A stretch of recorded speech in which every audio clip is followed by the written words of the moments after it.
Connect HT Dada, that is his name. So now he told us that my name is Bankole Taiwo, ex-last corporal. Sir, in 2014, September 12th, that was when the battle took place. I was deployed in Gubio. In Maiduguri. Now, our CEO now addresses us. Our present CEO now, our present CEO then is the 82D GOC, Colonel HT Dada, that is his name. So now he told us that we should go to embark for the fight at Kafia Forest in Gubio. So now we navigated to Gubio, to Kafia Forest in Gubio. They told us that they were going to give us jets that will go ahead of us because we don't know how the place is like. And now when they got there, when the jet came and just came to do Barazana, all of us, our morale was high. Our morale was high to go for that fight. By getting to that theater ground, everywhere we're just Boko Haram territory. Now they just enveloped every one of us. So we just seen battle, bombshell. We fought that fight. 12 September 2013. That was when that fight happened, sir. So by coming back, so when we were being enveloped, because no proper arrangement, I was only Kalashnikov with 60 rounds. So at the end, so we cannot be able to repel that attack, but we are inside the battleground. But by the special grace of God, God took us out of that battleground before we came back to the camp. When we get to our camp, sir, that was when they asked us to go back for reinforcement, to go and bring those that are dead. We lost about 60-something soldiers instantly. We lost 60-something soldiers that very day, sir, when we came back to the camp. So that was when most of us were saying that you people deceive us. What you have to provide for us, you did not provide for us. That is where they changed the story to Mutini, sir. My name is Bankole Taiwo, ex-last corporal. Sir, in 2014, September 12th, that was when the battle took place.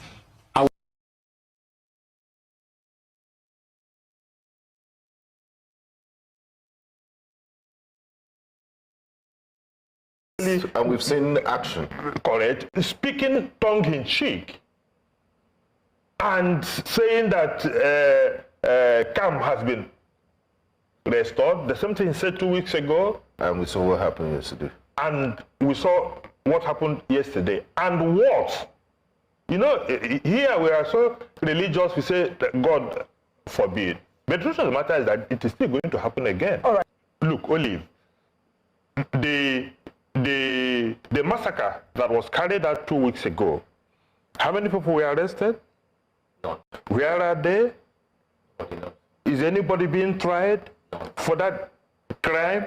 Yet, 16 people were killed in Urumi, and the whole country was almost going to come down on everybody. The governor of Edo State had to go to Kano to beg, to plead, and groups were giving ultimatum. Unless this is done, this will be done. Yet people are being killed in the Middle Belt, in Benue, in Plateau, almost on daily basis. Hundreds. Can you imagine any other country where you wake up in the morning and all you hear is that 52 people have been murdered? And we move on.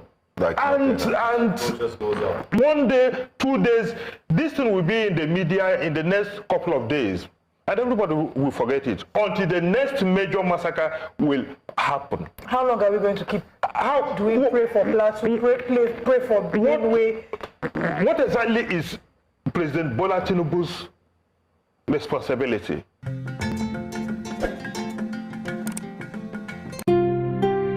And we've seen action.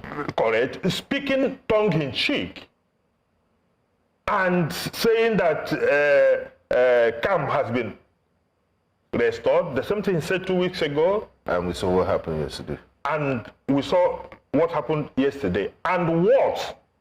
You know, here we are so religious, we say that God forbid. But the truth of the matter is that it is still going to happen again. All right. Look, Olive, the massacre that was carried out 2 weeks ago, how many people were arrested? None. Where are they? Is anybody being tried for that crime? Yet, 16 people were killed in Uromi, and the whole country was almost going to come down on everybody. The governor of Edo State had to go to Kano to beg, to plead, and groups were giving ultimatum. Unless this is done, this will be done. Yet people are being killed in the Middle Belt, in Benue, in Plateau, almost on daily basis. Hundreds. Can you imagine any other country where you wake up in the morning and all you hear is that 52 people have been murdered? And we move on.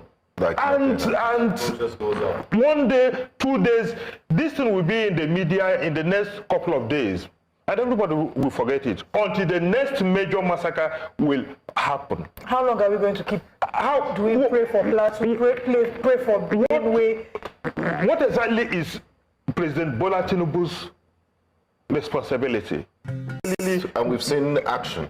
Correct. Speaking tongue-in-cheek and saying that camp has been restored. The same thing he said 2 weeks ago. And we saw what happened yesterday.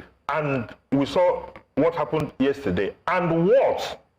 You know, here we are so religious, we say that God forbid. But the truth of the matter is that it is still going to happen again. All right. Look, Olive, the massacre that was carried out 2 weeks ago, how many people were arrested? None. Where are they? Is anybody being tried for that crime? Yet, 16 people were killed in Uromi, and the whole country was almost going to come down on everybody. The governor of Edo State had to go to Kano to beg, to plead, and groups were giving ultimatum. Unless this is done, this will be done. Yet people are being killed in the Middle Belt, in Benue, in Plateau, almost on daily basis. Hundreds. Can you imagine any other country where you wake up in the morning and all you hear is that 52 people have been murdered? And we move on. And just goes on. 1 day, 2 days, this thing will be in the media in the next couple of days. And everybody will forget it until the next major massacre will happen. How long are we going to keep? How do we pray for Plateau? Pray for Benue? What exactly is President Bola Tinubu's responsibility?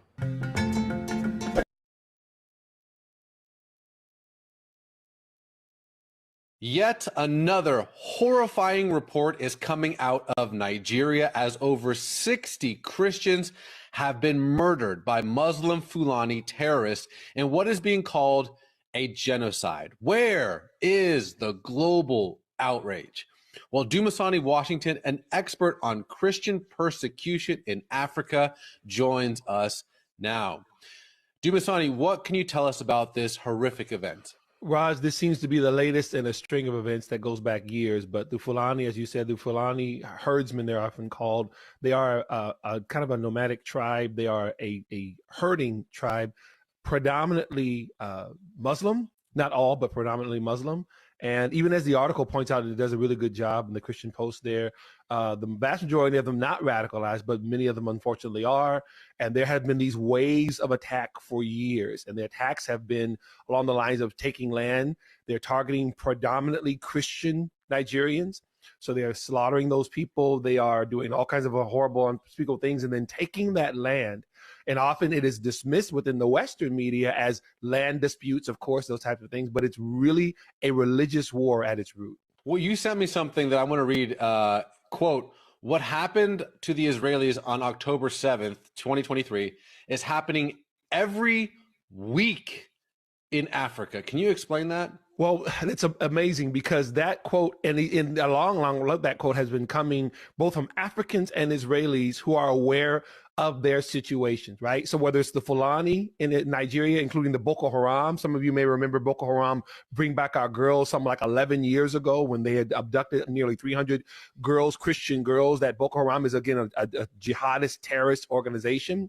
What we see is that what happened on October the 7th when Hamas invaded Israel, killing some 1,300 or killing or abducting 1,300 Israelis. That happens again every week, whether it's in Nigeria, places like Sudan, places like Algeria. Christians are under persecution today, Raj, like never before since the 2,000-year history of the church. And ground zero for many people is Nigeria. Okay, so obviously I've known you for a while, Dumasani, and this is something that I personally, I can vouch for. You've been speaking on this a lot, all the time, for more than a decade.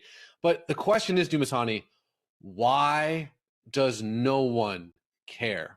It's such a multi-pronged answer, Raj. One of those is that, again, for us in the West, and especially the United States, we're comfortable, right? So media doesn't really discuss those types of things because it can be controversial, a religious war, a jihadist war. You get into the whole area of the kind of leftist Islamophobia. Somehow, if you say that, you're attacking Muslims. And of course, nothing could be further from the truth because, as you know, Raj, when that type of slaughtering happens regionally, Muslims also suffer. Christians, Jews, and other Muslims who are living peaceably, the jihadists don't really care about your religion or about what your espousing is. They're committed to a radicalized or very fundamental interpretation of Islam, which is either you convert or you die or you pay the jizya, which is the tax, right? So that's how they're approaching this. So because that whole topic can be somewhat uncomfortable for many Westerners, we generally leave it alone. And let me say this, even as a Christian pastor, even as you know, Raj, the Christian church often doesn't deal with it. Thank God for the Christian organizations and churches that do, but often because it can be controversial and it doesn't feel, I hate to be kind of warm and fuzzy, let's all kind of come together, they back up on it because you have to really deal with ugly things like mass rape and torture and genocide, and those things are really ugly, and most people, they don't really want to touch it. Unfortunately, our silence is actually fueling more of the genocide that's happening. Well, Dumasani, let me ask you this question. As someone who is intimately involved with everything that happens in this space of Christian persecution in Africa, obviously this story that we're talking about today is horrific. It's hard to imagine. But can you just maybe, for someone who might be new to the idea that Christians are suffering in Africa, can you maybe give us maybe a couple examples of things that have happened in the past decade or so that most folks just don't know about? Well, let's go back to the Boko Haram in Nigeria, for example. Over 10 years ago, that's as well, not just the Bring Back Our Girls, Boko Haram pledged allegiance to Islamic State. Now, I want you to really think about that. They pledged allegiance to ISIS, even though ISIS, whether it's based in Iraq or in Syria, what they're saying is that we are in the same league. We are different teams with different jerseys, but we all play in the same league. And what is that league? It is a jihadist terrorism that seeks to either forcibly convert, or kill any religious minority, anyone who doesn't agree with them. And this is at epidemic proportions. It's the same thing as Al-Shabaab in Somalia, which also raids into Kenya, or the Janjaweed, which is in Sudan. These are different names, but it's the same thing that's happening. Hezbollah in Lebanon, Islamic Jihad in Gaza. What we're saying is that what our Israeli brothers and sisters are dealing with almost obviously every day around their borders is happening in various parts of the world, especially in different parts of Africa. Well, Dumasani, most people know you as Pastor Dumasani. So what can we be doing? How can we be praying? I'm sure my friend who's watching this feels disgusted, horrified, but also kind of helpless. Like what can I do? So finally, Dumasani, if someone's watching this, what can they do? I'll say briefly two things, Raj. Hebrews chapter 13, verse 3 says that we are to remember those in chains as if bound with them. That's, as a matter of fact, Voice of the Martyrs, that's their proof text, bound with them, that we are to be praying for them fervently and ardently as if they were our own flesh and blood. And that is the body of Christ. So we are connected. So we're supposed to be doing that.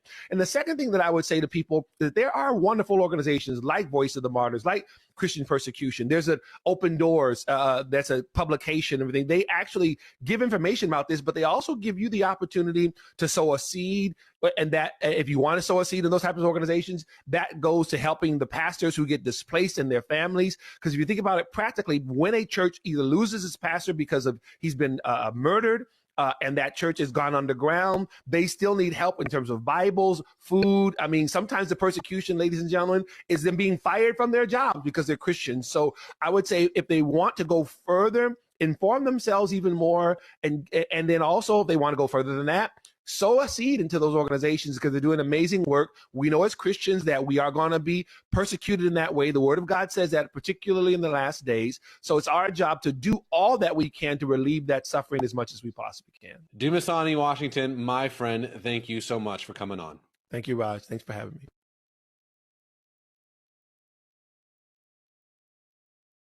Why do you think the Southeastern youths are so reluctant on joining the army? The reasons are very obvious. Which are? You call them IPOB and terrorist organization, and you have killed them in numbers. Who killed them?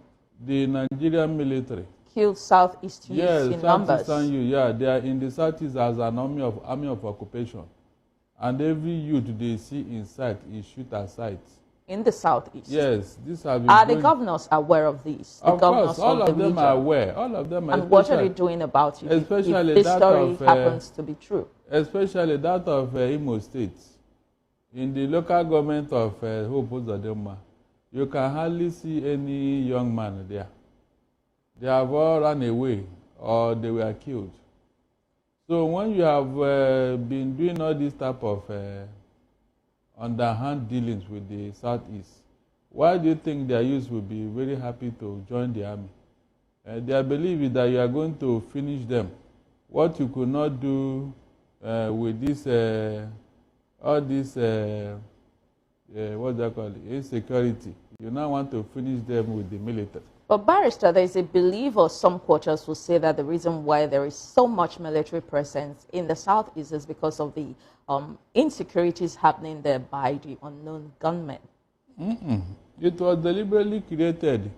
You know, when you want to hang a dog, you give it a bad name. What is the reason for the insecurity in the Southeast? You said insecurity in Southeast was deliberately created. It was. By whom? At least we have had Asari Dokubo and his group. They are telling us what the agreement they had with the federal government.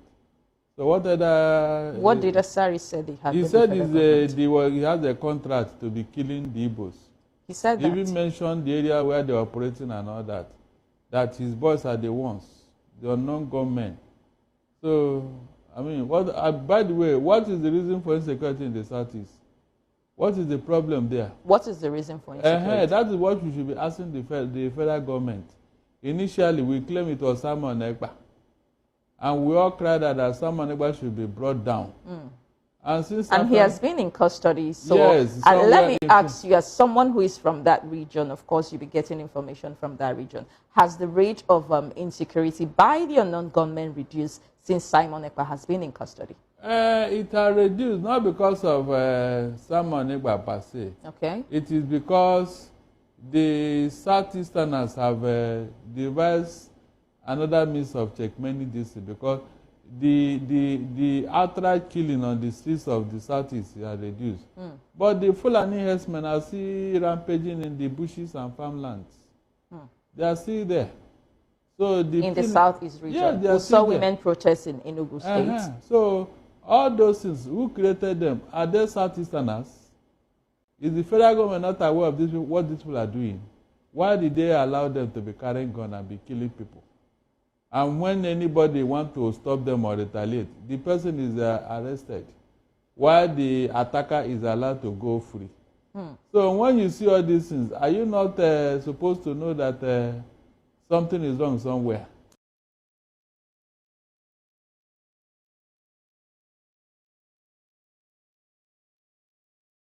Every one of us must rise up. The armed forces are not neutral. They collude. They collude. They collude with the armed bandits. They kill people, kill Nigerians. They facilitate their movements. They cover them. If you are depending on the armed forces to stop the killings, you will all die.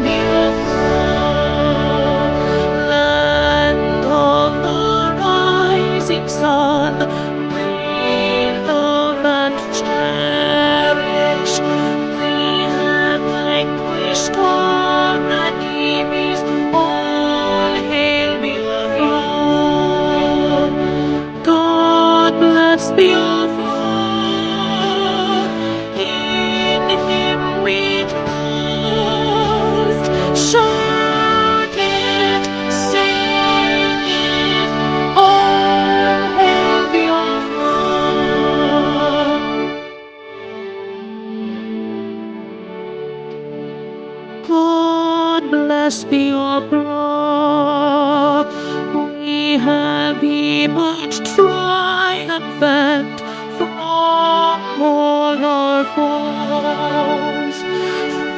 Across the landscape, we must victorious.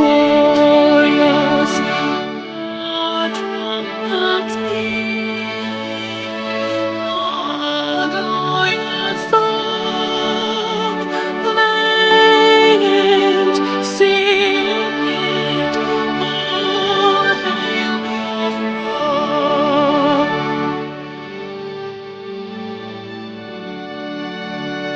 Oh, hail Biafra!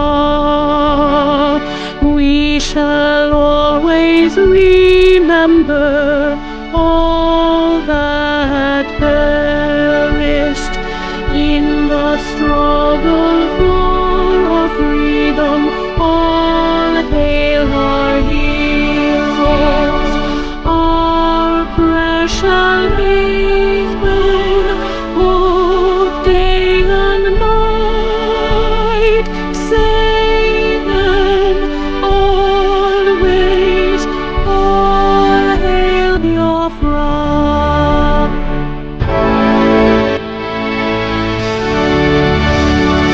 All hail the star shines everywhere. Brave liberty, God guide and protect us all. All hail our wisdom, shielding us from time on and enlightenment. Biafra, shining.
Hold on. What is going on, Sonny? Information Minister.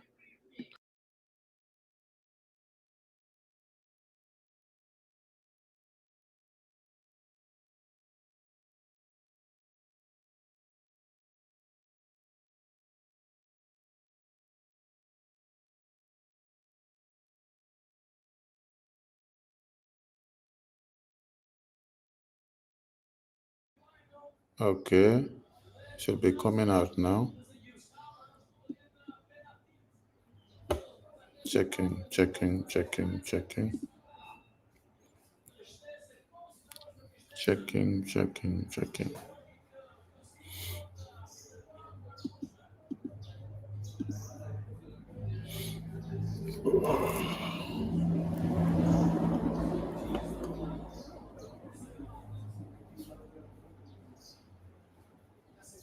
Okay, we should be on by now. It should be on now. We should be on now. We should be on now. We should be on now. We should be on now. We should.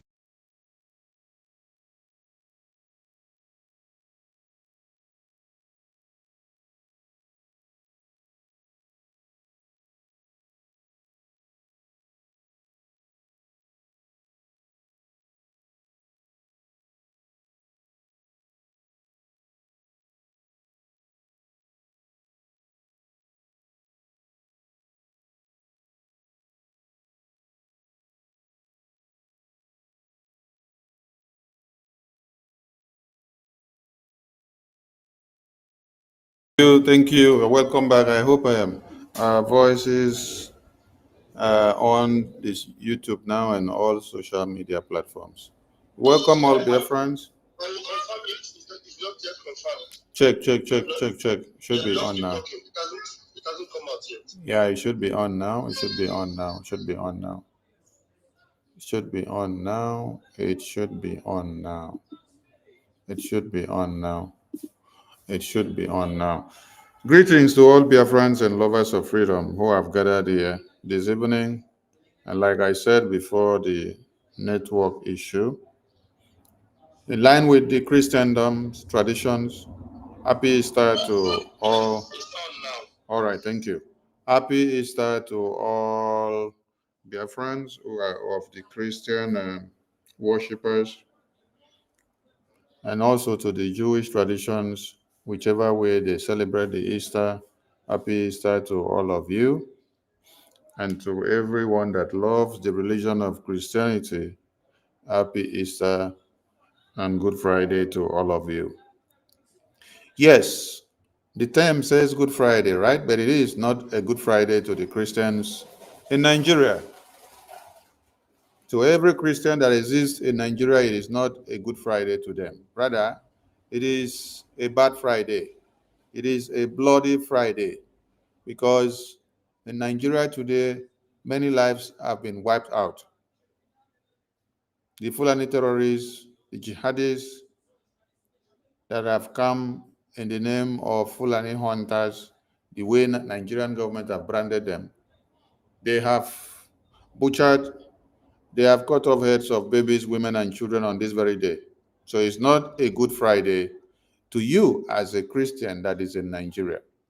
That is why the topic of this program is telling you that it is time for you to ignite fire against Nigerian Islamic terrorists everywhere. Yes.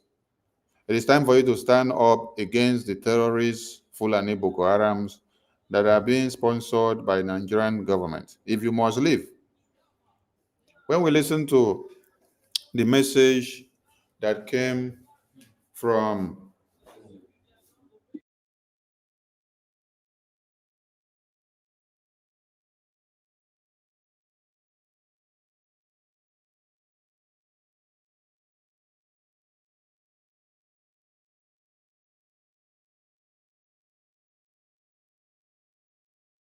the message that came from the journalists in the American studio, where they were sharing the update of the massacre that happens in Nigeria on a daily basis. At the ending part of it, when the guy was asked, why is the international community shying away from it? There was an excuse there that if you listen and you see these people, you may be prone to use stone on them, right? But when you come back to your home, you will get to understand that you don't need to use the stone on them. And then they talk and got down to the point that what can we do? They say they turn it to Christian persecution. They turn the grammar to Christian persecution. They say it's Christian persecution. Oh, then what do we have to do? We have to pray for them.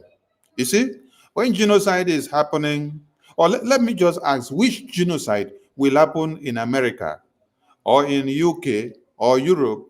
The American or the European government or the UK government will sit down and term it Christian persecution. Without the same government of those regions rising up to fall on those Islamic jihadist terrorists that have come, they will fight you with everything that they have. As at that time, nobody will tell you it is Christian persecution or it is coming against the traditionalists or it is coming against the Jews or the witchcraft groups. No. That is when you get to hear that democracy must speak. So when you sit down and wait for international community to come to your aid, your issues will always be termed Christian persecutions. So if you want your name to continue to be known as Christian persecution, go and fold your arms and sleep. And then when you wake up, you will not wake up in this part of the planet, Earth. You will wake up in the planet that they call death, wandering souls and spirits. That is where you wake up to find yourself. It is high time everyone ignites the fire against the Nigerian Islamic jihadist terrorists who are being headed and sponsored by the government of the day. Analysts that are speaking from international community like Europe and America, they are not wrong. They are not wrong in the sense that they will not come down to Biafra land. They will not come down to Benue State. They will not come down to Borno State. They will not come down to Zamfara State. They will not come down to Kano State. They will not come down to Kaduna. They will not come down to Sokoto.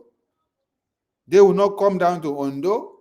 They will not come down to Abuja to come and fight your fight for you.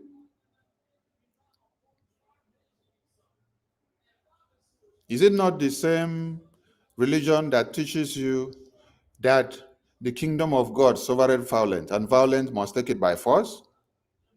Is it not the same religion that teaches you that you must sell your cloak, you must sell your garment, you must sell your car, sell everything that you have and then procure your weapon of warfare? You hear that Fulani terrorist is killing you, right? And you are asking how do they get to kill you? They are supplied of weapons, right? And you are being told to now come and support Biafra army. You don't want to support. Okay, manufacture your own weapon on your own and then use to defend yourself now. You are helpless. So who is doing who? It is time you wake up to understand what you have to face. Yes, because the American government will not come down to come and start. Let's go to Sudan. Tell me and explain to me if in Sudan, if the American government have to go down into Sudan to go and fight against the terrorists for them. Tell me if in Mali and Burkina Faso, if American government or the Russian government, they had to now go down to go and carry the fight of, the Mali to fight for them. Is it not when the young president of Mali and that of young president of Burkina Faso rose up with that of Mali to join hands together before they are able to fight? Was it not when they storm and fight and fight and fight and fight against the terrorists before they started now looking for who will come to their aid to give them support? You think that Russia will sit down and then see Burkina Faso citizens running down to them crying, oh, they are killing us, so come to our... How will Russia come to your aid? They started brainstorming, right?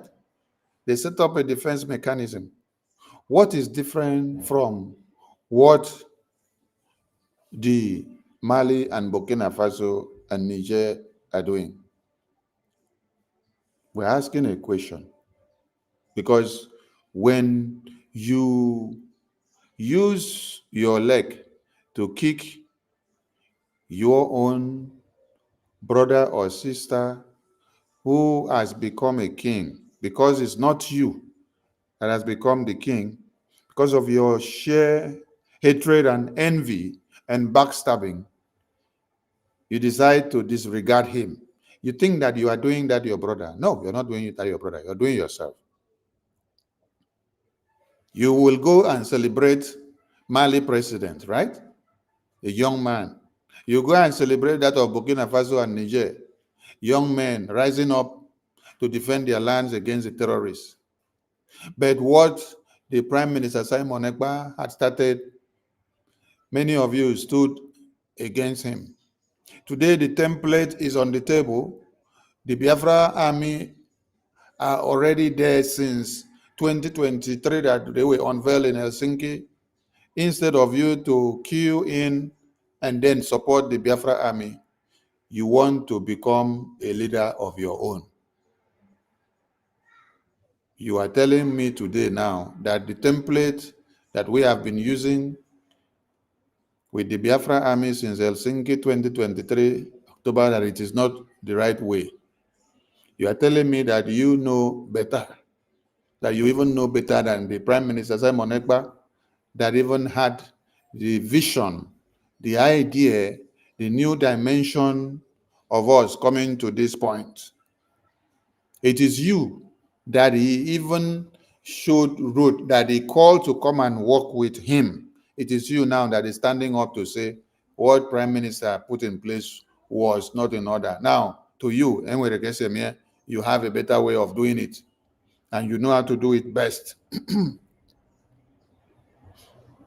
Nigerian terrorist government, having seen how the Biafra army has brainstormed since after our convention, with all the moles that they have used to deter the focus of the Biafra army, to deter the focus of BRGIE, to deter the focus of Biafran people from our template and from our balls, Biafra army has been resilient since after the convention.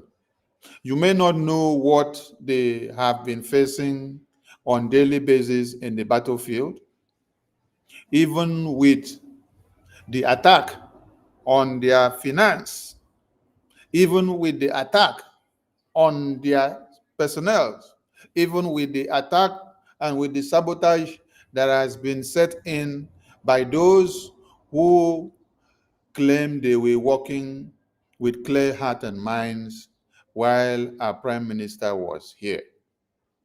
But immediately our Prime Minister was detained, they showed their real colors. Even with all these sabotages, the Biafra Defense Forces have stood their ground. They have not wavered in any form.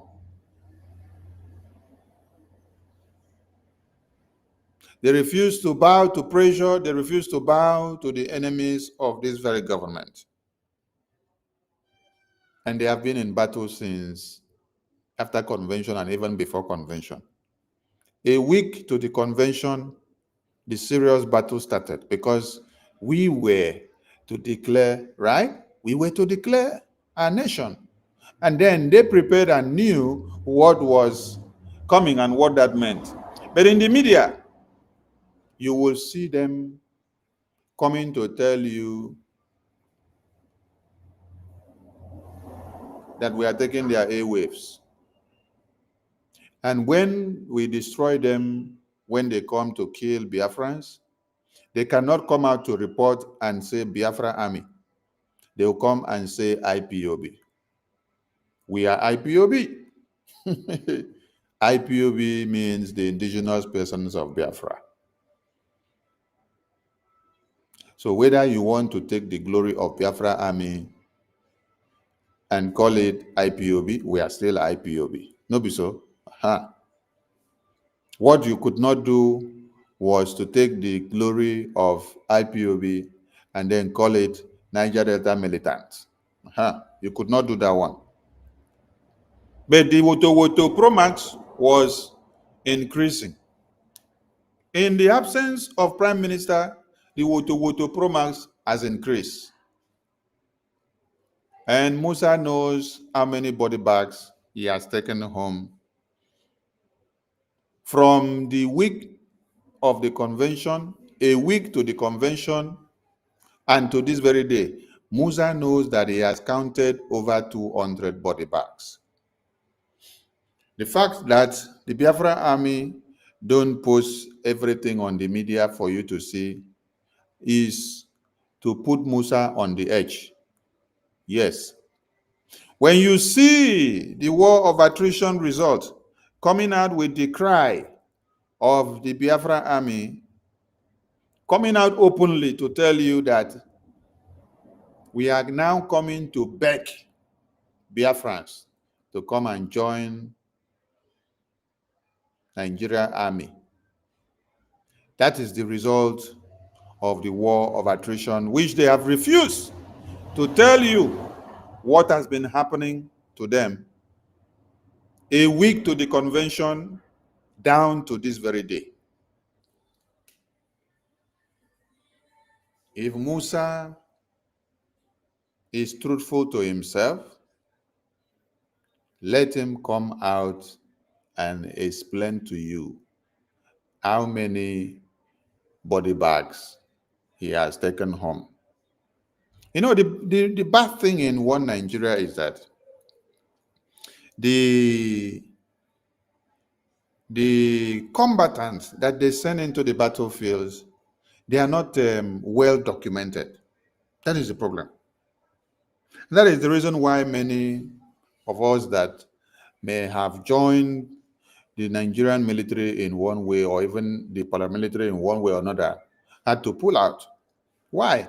Because of the fact that if you even sustain injury today or tomorrow, and then your next of kin, according to the documents you signed before you got conscripted, which is supposed to be the one to go and get your benefit, none of this benefit will even come to your next of kin, which should in turn be used to take care of your maintenance.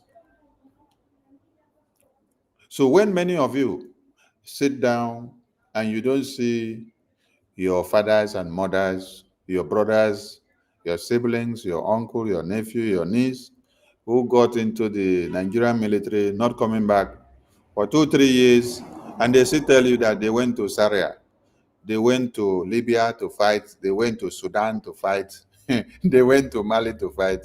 They are gone, oh! Many of them were sent to come and buy Biafrans in their sleeps. You have seen videos where they go into Biafra land, they kill unarmed youth, they tie their body to a motorcycle, they drive it around the community, they shot the other one on the head, and they were asking him, where is Papa Biafra? Where is Mama Biafra? You have also seen videos that they invaded communities in Okigwe and then they burn babies, women, and children in their sleeps. What was their offense?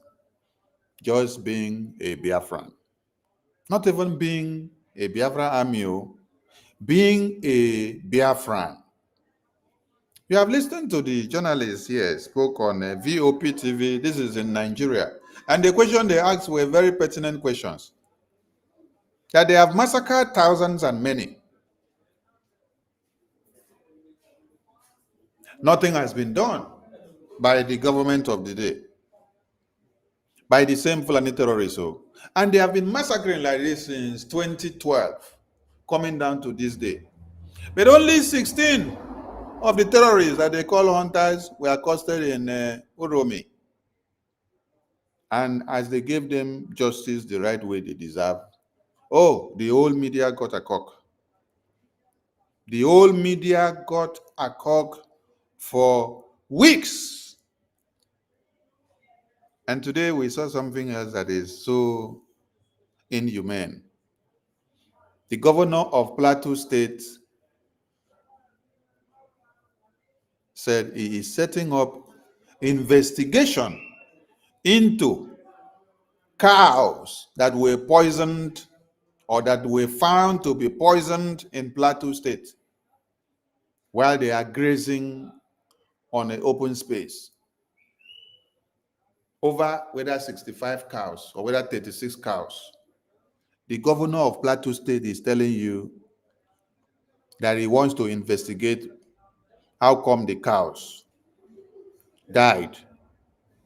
But the same governor, the citizens of this state have been massacred by the same Fulani terrorists that now graze these cows.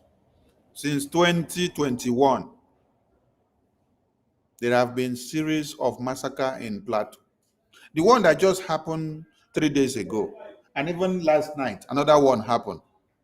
These useless idiots, I call them idiots because idiots are people that don't care. Yes. Idiots are people that don't give a damn about your life. Idiots are people that do not bother. Idiots are people that show less concern. Idiots are people that do not even consider the value of lives. Idiots are people that when they massacre Christians in your community, they say, oh, it's Christian persecutions. Oh, we have to pray for them. What nonsense prayer? This Jesus Christ that you're following did not tell you when war comes against you, you should go and do prayer. He said there is time for everything. Time for normal dialogue and time for war. Time for peace and time for you to face your enemies with what you have. When your enemies comes with weapon, you need to look for weapon. When they come with Bible, then let us negotiate with Bible. When we are on the table to talk peace, we talk peace on the table. When we carry knife, everybody should carry knife. Where did you hear of the God of thunder? Is it from the sky? Or you heard of the God of thunder from the Bible? So how come you have become so useless that you tend to turn the Bible that you so hold secret upside down?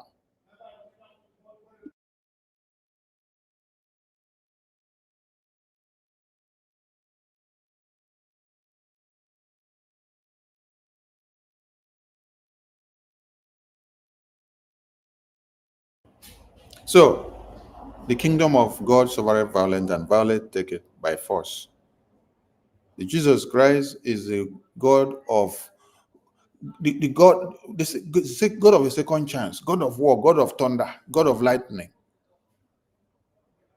When you heard of Angel Gabriel, did they say that Angel Gabriel is a angel that will come and make peace? Or they said he's a valiant? Or they said he is someone that will tear something apart? Why do vampires exist? Vampires exist to face those that deserve to be faced with such measures. If there were nothing that existed that needed the match of a vampire would not exist.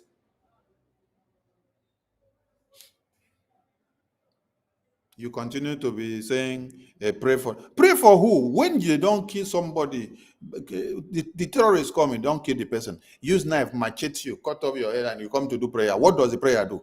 Is the prayer going to bring the person back? Is the prayer going to add food on the table? Is the prayer the way to go? Since you were born to this day, many of you are 80s, 50, 70, 40. Haven't you done prayer for the past 30 years? Haven't you done prayer for the past 20, the past 40, the past 50, the past 60, 70, 80? Haven't you done prayer for the past 15 years? Why is America not telling you to do prayer when terrorists attack them? Why is UK not telling you to do prayer when terrorists attack them? Okay, why is America or UK not telling you to do prayer to your natural resources? Rather, they come to use every tactics and means to get that natural resources from you, and then they ask you for something in return. You have the natural resources in your lands, but they have the knowledge and the wisdom of how to explore it. But because you don't know it, they now end up exploiting you. And then on a condition, they are exploiting you on a condition that they will exploit you with these natural resources, take it out. Then,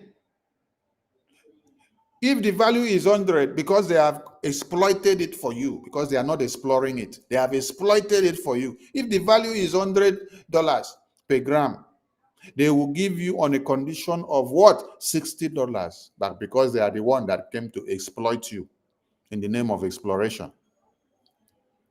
And you have to agree to it.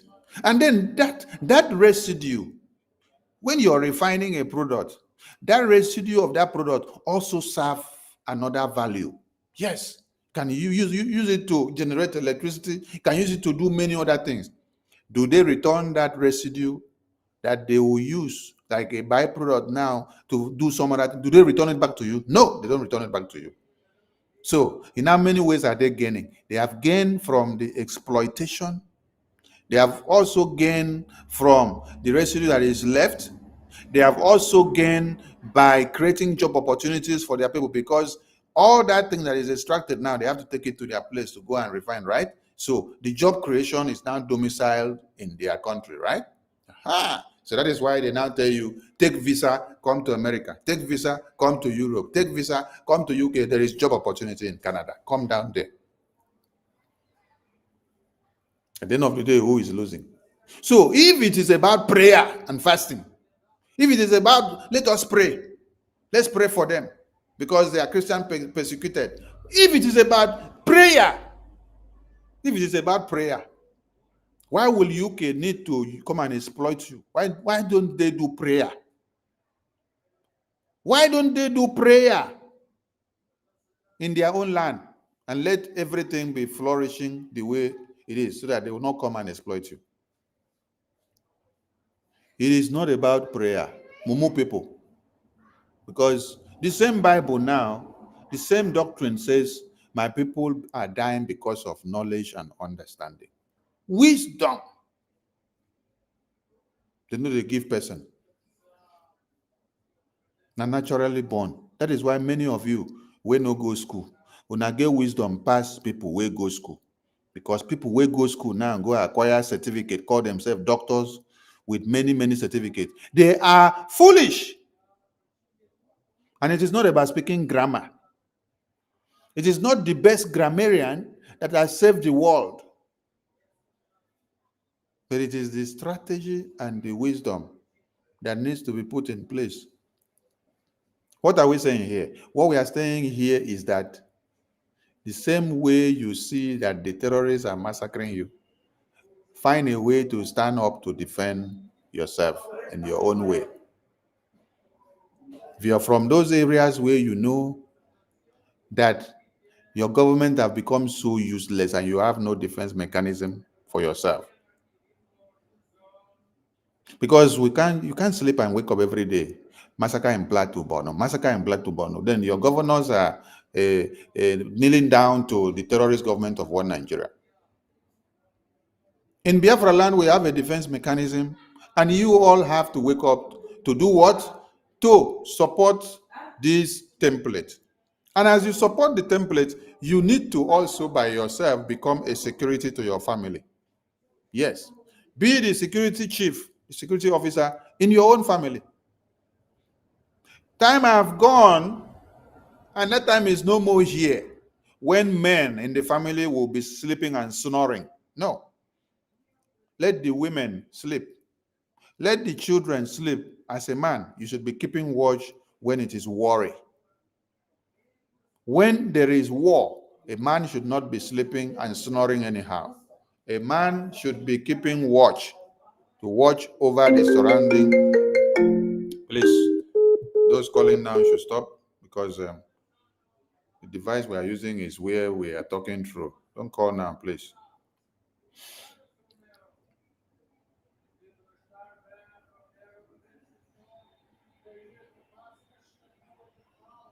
Become the chief security officer in your family and in your communities.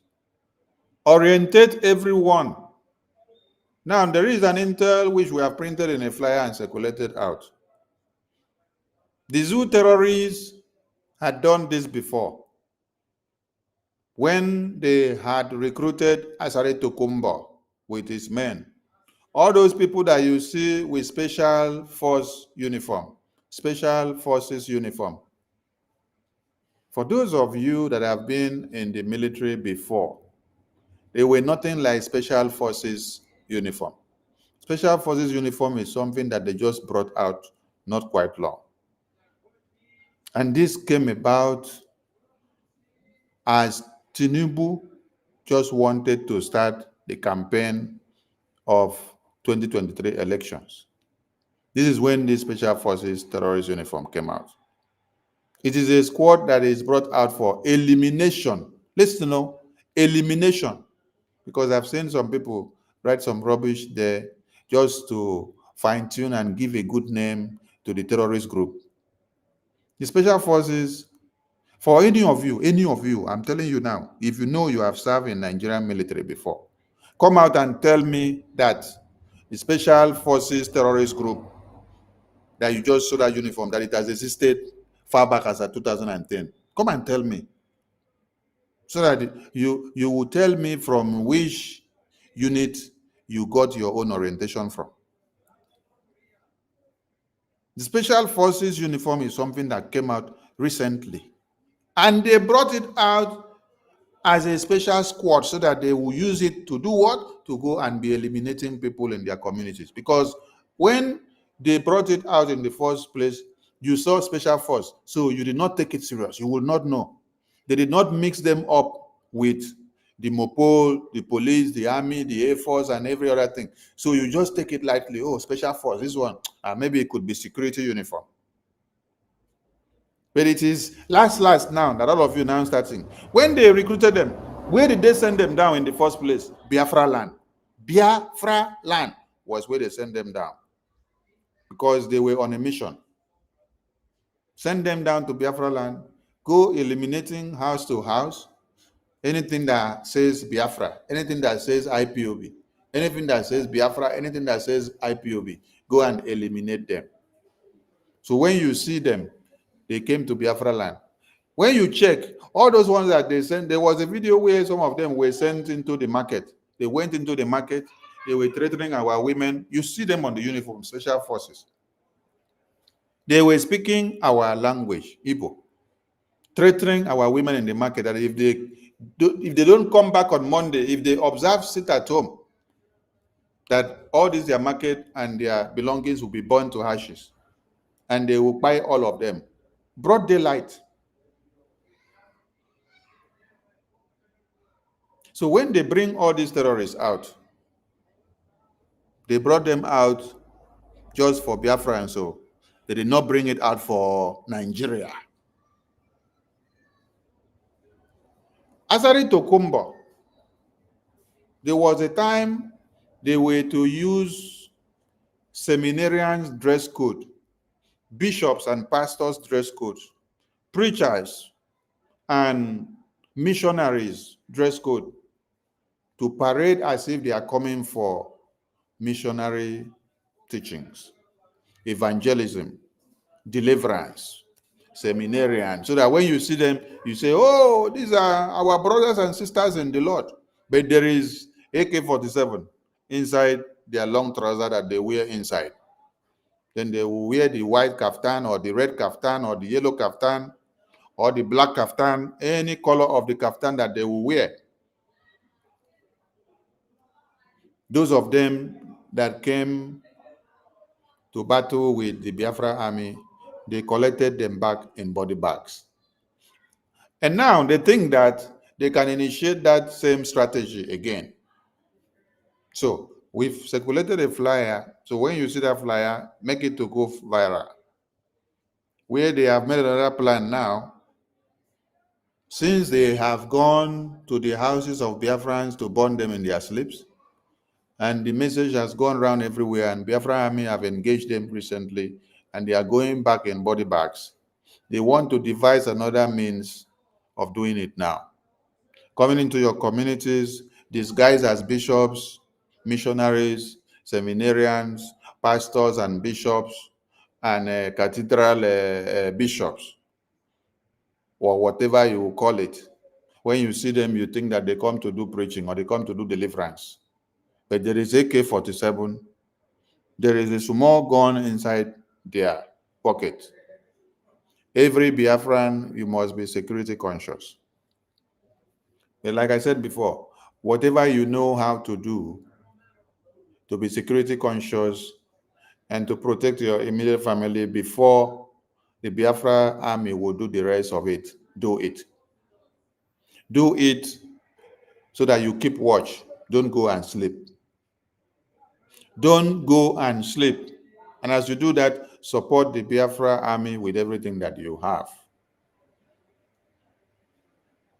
And those that knows how to ignite fire in one way or another against one Nigeria, against the terrorist Islamic regime, it is time you do it. See, if you know how to put the fire in the areas of the oil sectors, do it. If you know how to put the fires in the areas of their finance, do it. If you know how to put the fire in the areas of where it holds them the most, do it. Because freedom is not given. You have to fight for it with a brutal way and manner. Every forces needs to be activated. The Fulani terrorists are burning Nigeria down. The Fulani terrorists are doing what? Targeting the food supply basket of the nation, because they want to put all of you into a state that you will not have food. They wanted to use this starvation and blockade of food against the Biafran people, but God gave our Prime Minister the wisdom of 1,000 men long before now to make sure we block the Bakassi Peninsula. We block the Ambazonia route, which was used against us in the genocidal war. That is why they are finding it difficult. That is why Cameroon is finding it difficult. Nigerian terrorist government are finding it difficult to align with the Cameroonian terrorists to be able to take us down. That is why you see that the Ambazonians are waxing strong. Ambazonians are not waxing strong because of their power, because of their agility. Ambazonia's strength is dependent on the Bakassi strength, which is being brainstormed and blocked by the Biafra Navy. If you do not understand this, understand it now, that everything works collectively to give us a result. When you see that we hold the Biafra Navy very, very dear, and some people don't understand, you see that the input of the Biafra Navy sustains the Ambazonia, and it also blocks the Zoo terrorist army, the Cameroonian terrorists, from being able to infiltrate Biafra land from that riverine area to use it against us. That is why the allegiance, the treaty of the Biafra and the Ambazonia is a very good win. When you see that the leader of the Ambazonian Governing Council was detained, and it was not up to 3 months, the Prime Minister of the Biafran people was also detained. You should understand that the enemies of our freedom have identified our common interest, which is what? Our strength, our unity of purpose. They have understood what is making us very strong.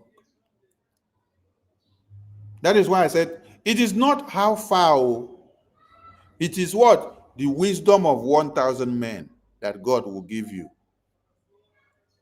It is not about making noise. When all of you saw the Prime Minister of the Biafran government with the Ambazonian Governing Council president, people did not understand where we are going. But today you can understand the strength of the Biafra people and the Ambazonia people. One must serve and protect the other so that the other will not be taken over. And that will now boost and bolster the strength of the two, and their security will be tighter. Because when one side falls, it will affect the other one. Do you know why? Because they are like adjacent. They are sharing the same boundary. So if you don't collude together, collapse together, and then understand yourself together, then identify the common enemy you know, things will not go well. So every Biafran, you have to watch out of this security intel that has been put out there. Those you see coming as bishops wearing all those big clothes, remember that the people that wore these bishop clothes when Tinubu was doing campaign, which they lined them up to go and sign document for Tinubu, remember that they were not real bishops of the Christendoms. Remember, they were not real bishops of the Christendoms. But they had to do what? To impersonate that dress code of the bishops. I want to tell any of you today to go and try to impersonate the dress code of the imams, or try to go and impersonate the dress code, or try to even call or any bad name to their prophet, which they hold very dear. Is it not only because of very dark man responding to Sultan of Sokoto that you now see all the bingos calling themselves Northern youth coming out to say they are giving 48 hours. They are giving 48. What nonsense? You're giving 48 hours to very dark man because he replied the nonsense that your Sultan of Sokoto was talking about. Sultan of Sokoto is telling you that all of you that serves in the media that you are terrorists. But his own children, his own followers, which he is advising them of how to cut your heads off. They are not terrorists. Why is he addressing you as terrorists? Because the social media has been found to be a means of exposing their Fulani Islamic jihadist conquest agenda, right? So anything now that exposes them is now a threat to them. Anything that is exposing them is a threat. Mazen Nnamdi Kanu was exposing them, he became a terrorist to them. Prime Minister Simon Ekpa exposed them, he became a terrorist to them. Biafra people exposed them, became terrorists to them. Anything that is exposing them becomes a terrorist. Even Ahmadu Bello was telling us in the late 60s that what? That when they see us as a threat, as Biafrans. The job that they see that is available, they cannot give us the job. They can rather and will rather go and bring a foreigner and give the job if there is no other person available in other tribe of or in other region of Nigeria. But as Biafrans, as we are just endangered threat to them. So what is different from what Ahmadu Bello said compared to what Sultan of Sokoto is telling you today and what they have been saying? Where all these things are being masterminded and planned before it comes to happen is from this Sultan of Sokoto. He is the another Ahmadu Bello of the Fulani terrorists of one Nigeria. He is the another Ahmadu Bello, and he is the another Uthman Danfodio of our time. So if everyone understands and identifies this, you will get to know how to follow these people with a very robust manner. That is why everybody must ignite the fire against the Nigerian Islamic jihadist terrorists everywhere. When I mean everywhere, I mean in the entirety of one Nigerian contraption. Look for ways and manners to do it, and do it very well. Yes. Don't come and ask, how am I going to do it? Do what you can do. The one that Biafra Army is saddled with the responsibility to do, they are doing it, and they will continue to do it, and they will multiply. Above all, support the Biafra Army, because they have been doing wonders. And if you have not been seeing what they have been doing, one Nigeria have seen what they have been doing, and they have been confessing. They have been crying. It is because of what Biafra Army have been doing that made one Nigeria to cry everywhere and say they should come and carry Simon Ekpa. and they made a mistake. Just like they made a mistake of kidnapping Mazi Nnamdi Kanu. Because Mazi Nnamdi Kanu is not in the homeland. He's not inside Nigeria. He was not the ESN himself. The same way that Simon Ekpa is not the Biafra army. Simon Ekpa is the prime minister, which Biafran people voted him in to be our prime minister to speak for us. But is it the Biafra army? No. The Biafra army personnel are there. The chief of defense staff of the Biafra army is there in Biafra land telling you, come and meet me one-on-one. Let us sort it out man to man if you have the balls. So when you people make the mistake of detaining our prime minister, more woto will continue. If you want us to stop, kill all Biafrans, then you will not hear Biafra again. Can you kill all Biafrans? You cannot. If you are able to kill all Biafrans, then you won't hear Biafra again. Do it, let us see. Or if you have to brand or mold or produce more prisons and warehouses where you will turn us to commodities and put us there, then you'll be feeding us on a daily basis. Do it, then you will not hear Biafra again. But can you do it? No, you cannot do it. So every Biafran needs to be security conscious. And everyone must activate everything that they know how to do to burn the zoo down. The zoo must be burnt down to ashes. And if you are going to church, understand it now that there is nothing like Christian persecution. Wake up from your slumber and stop allowing your pastors and bishops to use that terminology. There is nothing like Christian persecution. No. What you see is war of invasion, war of jihad, war of taking over the entire place. The more you continue to brand it Christian persecution, the more you're making it to be unserious. Because somebody was, oh, persecution of Christians. Okay, they did the persecution in the Bible now, so that means a repetition, and they are standing up for their faith. Hey, they are dying for their faith now. Are you crazy? That I will stand up and say somebody should come and kill me in this time where life is very sweet because I want to die for faith. Die for which faith? Die for what faith? Why did Jesus Christ die before? That me, myself, I have to come and die again and then say I'm dying for faith.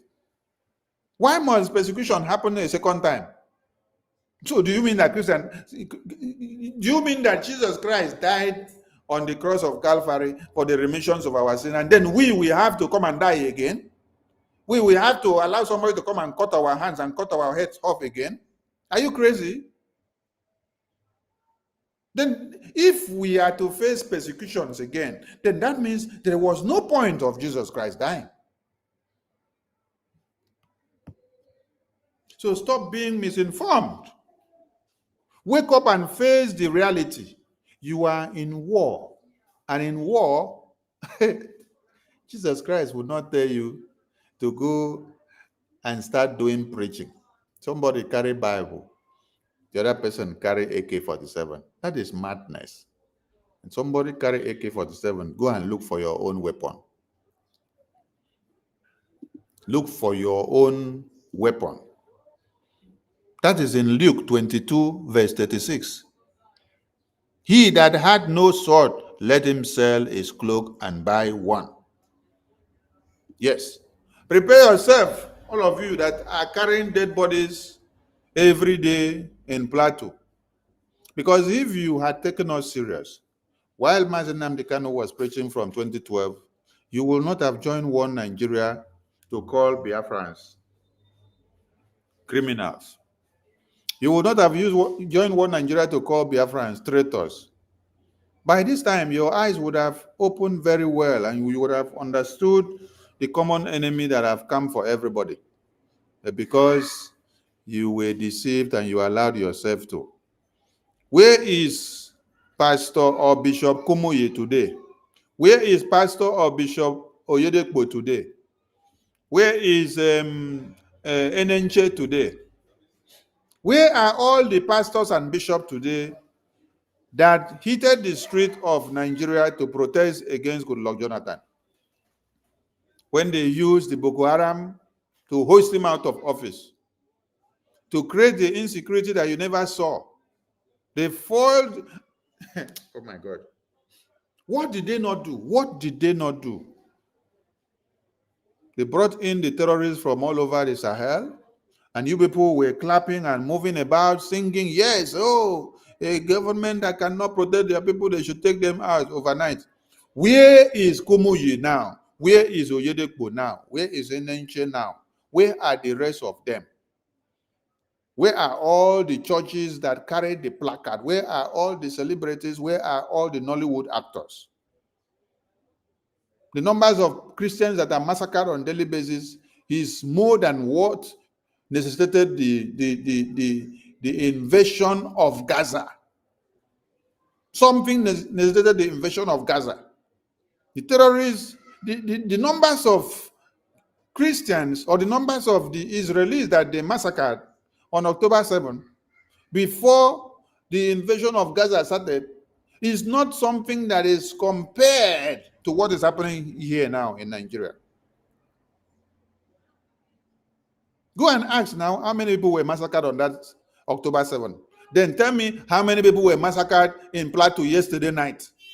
Tell me how many people were massacred in Borno yesterday night.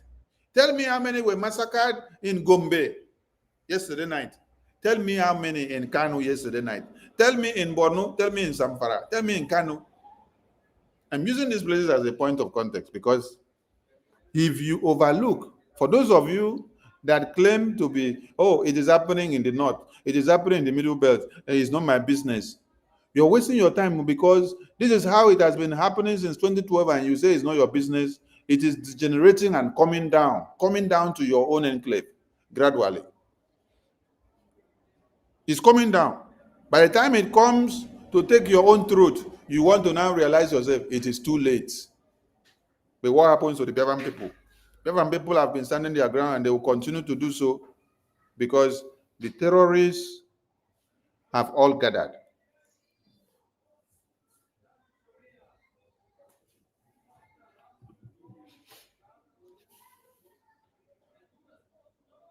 If the security chiefs are telling you that you have to rise up and then fight the terrorists that have all gathered, defend yourself and send them out, are you surprised?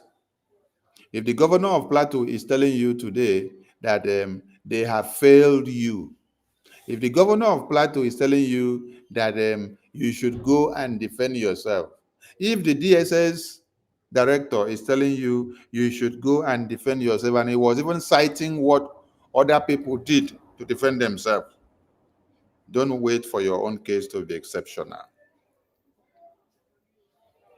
And stop lamenting or consoling Biafrans, because before Abraham, Biafrans have been fully prepared for what is coming. When we were preparing, people were laughing. We have already set up our defense mechanism to this day. So now we are watching from where it will spark, then we will blow. So every Biafran, become a security in your family, keep watch and don't sleep over your women and children, while the Biafra Defense Forces will do their work. And give your support to the government in every way that you know you can, because Biafra land must be defended. What you know how to do best, do it. Anything that you know is serving the interest of one Nigeria, do it. And do not be deceived and carried away with the terminology of Christian persecution. There is nothing like Christian persecution here. What you see is war of jihad. So wake up and face the needful to expunge the terrorists out of your lands. We salute all Biafrans. Press every button, every sector you know.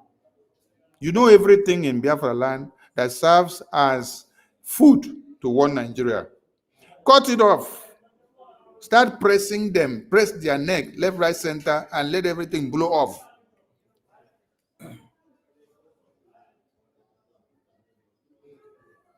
If you know that somebody is eating from your kitchen, and you are the one that is buying the gas, you're the one that is buying the rice, you're the one that is paying for the electricity, You're the one that is paying for the house rent. You're the one that is paying for everything.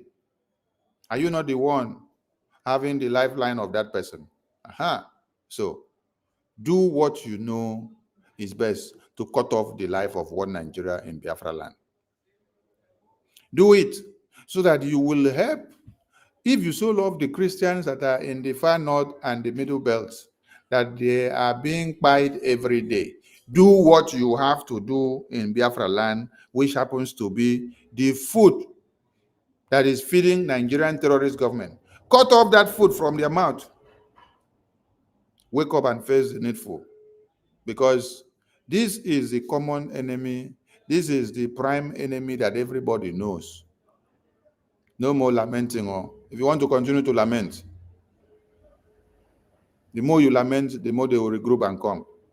We saw a video where, is it a Motekun?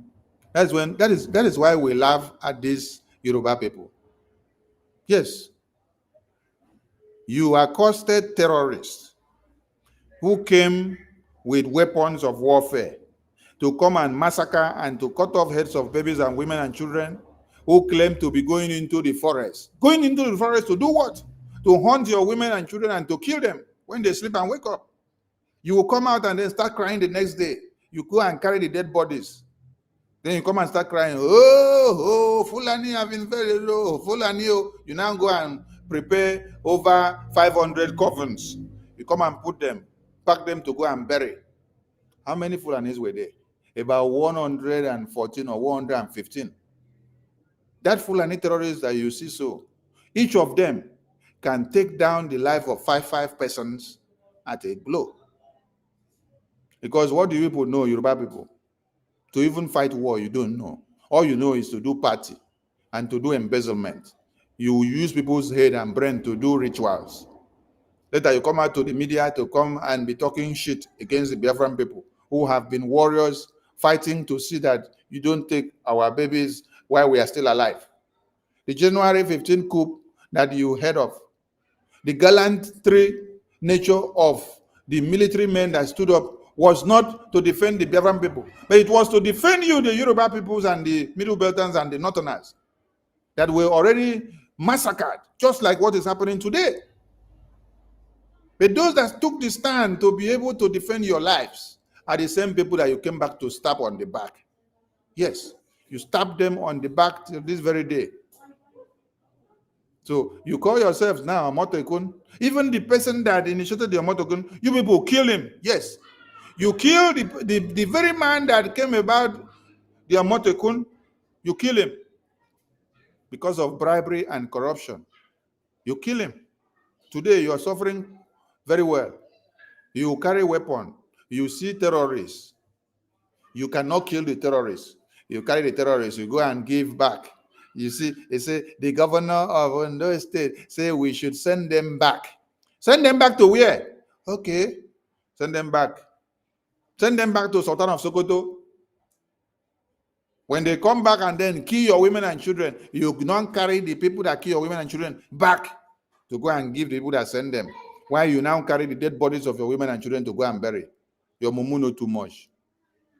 In Biafra land, we have no prison for terrorists. In Biafra land, we have no mercy for terrorists. We have no place to reserve or to keep terrorists or to pamper them or to romance them or to have everything. Terrorists came to kill our women and children, and they must be met with equal and opposite and higher measures. Whoever comes to kill us, we kill you first. We don't have that nonsense of we are sending you back to. Sending you back to where? As far as you come to kill our women and children, to cut off their heads while they are sleeping, hey, now your own go first, go first. When your own first go first, come back. In your next life, when you are sent to Biafra land to come and kill our women and children, you will tell them to send another person. So those of you that are playing with the lives of your people, maybe you're trying to be politically correct, or you want to show that you are a good Christian. You're a good Christian, right? But do you remember that it was God in heaven that also ordered that some communities be wiped off? When is which part of the story in the Bible was it the prophet or the the warriors sent to go and wipe out a community and not to take any belonging from that community. And then when that person went, he started seeing the good things of nature. He started seeing the goat and the cows, the fine women, the golds and the diamonds. Instead of doing as God said, wipe out the entire community. He decided to do what? To now want to wipe some, then pick the good ones to put inside pocket and to bring them back. But what happened to him? Calamity later fell him. Right? So was that not God? Was that not God? Oh, okay, maybe that one second God. Or maybe that one no be the real God, Abi. Now the God we una manufacture. So you una welcome be Christians today. Now una can't know how to do religion pass. Somebody will cut your head. That is when you want to go and carry Bible to come and read the part of the Bible that say, when they slap you here, open the other side. No, continue to open the other side, may they slap you. When they disfigure your face finish, I will see the other side, I will turn again for them to slap. So, Biafran people, it is time for you to know that it is what? Iron for iron, stone for stone, war for war, and bomb for bomb, metal for metal. Wherever you see the terrorists and the enemies that are coming against your enemy, your babies, women and children, deal with them first in your own way. Before the Biafra army even come to do their own work, do your own first. You see that nonsense that you now start shouting, hey, they have killed you. You see the Fulani terrorists, and you people now start carrying the dead body and then parading in the community and shouting, oh, they have killed, they have killed. At least you see where the terrorists did it, right? Do what you can do in your own way. Before the terrorists will know that this community is not habitable for them anymore. Stop political correctness. So this is war. In war, you don't come back to sit down and start counting political correctness first. It is your safety first. So consider and look at the safety of your babies, women, and children first. It is self-defense. The people that will tell you, oh, you shouldn't have defended yourself, they cannot come to your aid. When you listen to those American journalists speaking in the studio, did they say that they are going to send their family members to come and fight for you in Sokoto or Benue or Plateau? No. They say, oh, we have to pray for them. They will pray for you now. They will sit down there in America and UK and Europe and pray for you because you are foolish.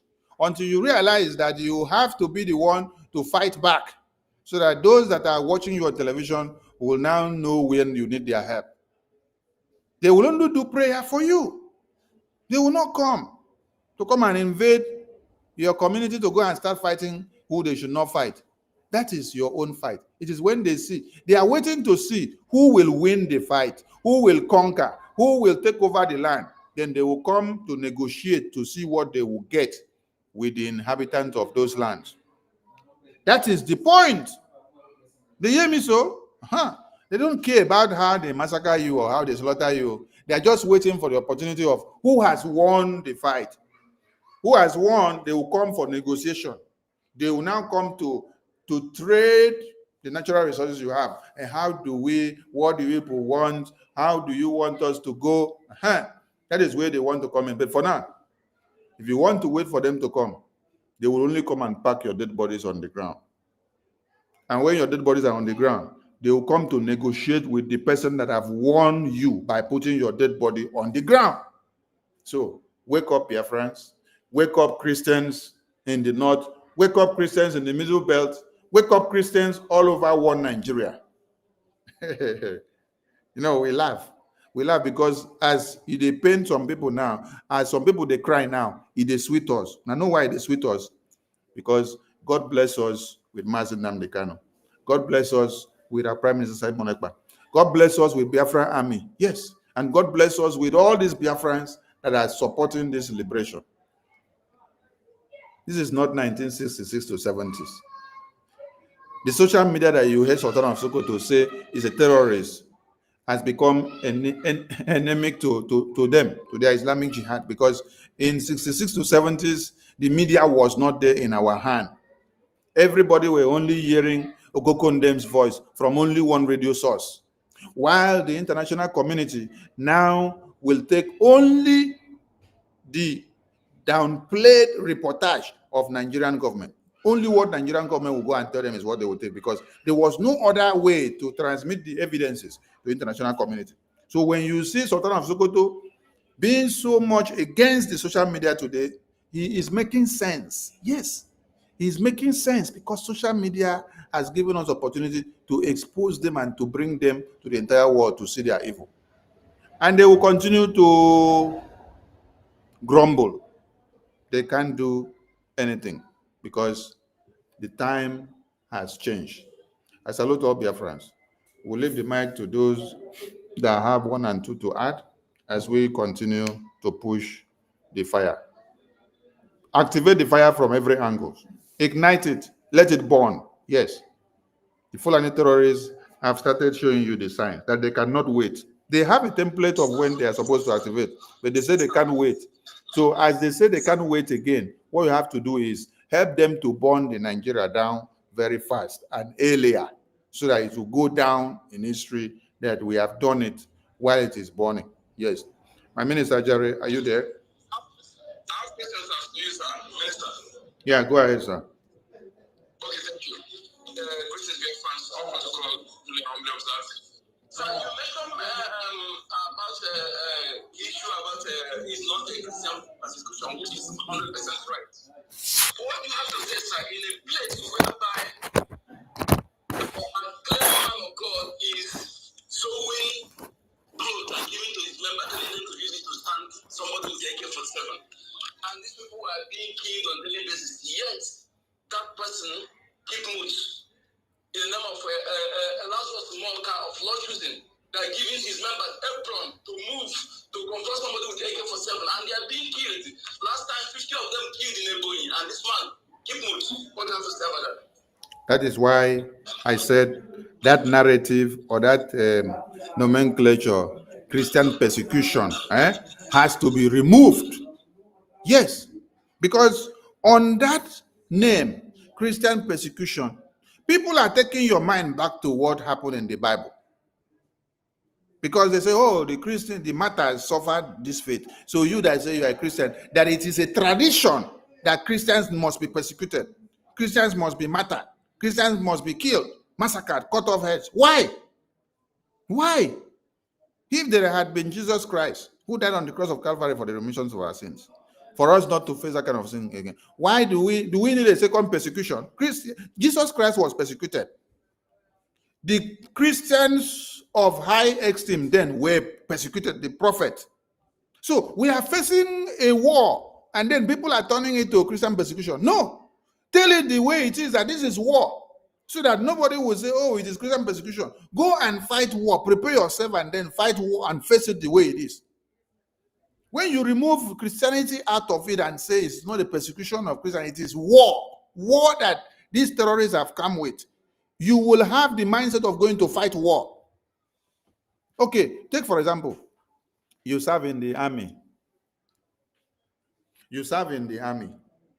In the army, for those of you that have served in the army, please, make una tell me when our commander in your battalion will come and say, as you are with this rifle, don't shoot someone that bring weapon to come and shoot you because you are a Christian bishop. Even in the barracks, do you know that we have bishops in the cathedral in the barracks? Okay, that bishop in the cathedral in the barracks is the first person that will cock his gun. Is the first person that will cock his gun when he hear crack, crack, crack, crack. Before you that is not having gun, who happens to be a church follower or in the congregation. But because he is a military trained father or pastor or bishop, he will know that self-defense is number one thing that he has to do. So he has to keep the Bible down that time and cock his gun. So there are bishops, there are pastors in the military formations. But when you are talking of war, you know this is war. Okay, who was David? Was David not a man of God? Was David not a man of God? Was Jehoshaphat not also talking? Please make people call all those men of God in the Bible for me. Because it be like I don't forget many of their names. Okay. Was Elijah not a man of God? Was Elisha not a man of God? Was Gideon not a man of God? Elijah and David and Solomon, I think, yes. Okay. Were all these people not men of God? Did they not did they not fight war? Okay. Was it that when it was time for war, they now tell the people and say, oh, this war will... Have you people not read points and portions of the Bible where the David and all these gallant men of God wanted to go for the war, even without even remembering to go and talk to God? And I never read that part. They even want to go for the war because of how they boiled them for body, without even remembering to go and kneel down and talk to God. So the prophet even have to tell them that you have forgot to even talk to God, to commit this war into God's hand before you go. But yet they will still go for the war. So the prophet will just remind them, this, remember, we are going for war. You are a soldier, but don't forget, just remind God first. After you remind God first, God still give you guidance. You will still go for the war. When Goliath came to come and fight, was Goliath coming with Bible to come and preach with mouth? So what happened? Was it not war? Was Goliath not destroying and crushing the heads and the brains of people in Israel before that time? Tell me now. So when it is time of war, you now come and start preaching Christian persecution. You are in war. Remove the terminology, Christian persecution. Face the war, declare the war, and let the people know. Let the church know that there is war against the church, and there is nothing like persecution against the church. Call it the name it is, war against the church. So that pastors and bishops and congregation and deaconesses and elders, choir masters and mistresses, they will go and look for their weapons to be able to defend themselves. When you come and say persecution, okay, when you are not supposed to brainstorm the brain of people to orientate them, that is when somebody will say, oh, it is persecution. No, they were martyred in the Bible, so we are the martyrs of our time. You are foolish. You want to become a second martyr. Jesus Christ suffered persecution. You want to come and suffer persecution again, or you want Jesus Christ to come and die a second time. Oh, so that there will be double persecution. So please, pastors and bishops, stop preaching nonsense. We are in war. Tell the congregation the truth, that this is war. This is not matter of persecution. Tell the truth the way it is, so that people will face the reality, prepare themselves, know what to do, and then face it. That is why they will kill today, kill tomorrow. People will come and say, hey, they have passed on, they have died in the name of the Lord. You are foolish. Died in the name of which Lord? Did God say you should be stupid when you're supposed to defend yourself against the terrorists? And I say, die in the name of the Lord. Die in the name of which Lord? You say, God has given, God has taken. You're not going to walk in there. Which God has given and taken when terrorists come and kill you? Those people that come with the weapon to kill you, was it not God also that gave them the strength? Was it not God also that created them? And those people are exercising the part of the Bible that say, take dominion, take dominion. That is the part of the Bible that those people are exercising. You want to become the thing that those people will take dominion over. Instead of you now to also take dominion. No, you want to become the nonsense that they will take dominion over. You want to become the sun. Also take dominion over them by activating your own method of warfare. Pastors and bishops, stop preaching nonsense. So we are going to host a program that will just send direct message to you people, so that you start changing the narrative. Preach the direct thing that it is war. There's nothing like Christian persecution. You will be singing Christian persecution from January to December. They continue to massacre, and then you go and bury. You open the Bible and say, God give, God take it. Nonsense. God give, God take it. Did God say when he gives you, another man should come and take your life, and you should fold your arms to watch another man take your life? How docile. When the same Bible is teaching you how men of God were gallant, how men of God were standing their ground to fight, how men of God did not put the offering basket first, but they put the life of the congregation first. Your own is the offering basket that you put first. You put offering basket first. Look at the imams, what they are doing in the congregation. They are teaching and reciting the part of their book, their Quran, that says they should brainstorm and stand up against you. That is when you are going to go and preach what? Martyred Christians in the Bible. When they slap you this side, slap this other side, so that you will replicate Christianity. You will replicate the matters of our time. You will become the persecuted Christians. Persecuted Christians kill you there. Minister Ajare, are you there? I need to co-host 2 persons, please. Let me know those that I have to co-host. Please, those that are available for the co-host, let me know, please. You can co-host me, Minister. Okay. Go ahead, Yogba. Yogba, go ahead. I've given you the co-host. Good number also. I've given you the co-host. You guys can continue, please. Thank you. Thank you very much, Minister, for information. Your message is very clear and your presentations are very, very accurate. Everything you presented here is very clever and very well detailed from all around, and we appreciate you for being able to do this, because this is the message that the people needed.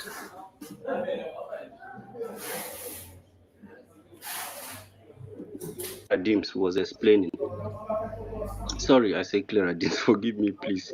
Helen Peters. Oh, my lovely Helen Peters, not Clara Dims. Clara Dims explained that you have no need for a terrorist who is You in a have mission. repeated it, not Clara Dims. Helen Peters. Helen Peters, forgive me, please. Helen Peters. She said that you have no need. Honorable Minister, I think you need to take care of code number. It seems to be having issue. She explained that there is no need for a terrorist who is on a mission to repent and then be inaugurated into a federal system as a national hero who will be, fighting for the land. The whole thing, it exposes this government more than anything. How can I be fighting for Biafra? I'm in a mission to secure freedom for Biafran people. I know that what I'm doing is going to benefit millions of people in future time. And then I will now repent to become, what did you offer me? What do you have to offer me for me to save the future of my people? And these are deadly people. We have a history of these people. I have told people, I know that we are fighting for our freedom, and I have nothing against anybody in the northern part of Africa. If you go back in time, if you follow the links of history, the hands of history, you see that what we are experiencing today, people went through it and they lose their land. They didn't just lose their land. The people who look like them are no longer indigenous in those places. And those people who are telling you that they will be praying for you are still they will partner with them. When the Fulanis successfully conquer Nigeria, America will partner with them. The world will partner with them. With time, nobody's going to remember you. They can only remember you as people who existed. And this remembrance is useless because you are no more.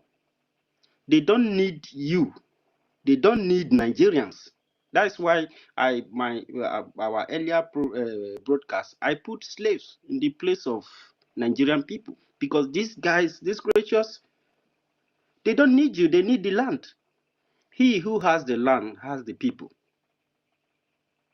If you conquer the land, then the people have no choice. It is what you want them to become, they will be. So there is no point telling people that a terrorist, a Boko Haram, repented and now you have inaugurated him inside the army and then so forth. And then you are telling Biafran people to come and join your military. While you are saying this thing, you are telling the world that you have no army. You are begging your people, if you are truly, if that army is the army of the people, if it's the army of the land, why will you be begging the people to come and join you? The same way they teach you, they were teaching people to be a Nigerian. The same way you are still begging Biafran people to come and join the army of the killers of millions of Biafran children. The army of people who are sponsoring the terrorism that we have been fighting for many years to stop. the army of people who put our body parts and our organs in their fridge and sell them to the West. Those are the people you are telling us to come and partner with. That is unacceptable. And this is a very big shame to all Nigerians. That people, once a society is very senseless, people will come here and they will overrun you and you are finished. So there is no repentance. There is no repentance because these people are grave. They are grave. And they cannot repent from their mission. Their mission, they will succeed it. If you think they will repent, somebody came, they fought war with us. They committed genocide against the land, invaded Biafra land when nobody was expecting war. We thought that these people were ready for the future they want to build. Everybody get involved trying to make things happen. But these people invaded us, haven't committed too many bloodshed. And today, thank God that Hausa people have realized, because the way the Fulani killed Hausa people is very, very overwhelming. What Hausa people, Fulani did to Hausa people is unforgivable. But because of cowardice and, Africans now, some people, it looks like they are born slaves naturally. So we are very lucky, like our information minister said, we are very lucky and we are very privileged for the position that we find ourselves today, especially being here and being among the people that are fighting to defend our land.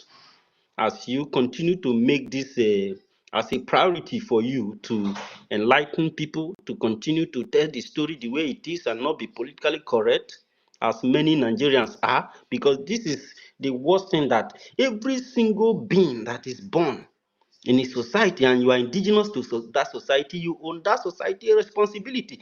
Every other interests outside that your region is negligible. It's insufficient. Your allegiance, your everything, your loyalty is to the land. That is why you see in the military setting, they say, somebody told me that our commander general is less than 26 years old, and elderly people are cutting for him and stuff like this. I said, this is because you don't have loyalty to your land. You think that thing is, this is a very, very serious business. We are at war. You have to follow the command. This loyalty is not to any individual. This system is bigger than you. So these are the mentalities of our people in the One Nigerian East. Of course, we advise you to continue to come here, listening to this Ministry of Information belonging to the Biafran Republic government in exile, and get the proper information you need so that you can live, because we are here to save life. We are here to assist our people, especially in this trying time. Whether you like it or not, Nigeria is gone. Those of our Yoruba brothers who are in those other channels trying to tell you that a new Nigeria, what do you have for a new Nigeria is not possible. It does not exist. In short, what is coming for the so-called Nigeria is despicable. For us in the South, we have a future to build in Biafra, and everybody knows that the last command, the last hope of Nigerian people is Biafra, because that is what you were before Nigeria came. Nigeria came out of slavery, a country born out of exploitation of the indigenous people. Some of you will come and say, they colonized us and they are still exploiting us. But how? Because a country like Nigeria exists to rob you of your future. They rob you on daily basis. This is not like a spiritual robbery or financial. They rob you. They have over thousands of checkpoints in your land, and all these places they collect money from you. When you open shop, they are coming there. They are ripping you apart. And those big ships that comes into your land, those of you from our area, you see them. And who is the man running it? It's the Fulani. I remember those days of the Avengers.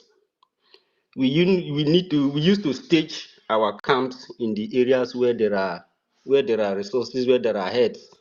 We stayed here because you needed those things and you needed the black market to be able to fund the group. So one Nigeria does not exist.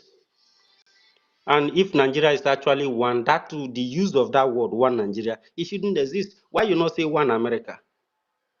One America or one Britain?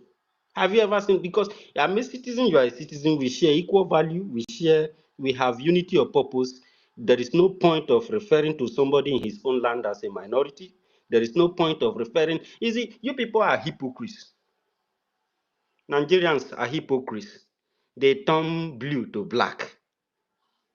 These are people who refer to people in their own land as minority. They refer to people in their own land as, what you call them? So your hypocrisy is very obvious, and it's very important that we discuss, because we don't discuss with ourselves. Many people are very violent, and that's why many Biafran developed a character on how to handle these individuals from the Nigerian side, because they abhor the truth. It doesn't sit well with them. They felt very uncomfortable with it, even in the face of war. I think if you like, run to anywhere, run to America. These people doesn't give. You've been calling them terrorists for so many years. Did you see them shake? They have even intensified. Another two terrorist group have also erupted. One Mahmouda, something like that. Those ones have succeeded in claiming 15 lives yesterday, and the entire community was on the run. 4 days ago, they were in Delta State in a car land, and they butchered over 17 people in the house. The other day, you can see the policeman. He tried to repel the terrorists, but he could not save life. Succeeded in making them run away, but they have burned down the houses. They have killed people. He have to go himself filming them. And when he saw the bloods and dead body of people in their home lying dead, lifeless, he burst tears. Do you burst tears? This is what you brought to your land. All the Nigerians from head to toe. In short, 50% of Africans are saboteurs. You know why? You people brought us to this situation that we are in today. You sabotage the land. You sabotage the land. Many of our Yoruba brothers sabotage, your ancestors sabotage your land. You betray your land and fight in favor of the Western, and fight in favor of the colonials, fight in favor of the people who come to tame your land and haven't shared the idea with the Hausa people. Hausa people embrace the Fulanis, and they killed Hausa people like chicken. Have you seen any strong Hausa person come out to challenge the system that have eradicated their ancestors and continue to kill them and force them to pay tax to terrorists in their own land? And you are trying to be politically correct. You are trying to be the better Christian. Me, I'm a Christian, no, and you know be Christian past me. And God doesn't love you more than He loves me. You get my point? So we have to do the needful. The only hope you have is the Biafra, and that is the Biafran Republic government in exile. This very entity is working as quickly as possible to ensure that you are liberated, whether you like it or not, whether you love it or not, because we know that if we have the resources at hand, you will have a better future. So your resources, your money, your EJ is needed to ensure that our land is sanitized, because if we don't do that, your families back home, they may be hurt, and that is going to break your heart. And this kind of thing is not like maybe that life has a duplicate. It does not have a duplicate. Or you felt that after all, before they conquer the land, let me quickly enjoy, build mansions, and then live my life and leave the rest behind. They will eliminate your family. I getting it. So you have to have love. Nigerians doesn't have love for them. So you hate yourself. You watch other families being massacred. and you will still go to bed and sleep comfortably. This is not nice. This is not good. And like I've always said, that the only people who really love Nigerians are Biafrans. You have paid so much price, a lot, for these Nigerian people, and they don't even recognize it. They abuse you, they call you terrorists, they call you proscribed, they call you all manner of names for standing in the way of their destroyers. Those who comes to damage them, who comes to write them off completely from history. Do you believe that this Fulani organized with many powerful people in the world to elude your history and your identity from this world and teach you how to be a Nigerian? For many years, you have been trying to gather your pieces of your information and your details together, sourcing information, going to libraries all over the world, studying, reading, researching, just to find out what exactly is going on. And we are telling you that Nigeria is gone. When these people, they will pressure you to the extent they know your population, they know your age. They are weighing you by slaughtering you like this. They are manipulating your population. When this thing started, became intense last year, they were shipping in their people. The the corona period made it possible for the influx of these people. And who were the people involved? Dangote. They were shipping them with their trucks. And today now they are on rampage. I mean, that defies everything that you have to give as a Nigerian. That defies everything you represent as a person, as an individual, and as a society. So if you are thinking that being politically correct or being very hateful or be engaging in division, you people from your land, they are not your family members. A foreigner, Fulani, that invaded Hausa people in 1804, almost exactly the same time that the British invaded our land, are now your best friend because you want unity, you are very tolerant, you are peace-loving. I am not peace-loving. I'm peaceful when there is justice. Whenever there is injustice, there is no peace. And there is no injustice. The laws of the land is being betrayed and compromised. This is the worst thing that you can do to a people. In a people who has the future at heart, in a country where there is objective, where the country is building on something, and because a law is almost like a formula, it is a way of making peace, it is an order for the people, and the people make these laws themselves, not the one that your slave master is scripted out in the in Chatham House or House of Lord, I don't know what we call it, from you, and hand it over to you.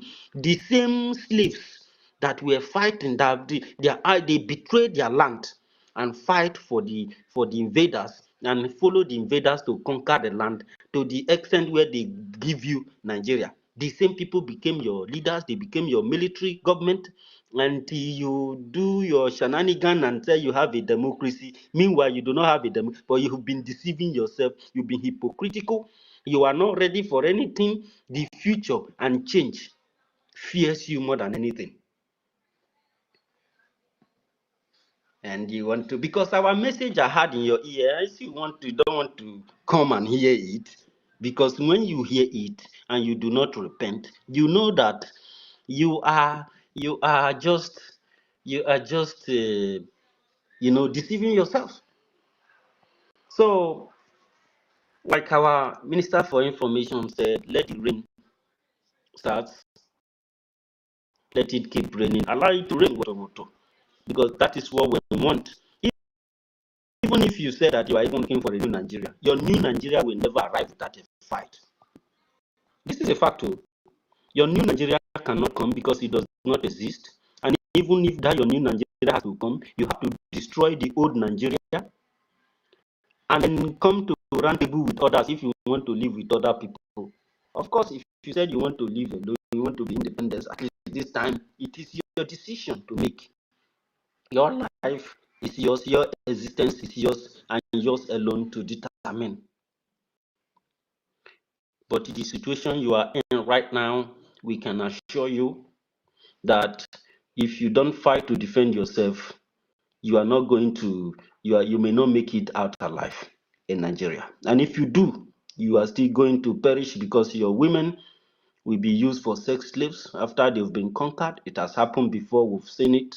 History have said it. And your men will be used to do hard labor without any compensation.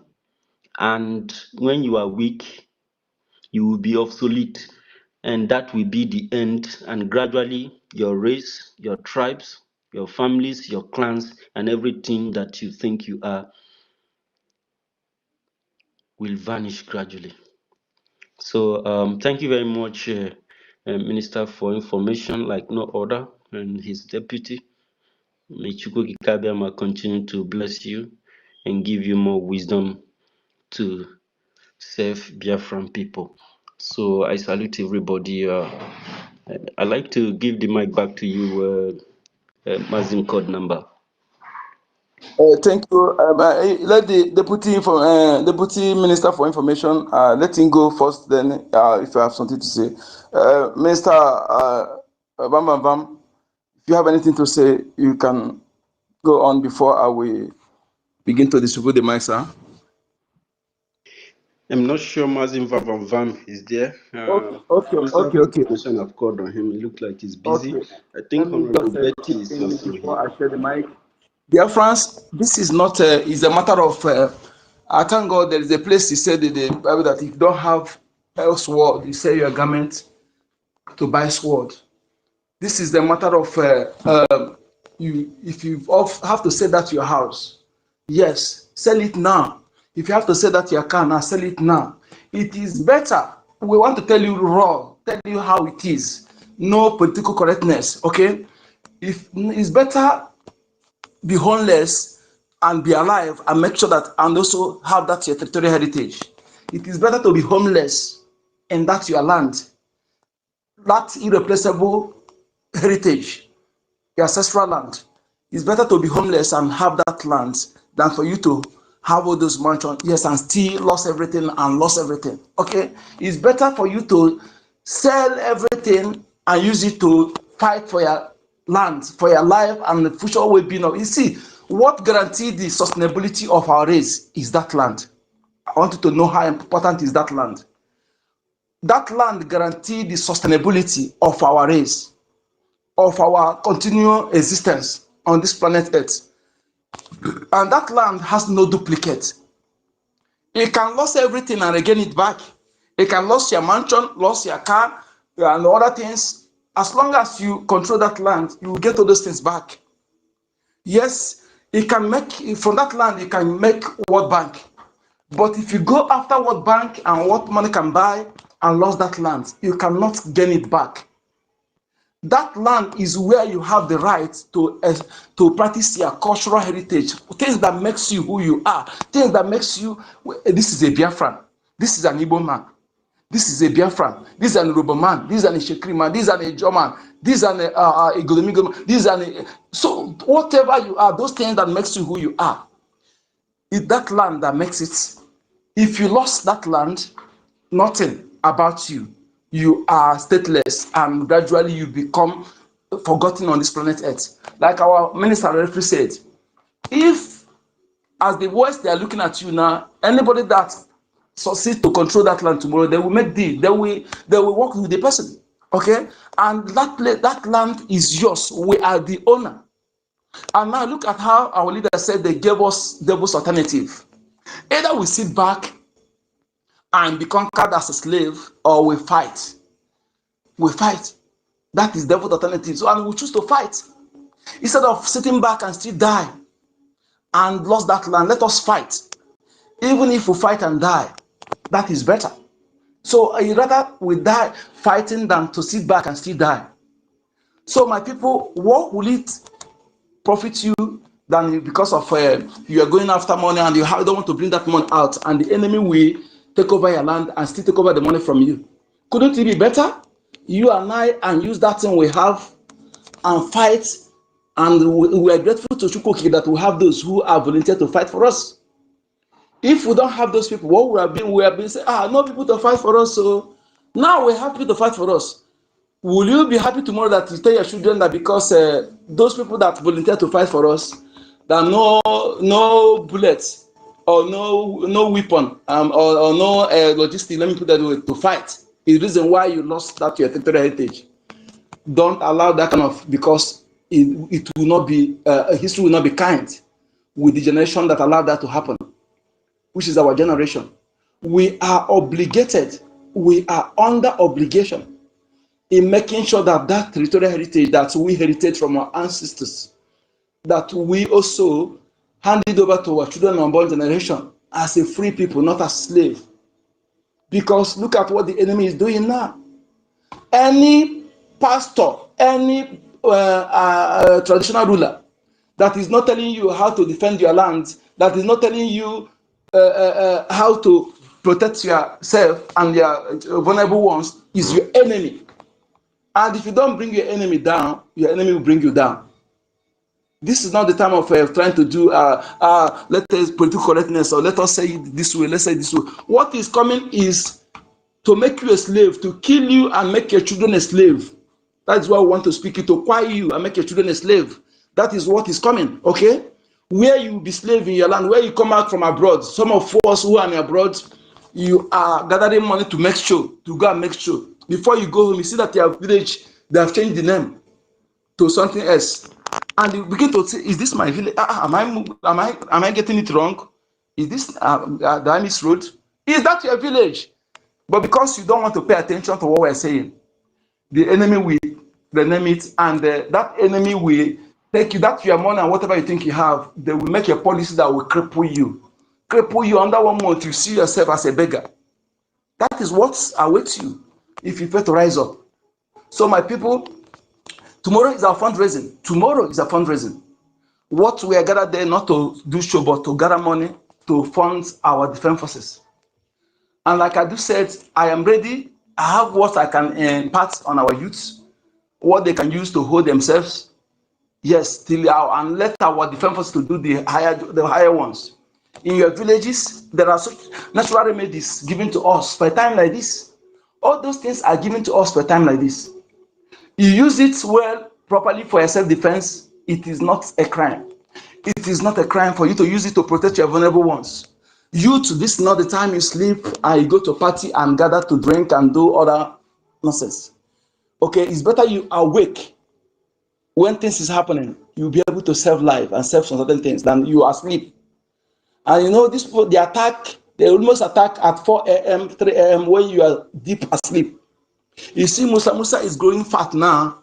He's growing fat because he has enjoying money from organ harvesting, enjoying money from bunkering, he's enjoying money from extortion, he's enjoying money from what's it called? Yes, organ and kidnapping for ransom. He's enjoying the money. Musa is involved in all this. We are not saying it for to make words sweet. No, this is facts. Musa is Christopher Musa, the CDC of Nigeria terrorist army, so-called repentant. He said they are repentant. The ASWAP, the ISIS, the Boko Haram, the Al-Qaeda, all the terrorists in the Northeast that they deliberately, they will, whenever they procure weapon in the name of Nigeria with our money, they will leave it, the barrack open for the Fulani people to invade, the Fulani terrorists to invade and take out all the weapons. They have been doing it long ago. All the weapons America is selling to them, China and other countries are selling to them, are ending up in hand of terrorists. Okay? There was a time we see the Israeli-made machine gun, powerful gun that when it hit wall like this, we put the wall, pull it, you know, in hand of terrorists. When they were doing protests in the north, we see the weapon in hand of terrorists. That weapon cannot be procured by an individual. It's only government. Okay, so when they procure this weapon, they will leave the armory open, they leave everything open, vulnerable, and the terrorists will take over it to come and kill up. These are the people who Musa tag repentant. Christopher Musa, who always come to National Assembly and say, Simon Ekpa, Simon Ekpa, Simon Ekpa, Simon Ekpa, Simon Ekpa, Simon Ekpa, this, Simon Ekpa, taking over all the airspace. Musa, that repentant, acclaimed repentant Boko Haram are in Ebubago. They are AVG. They are Udogash. They are Special Force. They are the people he used for his asymmetric war. What is asymmetric? That everywhere is front. Everybody is enemy. That is why they will go to a soft target, burning Christians, burning Biafrans while asleep. And when they burn, the Fulani children will be eating our children. They roasted, and they make it video. And Musa is not talking. You remember, we tell you that whenever the enemy come and accuse you on something, is what they do. Remember Musa calling us cannibal. We are Musa, who is cannibal. You can judge for yourself. Musa is the cannibal, and all they drink human blood. They cannibalize. They eat human flesh. They come and use it to make suya for you. Think about Allah Quanta. When Uti come and say it's 70 people, I can tell that what they got there is more than 1,000 score. But they make it where you will make it it sounds will not so it will not generate public tension. But I can tell that what that's where they harvest organ, they sell the organ, and they use the flesh and make suya for you. You eat it, begin to eat because you're on truth. And some of our guests, they always like to make back. This third time of time, if you long truth, if gluten make you just pie for nothing. And if you are self-centeredness make you to see you dining with our enemy. If we catch you dining with our enemy, we will help you. We will help you. Help you in a way that you will no longer live to see those things here. We're in a state of war. Make sure that that our men, our defense forces, our women, they are fighting for us. They're putting their life online for us. And it is our duty to help them to serve us well. Help them to fight for us. By whenever you hear sit at home, you obey. Sit at home is not to those who are telling you they cannot protect you. But whenever we put something that will help them, those who are fighting for you, they will begin to remember you a business. Now you are being killed in mass. Know that the GO is talking. No appointed king is talking. That king in your village, they are not talking. Why are they not talking? Bishop Onega, who was among those who kidnapped Mazlan and other ones. Why are they not talking? You wake up and go and give your title to them. These are not, they don't know God. They are planted by the caliphate to continue enslaving you. You must understand this. So bring that your tithes and give it to those who are fighting for you. If you want to be saved. What is coming is not anything, persecution, whatever. This is war. War. And the book you and I read says if you don't have you don't have sword, sell your garment. That your garment is equivalent to sell your car, sell your mansion, that your mansion. Use it to buy a weapon. Now, use it to support those who are fighting for you. Nobody is calling you to come and fight. All they are saying to the able-bodied youth, you can't have the 10 youth in your village and they come and rape your women and go scot-free. 2 Fulani will come and rape your women and destroy something, and you said it's looking for. There are many things you could use. Get your dagger, get your altar, whatever things you can get. Those local remedies to defend your land, get it. Get it now. And the remaining one, I will be able to tell you, not on this space. If you are ready, bring 2 youths in your villages. I will tell you what to do. So I will stop here because of those who want to speak. Thank you, our information minister. Thank you for what you are doing. Thank you, Deputy. Thank you, BIAFRANS University. Thank you so much. For those who want to speak, University, you have the mic in case those who want to speak, or should I pass the mic to them? University, are you there? Okay. Shishi, you have the mic. Thank you so very much. Ridge has been trying to come up, but Ridge, just go out. I don't know if that's my network. But if you are trying to request, go out and come back. It seems like the network is fluctuating. 2 people is already out of the space. Please try to come back. We have Honorable Betty. I know you've not spoken. Honorable Betty, are you on there? Okay, but it's up. Okay, go ahead. Honorable Betty? Okay, Honorable Yeah. Betty. Good. Hello. Good evening from here, Yeah, Honorable good Betty. evening. Should I continue? Proceed. Thank you, wonderful people. You are all great men and women. I've been listening and I am very happy that I have guys like you, brothers and sisters, doing the needful. My loyalty and my everything, respect, will always go to our heroes. My leader, my prophet, Mazin Nnamdi Kanu, and my wonderful Prime Minister. I also extend my greetings to my APM, the wonderful man. He does too many things at a time. And my 2 great ministers that I work closely with. My people, you see, when we are here talking, we don't know where to start from or where to end. But however good or bad it is, we must start from somewhere. I have so many things to talk about. But first of all, when I look at the title, when he says, it is time to ignite fire against Nigeria Islamist terrorists, it's not as if we are here to incite or radicalize anyone.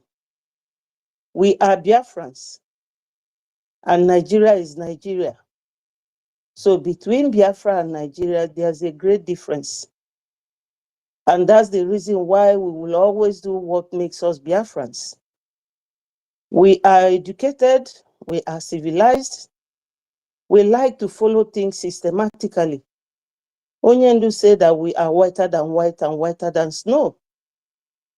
Time has come when both Nigerian children who are real Nigerians and those who are Biafrans, unfortunately, are facing the foreign Fulanis. When you look at what goes on in Israel and the Hamas, you will see that Israel will be coming with either armor tanks, soldiers, but those boys will be there standing with stone, throwing it at the soldiers. And sometimes they will break their glass, sometimes they will throw it at the soldiers. But when you look at what is going on in Plateau State, Benue, because Benue, Biafra stretched to some part of Benue, you will see that they will keep complaining about their fellow men, all these tiny rat terrorists coming to buy them, kill them every day. Why don't they regroup? That's why I said that we are not here to incite or to make anybody get radicalized. You also have to learn how to face your challenges. Face your fellow men. You can dig hole all over the Appian ways that they come through, so that when they come in, they will fall in there. Because it's self-defense. Onyendu was ringing this like a bell. Fulani is coming, Fulani is coming. Nobody listened to him. And they were saying, you Igbos, you this, you that. Do you know why they always address them as you Igbos? Because they don't want us to be united. But look at them, they're all fighting together.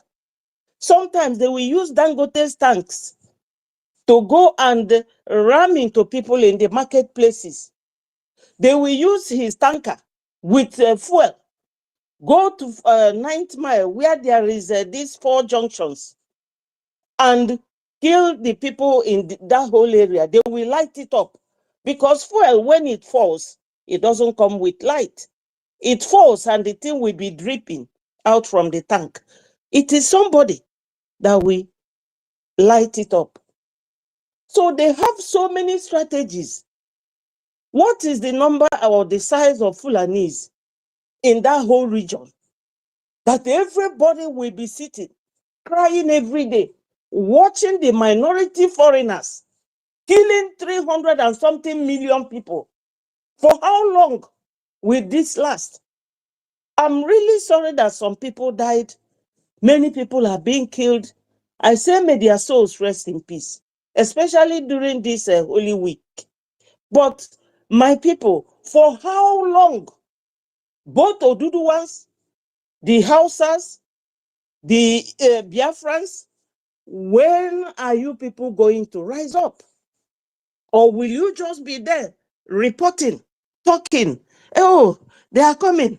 They have come. Why don't you face them? I know they've got guns, but in those days, around 1926, Abarayot women, they rioted. Women from Akwa Ibom, women from Ikotekpene, women from Abia State, women from Imo. They rose up. That time it was British ruling Nigeria. And already Biafra has been amalgamated with the whole country. And since then, it never worked. Those women never shied away.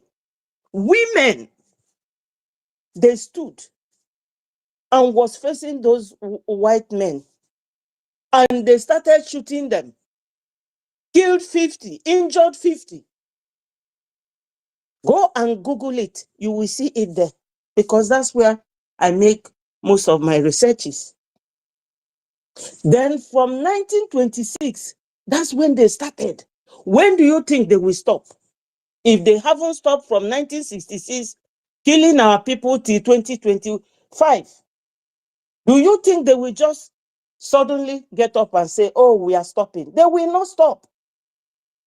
Why do we create this awareness? Because it is your right. UN Charter Article 51 gave you right to defend yourself because it is your inalienable right. That's your fundamental human right. Right, Ichukwurapologe, need to be free.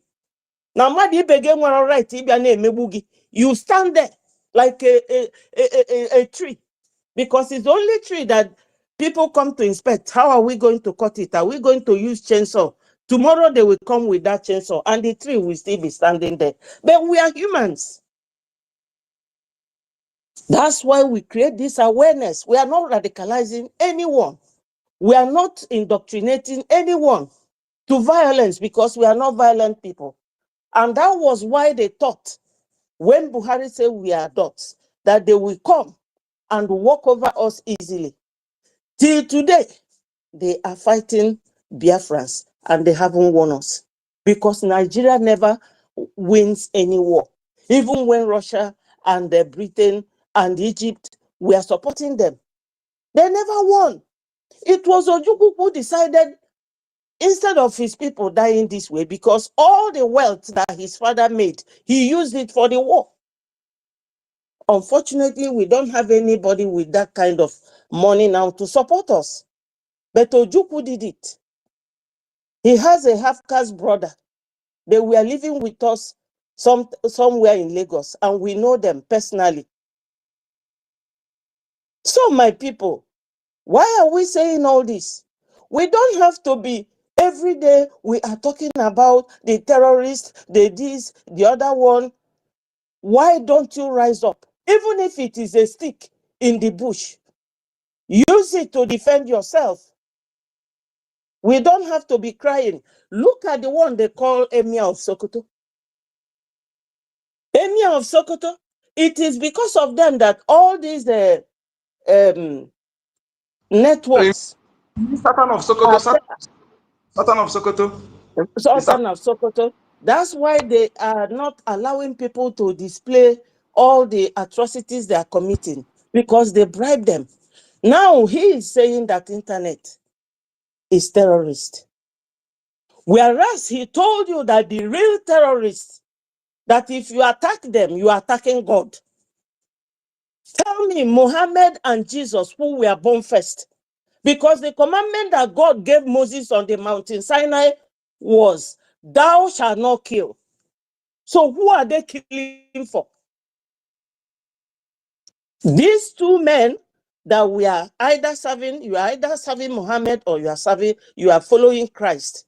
They came years after Moses had gone.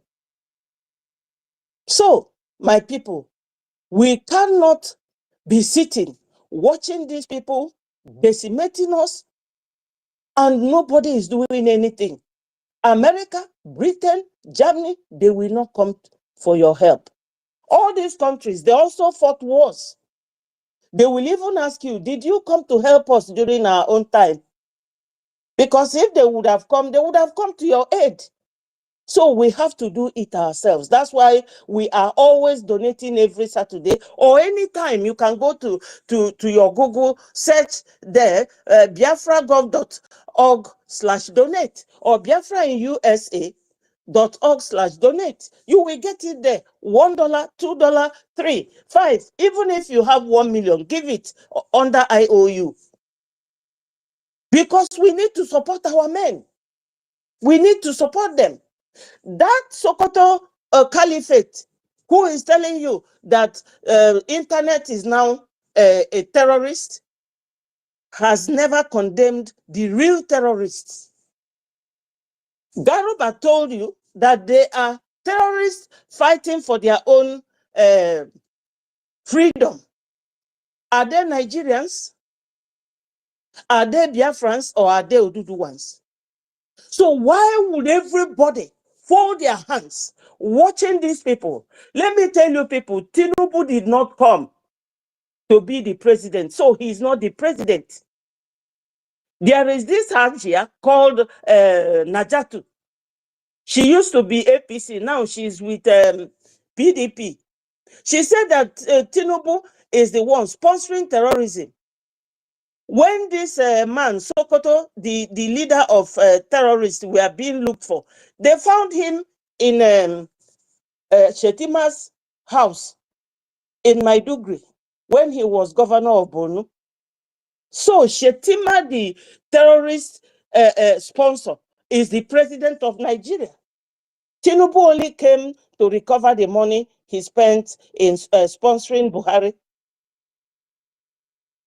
So Nigeria can never be anything to benefit those who are very cold-eyed, who are very cold-footed. You can't move, you can't see, you can't talk. But whatever you people do, we Biafrans, we are not there to please anybody. We are going to fight for our freedom because we can never go back to Nigeria. That's not what they are fighting. They want to Islamize you, make you their perpetual and everlasting slaves. And I am sure that we are not ready for that. So you have to always donate to support our gallant men. Because if the Sokoto man, caliphate or sultan, whatever he is telling you that internet is a terrorist or terrorism, I don't know how he said it. Even the very dark man, his children that don't go to school, that don't understand, they are saying now that he has to go and apologize. Apologize to who? Apologize to who? Unfortunately, this Musa is not looking at Gowon and T.Y. Danjuma because they were the ones they used in 1967 to silence us. And Ojukwu warned him that one day you will live to see these same people finish your people. Because our leaders, our past heroes are all prophets. All their prophecies have all come to pass. Today, T.Y. Danjuma is crying, Gowon is crying, and Musa Christopher, a Christian from Kaduna, he is also making the same mistake. But that is all his business. He chose to do it. How can you say that somebody is a repented terrorist and you put them in the army? When they put you in the army, next year, another group will come. When you repent, it means that you have realized that what you were doing or what you have already done is not good. And your repentance means you will not do it again. But every year, you will keep hearing 700, 800, 1,000 repented Boko Haram terrorists being recruited into the army. Those are the ones that will kill these ones they are campaigning for now in Enugu and Akwa Ibom to come and join army. Because what they usually do, and they still do it, is that they will bring all of you military from south and send you to Sambisa forest, tell you that that is where the terrorists are. These repented ones will be the ones to come and finish all of you. So any Biafran joining Nigeria army, just write your will, because you will not come back alive. It does not concern us. Everybody has warned you people. Onyendu did, our PM did, come out of Nigeria military. They don't love you, and they can never love you, because what you have is what they want. So they are your enemy, and your enemy will never want anything good for you. Thirdly, from what I plan to say, is that I have personally spoken to two of the women that used to follow me on my platform. I asked them one question: why are you with NGOZI Orabueze? They say, is it because it's a woman that you people? I say, look, auntie, because they are all older than me. I said to them, listen, don't start with emotional, all these women. I told them that Margaret Thatcher ruled Britain. Indira Gandhi ruled India at a time. But they had interest of that their country. Ngozi does not know anything about Biafra. And she does not. During and after the war, till tomorrow, Ngozi does not know. All she did is using those who started either with Onyendu or who had knowledge, so that they will be covering her while she is fighting for Musa, Gumi, and Shetima, plus Hope Uzodema, all the governors of Southeast, because those governors are her members in People's Club. So now, when Ugo 247 say to you that immediately it happened, they send me the picture, it's on my phone. It's not gentle, which means that that death was actually aimed at Gentle. And who is Gentle? Gentle is one of our commanders defending our land. And the one called Urago was rejoicing for Piatwoye when Gentle. That's his language. So how do you people now following Ngozi now feel happy that children belonging to your fellow women are being Piatwo down in Okigwe and Owerri and Olo? And you people are happy donating the money that Ngozi is using with the governors to buy ammunition, to arm those boys now to your children. So which Biafra is she fighting to defend? That will show you people that that woman never came to fight for Biafra. Her motive is no longer hidden. It's clearly open. Because if they will kill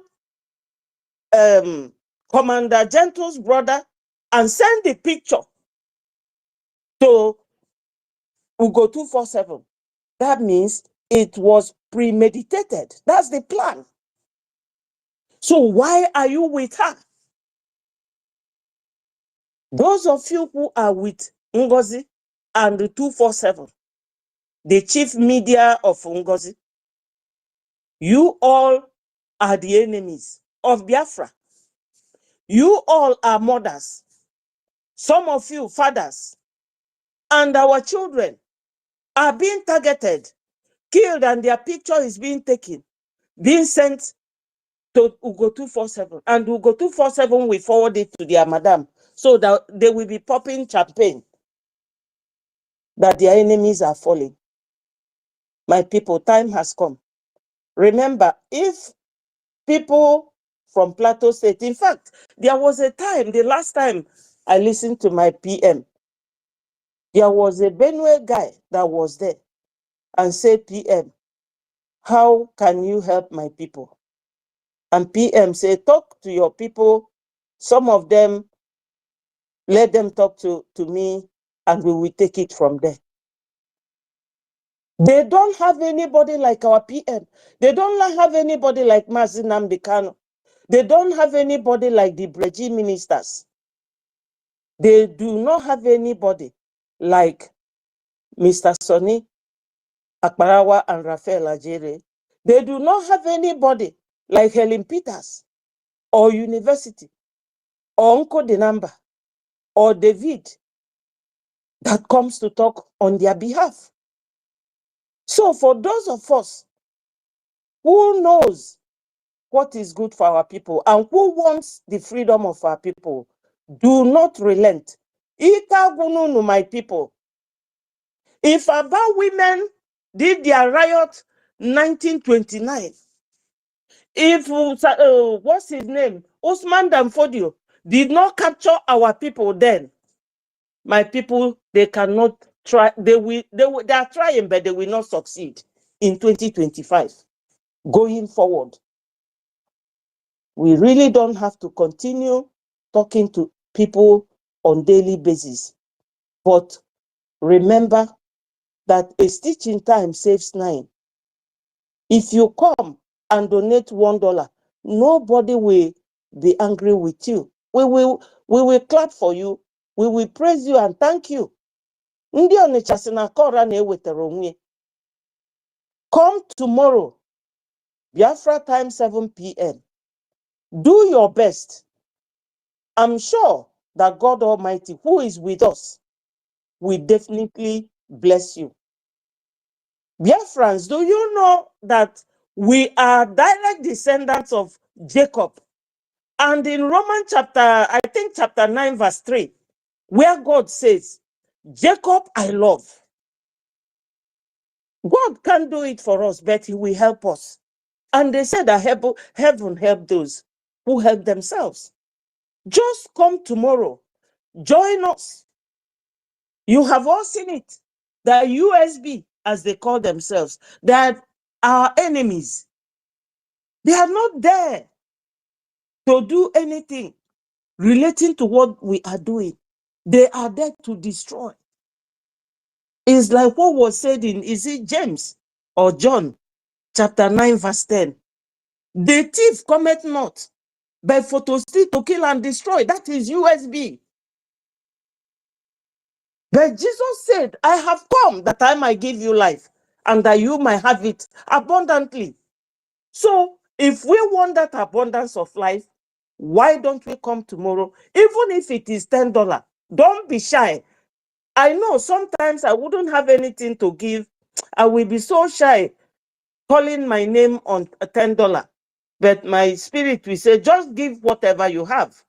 I'm sure that we're all human beings. Some people feel this way, but please do not. We need that money.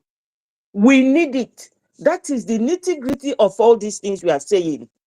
But it's good to tell you that if you do not donate it, this is what will happen to you. My mommy knows that, so now go interrupt you, I beg. Me and they give 50 cents. Don't forget that. I they give 50 cents. You they give? I they give 50 cents. I they give 50 cents. So This is it. Anything anybody has, please, my people, let us do it. Let us do it so that they will know that it is not, if Mazin Nnamdi Kanu or PM is not there, that we can do it. They are getting it.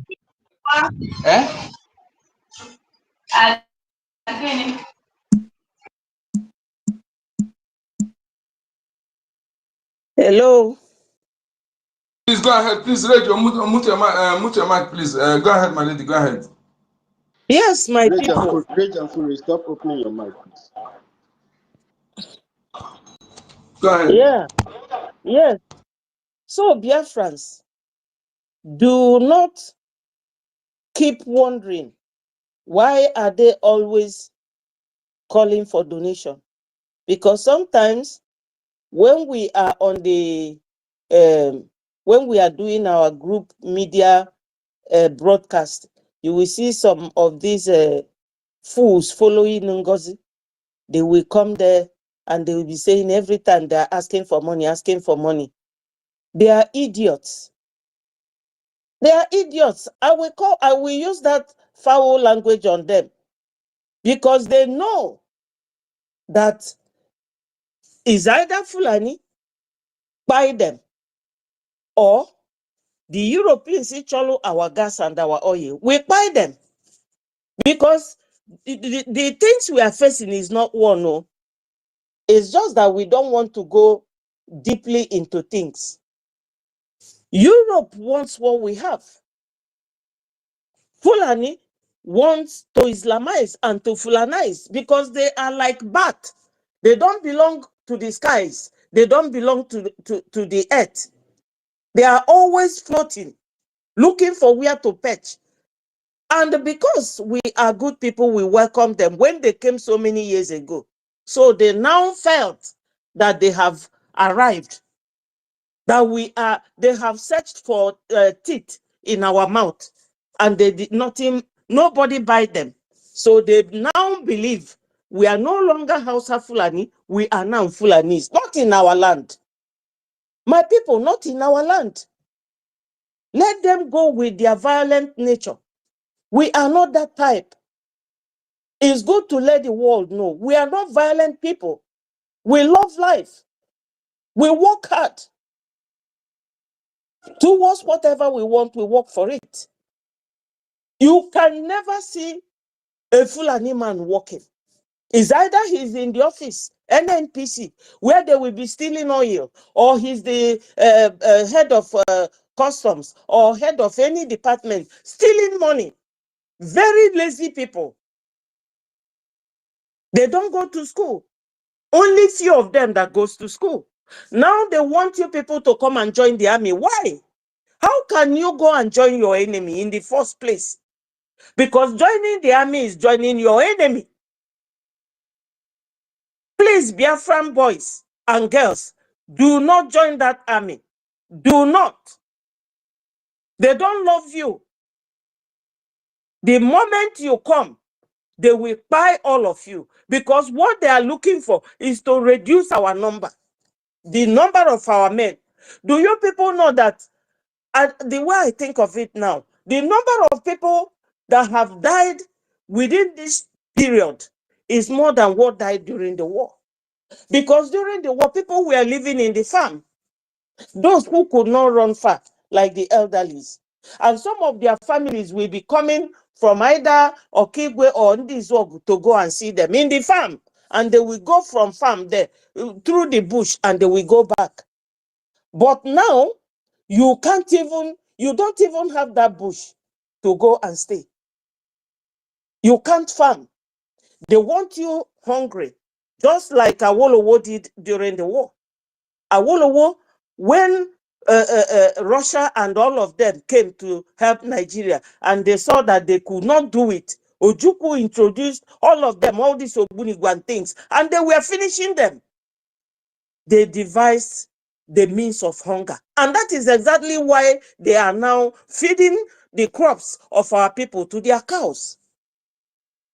Because they are animals. And I know that that is why Onyendu called them zoo.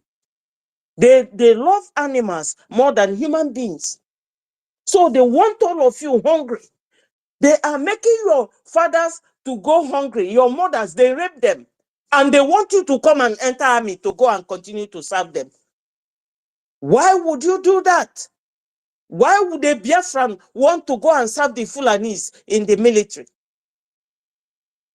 Because this same military was what Tafawa Balewa and Saduana of Sokoto used in 1953.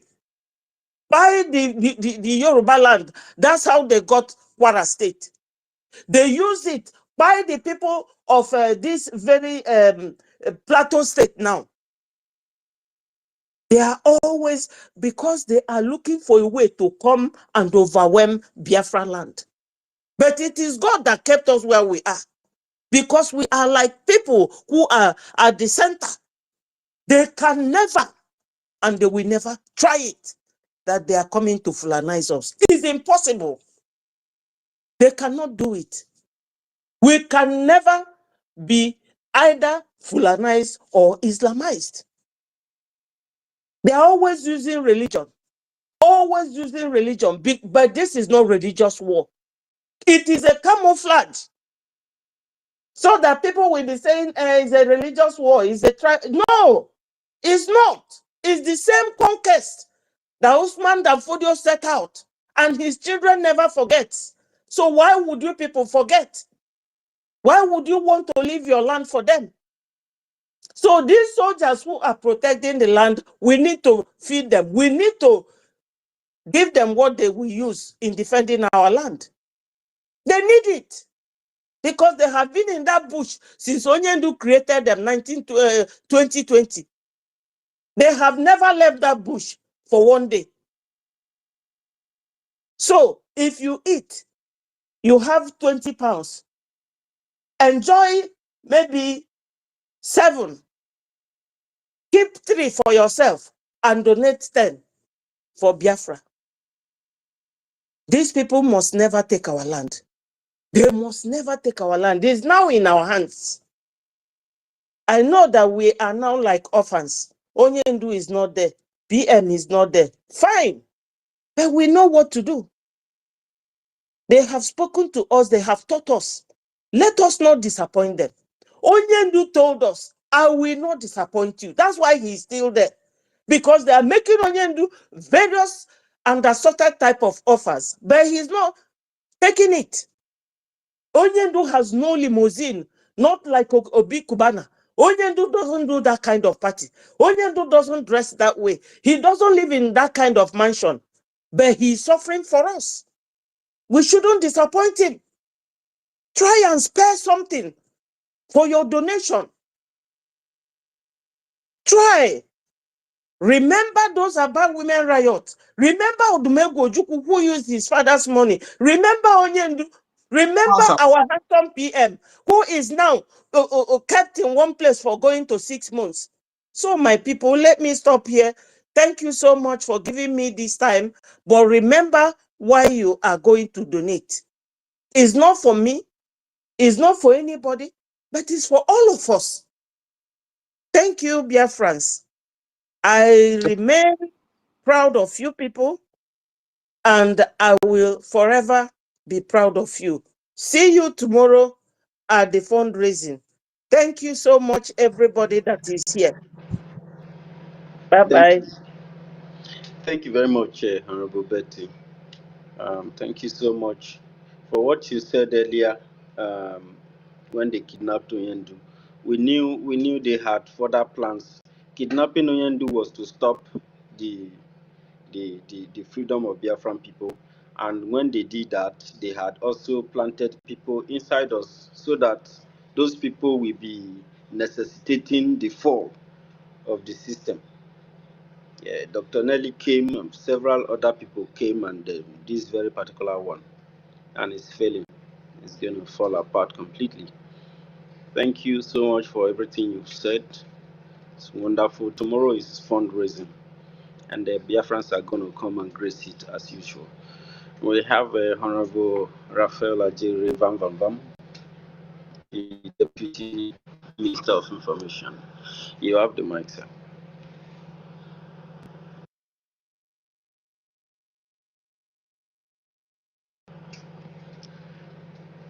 Vam Vam Vam. Honorable Vam Vam Vam, are you there?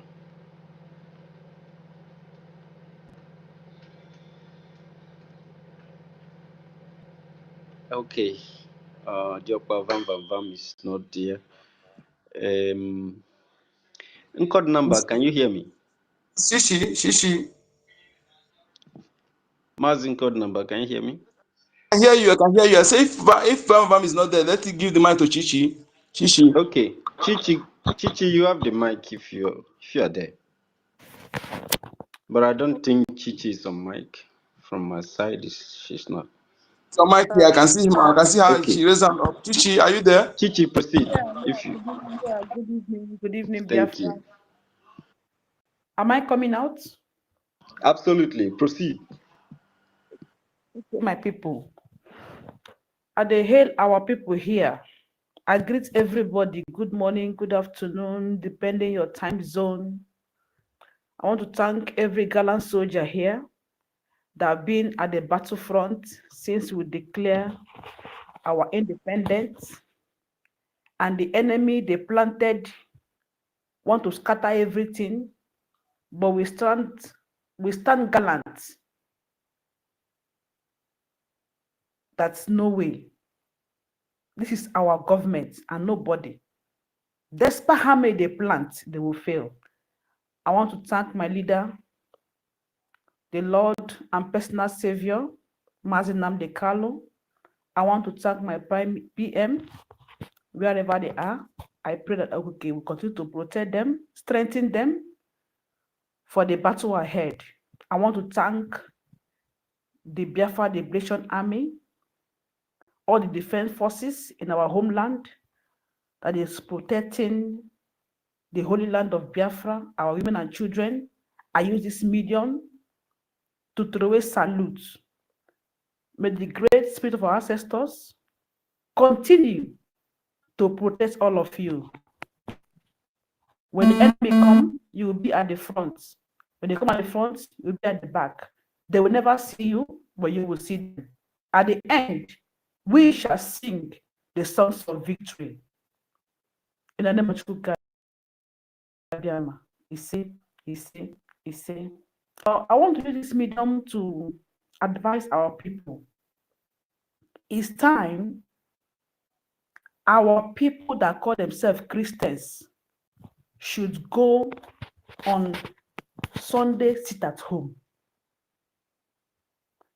Why did I say so? Because I've been watching what has been going on. All the killings of Christians, killings of our people, killings of everybody in that zoo called Nigeria. I have never seen any of these big pastors make any comment about it. They have never talked about it. Is it Adeboye? Name them. They have never made comment about it. But I could remember when Jonathan was in power, when they were still selling petrol at something naira. I could remember the owner of Redeem. They made a match about his administrator. Then there was not much killing. But this killing of this time around, every minute, every day, killing. None of them have made any statements. At least if they make statements, the international community will understand that it is serious. But these men have kept doubt. Is it not time the members use their brain? It's not to go to church every Sunday to go and clap. Please, can I tell you something? They are all converted Muslim to Christian. All those head of churches you are talking about, they are all Muslims. So they want the whole country to be Islamized. Thank you. Now, can our people take this responsibility and do Sunday sit at home? If our people go for Sunday sit at home every Sunday, stay in your house and worship your God, take that tithe and offering, pay it to Biafra freedom. That is the only place that your freedom is guaranteed, your life is safe. All this preaching that we have been hearing for more than 100 years now, it has not changed anything in our life. It has not. Can't our people make use of their brain? Was it a month ago? About 50 people of this man that tie apron, they were slaughtered in the church. Today, this man has never any comment about that. That's law choosing. That's law choosing. Mocha, they are kept Moses then. You're right. In a boy. That in the church, the man have not make any comment today. And on Sunday, human being will bath and dress up and say he's going to church. Can't our people make use of their brain, know that we are at war? The Fulanis have declared war on indigenous people. And they do it in a way that they entered through so many means and declare war, and people are still sleeping. Some people are still partying. I saw somebody day by day, see money float everywhere. Meanwhile, we are searching for money to liberate our land. Can't our people wake up and know that we are at war? I advocate for people to go for Sunday sit at home. Sit at home and pray to God. God will answer you. Use that money and fund our liberation. When Biafra is fully restored, you will serve God with a pure heart, with a pure spirit, not with lies and blackmail, not with lies and confusion. Your brain has been damaged for so many years. Sit at home on Sundays. I could remember the one of the diocese, I forget the name of that man in Enugu. That man fought one sit at home in Enugu. And since Fulanis have been attacking Enugu, this man has not made any comments. This man fought sit at home. Bishop Onaga, call them by name, Bishop Onaga. Yes, you're right. In Enugu, to the extent they go for service on Monday, say no more sit at home. And this is at home, we are using it to fight our oppressor. Bishop Onaga fight it at home. See, up now, I don't know, our people have been attacking Enugu. He has not speak any word. I begin to imagine that these people are oppressors. Why are people still listening to them? They listen to these oppressors and begin to insult people that want to liberate them. Okay, in a minute, but what is wrong with our people? With all this happening today, can't they wake up and know that their life is at risk? Their land is at risk. What is happening in our land today have happened in so many places where the invaders took over the land of the indigenous people. When you go there, you will see foreign people. They are no longer the indigenous people. I read in a research I made that the Philippines, so people that are there, they are not the indigenous people. This is what they want to do in our land. If Fulani succeed in conquering our land, we are no more. Without your land, we are nothing. Can we keep Bible and Christianity in one side and go our traditional way, fortify ourselves? Stop going to church, be in your house and pray. Use that money for your liberation. So this so-called men of God will understand that people are waking up. Our freedom is in our hand. Our freedom is in our hand. I never believed that Finland will do what they do. Now it will be in our hand. That our freedom is in our hand. We have to find every means to fight and liberate ourselves. And our people should stop eating cow meat. Stop eating this deadly cow meat they bring to you. They use it to kill your people. Stop eating anything that comes from the north. Stop it. We can do it from ourselves. See how we can drive these people away from our land. Stop eating Fulani cow meat. Stop eating suya. Stop all this their meat so that they will go with their meat. Our freedom is in our hand. Our life is at risk. Our race is at risk. Our land is at risk. We have to fight so many means to fight this battle because the battle already is in our doorstep. But men are still playing politics. The freedom is in our hand. Please, we should fund our liberation army. We should fund our liberation army. We should fight this fight for us and for all. We will not keep this battle for our innocent children. We need to fight and give them a safety nation where they will be safe, where nobody will come and terrorize them. Please, my people, it is now. The freedom is now, not tomorrow.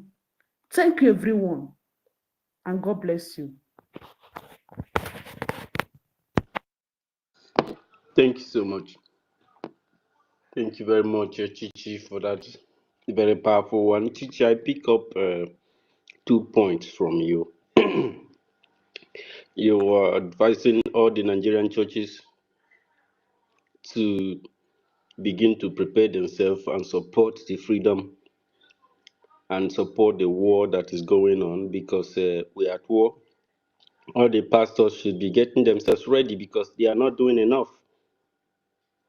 And if possible, the government organize Sunday sit at home in order to send a message to all the churches in Biafra land, so that they get the message very, very clear.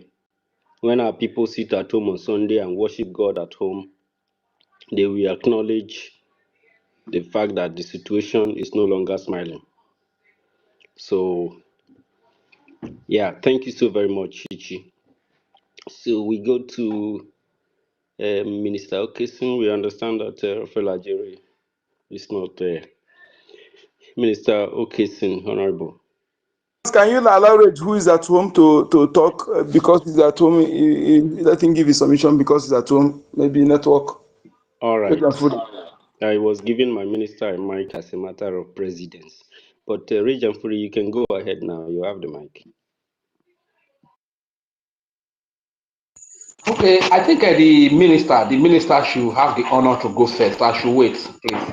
Thank you. Thank you very much, sir. Honorable Kesin.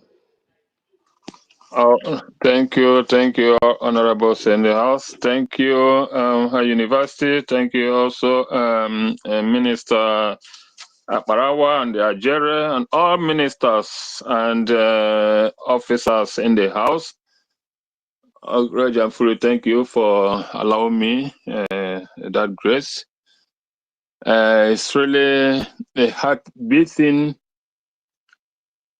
story or news, what we continually heard or listen every day concerning our quest for freedom.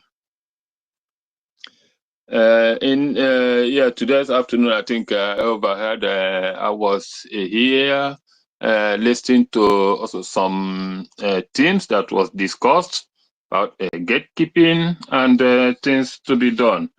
And this evening, in fact, I applaud every one of you. Your efforts is amazing. It's amazing. Thank you all for keeping the fire burning and enlightening our people, the things they should do or know. Unfortunately, it all seems to be falling on deaf ears. They have had enough. Biafrans have had enough.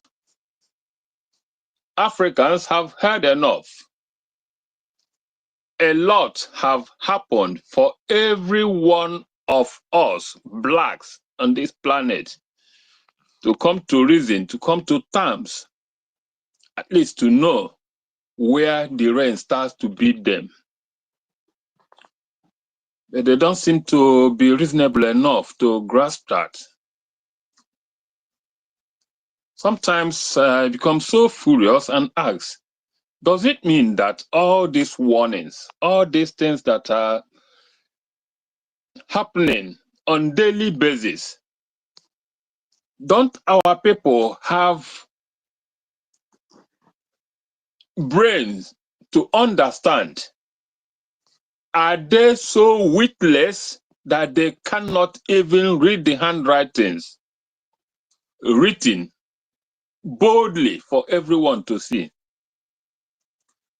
The same thing keep happening every day, every day, every day, same stories.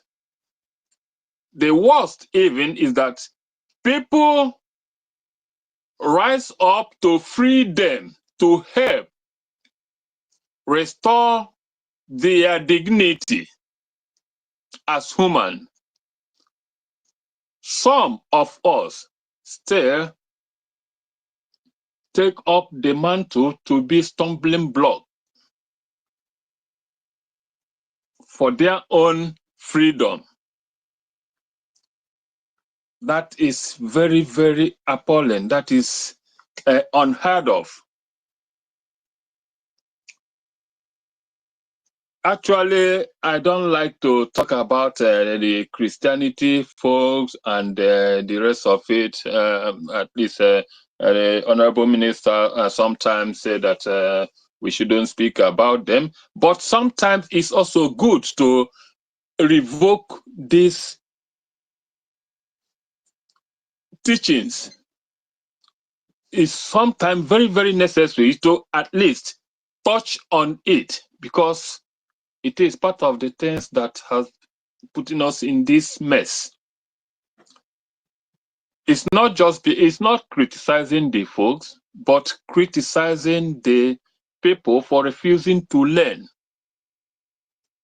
We are today begging for pennies, cents from every one of us for us to be free. People decide to remain adamant. People decide to choose the other choice. People decide to even fight against their own freedom and how they could be free. That is unheard of. And that is what makes me furious. But I read one caption recently about the feeling and the whole scenario that is happening today. And I come to believe that, yes, the problem of our people is that they have so much gotten themselves that they don't even care to be liberated. They don't want to be liberated. They have rather found solace in the hands of those that oppress them. Politicians, international enemies, international world, beneficiaries of the whole mess. The monetary beneficiaries, or will I say, let me just come with to the Christian sect here. Maybe the problem is not just the Christendom, the whole folks, but the heads, those that are beneficiaries to this mess. They are the problem. Somebody told me some time ago, can't we just speak to these people or these heads of churches? The problem is that they don't preach this freedom or the Biafran issue to the folks, and that may be where the problem is. So I ask them, how can they? How do you expect them to speak against their business? It's just speaking against their business. Nobody does that, and that is why things continue getting messier and messier and messier every day, every time. So these particular people that hates churches, they are the problem. They are the problem. And people letting themselves be fooled all the time are also part of the problem. Coupled with the school system, which the Fulanis have succeeded in rubbishing. That is also part of the problem. Because the school system have been so bastardized, mesmerized, and brought to the lowest ebb anyone can think of, that they don't even attend schools to reason. It has turned to something else. All this mess coupled together makes it impossible for a people to be liberated. Counting the wardens that said you can't liberate a slave who has found comfort in his captivity. That is what Biafrans are now That is what Nigerians have turned themselves to. They seem to have agreed with the things that held them down. And they've agreed with it and decided to remain where they are, or even drawn deeper and deeper beneath. And some people rose up to free them, and you are still battling those people that come up, sacrifice themselves, put everything aside to talk sense into you, to deny themselves most of the benefits of life. People still have the gut to criticize these folks. That is inhuman. And for us that are into this battle, I applaud every one of you. Please keep it up. For what we do is philanthropic. Once you decide to be in this battle, it is philanthropic. It's what we've chosen between us and our God for humanity. We don't expect our reward here on earth. Only Chukwuoke is going to repay every one of us. Every one of us. We should also know that our greatest enemies, our greatest detractors are, if you are in the Western world, they, number one.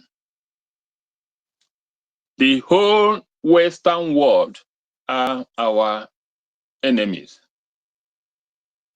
That is why the PM keep on saying, APM keep on saying, do the needful and the rest will come on its own.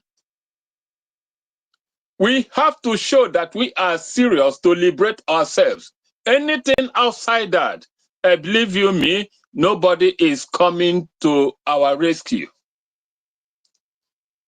Until we touch the things that they are interested in, those things that these people are interested in, until we touched on them, before anything, before they can even show any sign of interest to come to start even discussing with us,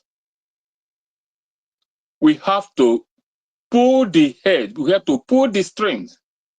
If we want these people to really show interest, if not, they will decide to remain on the brink and watch, because they already have interest and it's booming for them.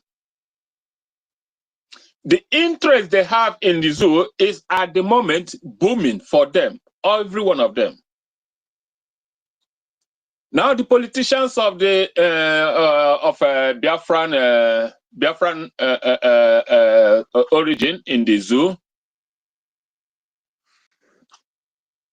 we should not expect less from them. They are benefiting from the mess and will never come out willingly to deprive themselves of these benefits they are getting today. We have to force it down on them. We have to force it down on them. That is also why, or the reason more, we should all try and do more. Equip our gallant men. Because we cannot expect them to come out with even ordinary AK to confront those with a fleet of armored cars. It's not possible. That will be suicidal. They must have something sophisticated, something superior to be able to match and confront these people at all. We know how the zoo is made of, and expecting our gallant men to march out with ordinary rifles to confront those on the armored vehicle is not nice.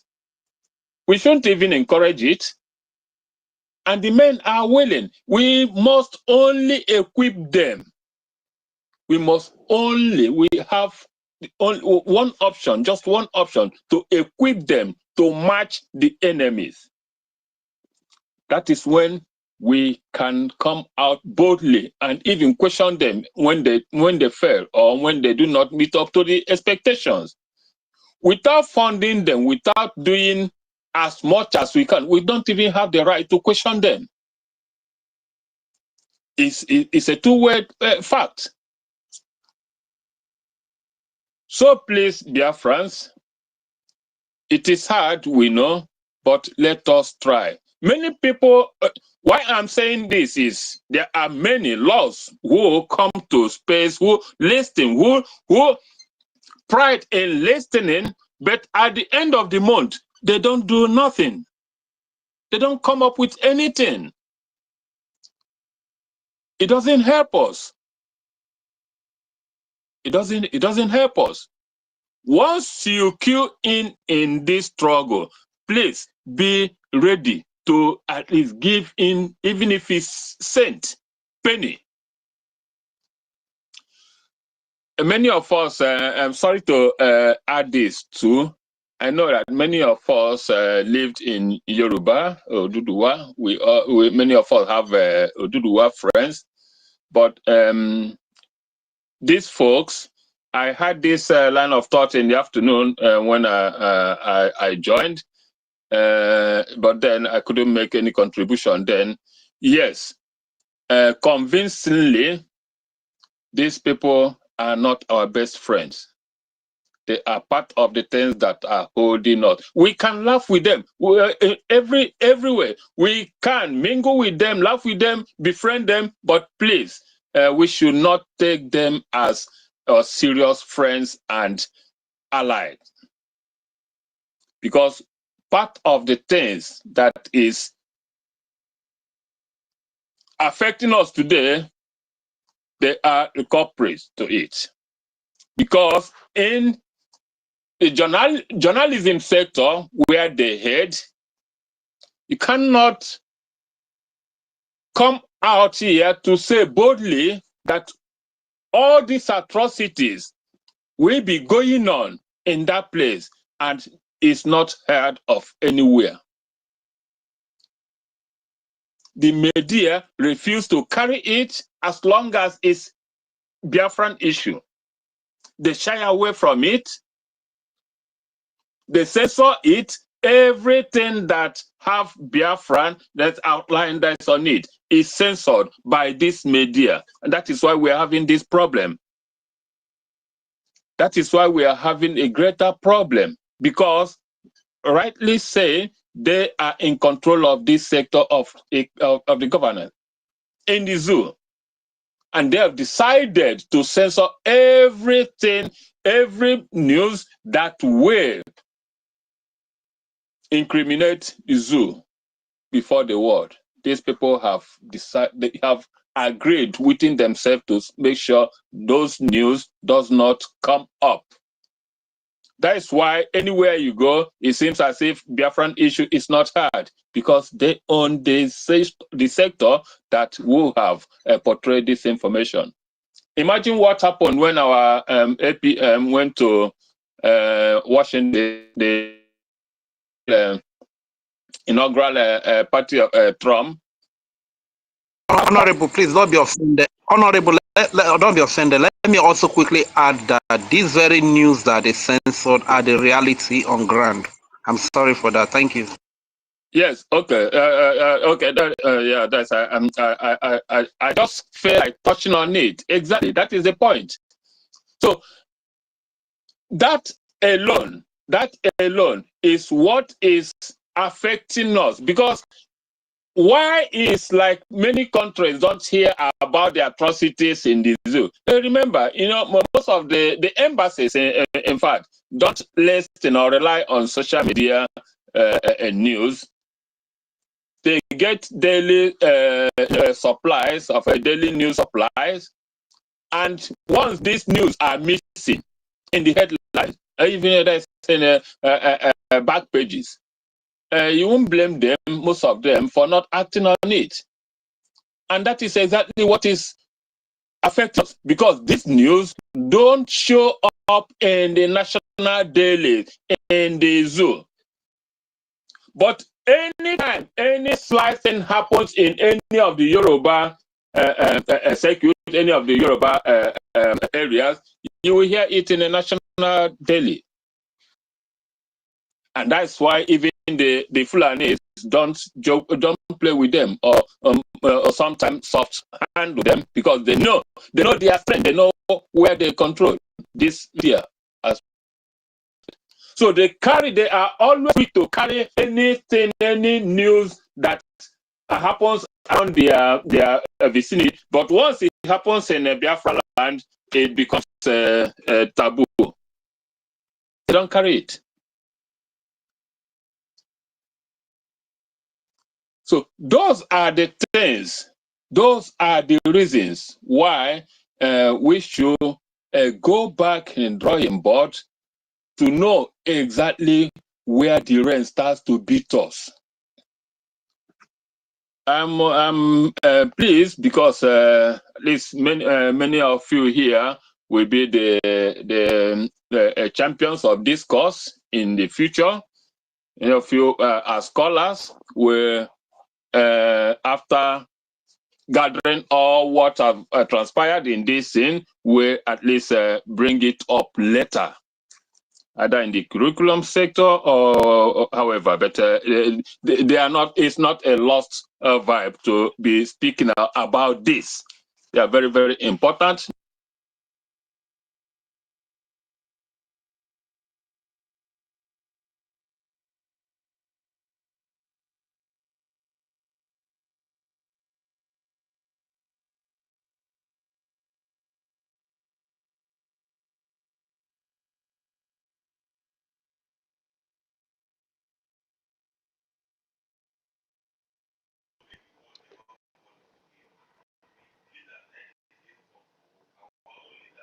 Ikuku. Coming out. I think I'm not hearing anybody. What's going on? Yeah, I can hear Honorable Kessin. I cannot hear you. Honorable Kessin, if you can hear us, we cannot hear you, please. Yes, sir. Okay, Sin. Oh, sorry, am I off? Yeah, you're up. Go ahead. Okay, okay. Sorry, I don't know why this thing wasn't happening.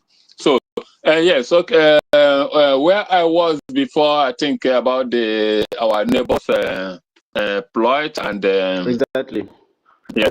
So we should. It's not bad to once in a while speak about this issue, them and the religious sector. I even about religion. I want to chip in a little. I want to talk about a little there, not criticizing anybody, but it's fully when our people, most of them converts, Christians, want to shy entirely away from aggressiveness.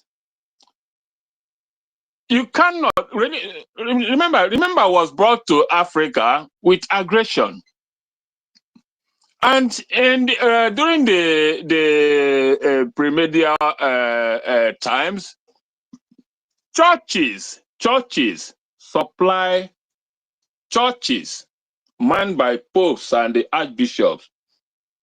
In fact, they were stronger than even the kings. They were the ones that supplied the kingdoms, its warriors, men that go to war, men that fought, were supplied by the churches. The same religion that we all believe today should not be aggressive. We should not, when your friend or brother or slap you, turn the other cheek. They were the warriors in those days. They were the ones that fought for kingdoms. So why should we come up today and say, because we believe in God, we should not be violent, defend ourselves, kill somebody who come to kill you and your family? You fold your arms because you believe in one thing, Because if you kill that person, you go to hell. And our people keep on believing and being fed with this rubbish. These are the things that held us down. This simple mentality. This simple mentality. We must do everything to come out of it. We must do everything to bring our people out of it. Ordinary to march, to protest, they will tell you it is ungodly. And when Jesus told them, give what is Caesar, Caesar's, and what is God, God's, what did he mean? When it comes to fiscal governance, play a role, play your role there. If you come to preaching, go to church, pray, and give God his. So, brothers and sisters, maybe I will find time, maybe others forgotten most of the things I want to bring out today and before, but I believe and want to play that we should all endeavor to be consistent in our support for our gallant men. Anything one can afford. After all, the churches, they go to church every week and also give their tithe or whatever offerings every week. So ours cannot be different. It is the same. And after going to church on weekly basis, they also go to is it ministries or whatever they go. They still go Sunday, Mondays, Tuesdays, and still give offerings. So who will then come to accuse us of always asking for money? And the same person said he's fighting for freedom? That's the most stupid thing I've ever heard of. Somebody that is to come out and say that why are they talking about money all the time? The first instance, that person is not even supposed to be in our fold or in anything close to freedom fighting. Person is a total sellout. So that tells us the mindset of some of the people that have aligned with us previously, but only by the grace of God, they are out. And we know they are out. So the only thing we have to do is to strengthen ourselves and make sure that our men and women, gallant men and women, does not lack. That is the only thing that God wants from us. And as we do that, Chukwu will continue to bless us.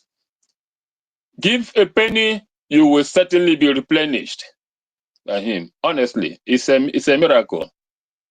Those who stay shy away, don't want to give, please find a way. Even if you don't have the means, find a way. Find a way. There must be a way. There must be a way to make your contribution. So there's no point, excuse me, again, that you don't have a way. There must be a way if you really want to give something. Please, let us do the needful, and God will bless every one of us, continue to bless us, and Biafra will be ours. Thank you, my brothers and sisters. And in support of this noble space, I will donate 20 ejema for the house, whichever. I don't know. Thank you. So who do I forward the receipt when I do that, please? Yes, forward the receipt to Nkiruka or Nkiruka, Ife. Forward it to Helen. also.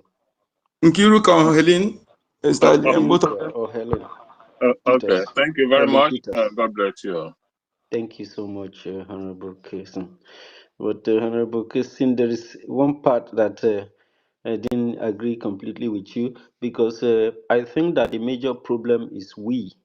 Imagine if all of us decide that this freedom we are getting it today. I'm not sure if the Western world are really able to stop us. So whenever we are not trying to get involved, it gives them the chance to do what they want to do. So the battle is left for us. We are the one holding ourselves down. Our people are holding us down. That is why we need all this equipment that we need to do the needful, because the enemy has those equipment. So Yeah, our people, exactly. Maybe you did not understand me then. yes, sir. I am staying in the same line. That was what I meant. That was what I said. Unless we do what Marvel and unless we Exactly. do something, Yes. if not, they will continue to remain others on the side and watch. Then, Yeah. so we must do something to force them in. That is my point. Absolutely. Thank you very much. That is well understood, sir. Thank you. Can I say, add something to here? Because people are getting something wrong. You see, Biafra liberation is nobody is exempted. The only people that is exempted in this is if you are disabled, or you are in hospital, or you are in prison. Otherwise, nobody is exempted. It's a tax Yeah, that that's everybody somebody must pay. handicapped. Yeah. Yeah. Thank you very much, Mazin Code Number. Region Fury, you've been Okay. struggling with your mic. Yes. Can I be heard? Yes, we can hear you. Okay. Okay. Thank you very much, my brother. University, Ukodi number. Thank you very much.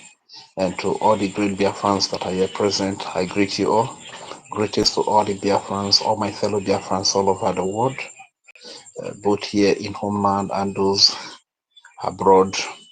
Special salute to you all. I greet all our leaders from time immemorial, from the days of Dame Odinego Juku to our father Philip Effiong of blessed memory. May their memories be a blessing to us today, and all the heroes that have lost their life for this cause of freedom. May their memories be a blessing to us. And I greet our father Raf Uwazirike. Now I understand why our father Raf Uwazirike gave up. Because just imagine these things that happened during the time of our prime minister, a time of Uwazirike where all the commanders, all those that he trusted, that he was working with, everybody betrayed him. How would you expect someone to survive in that scenario? You know?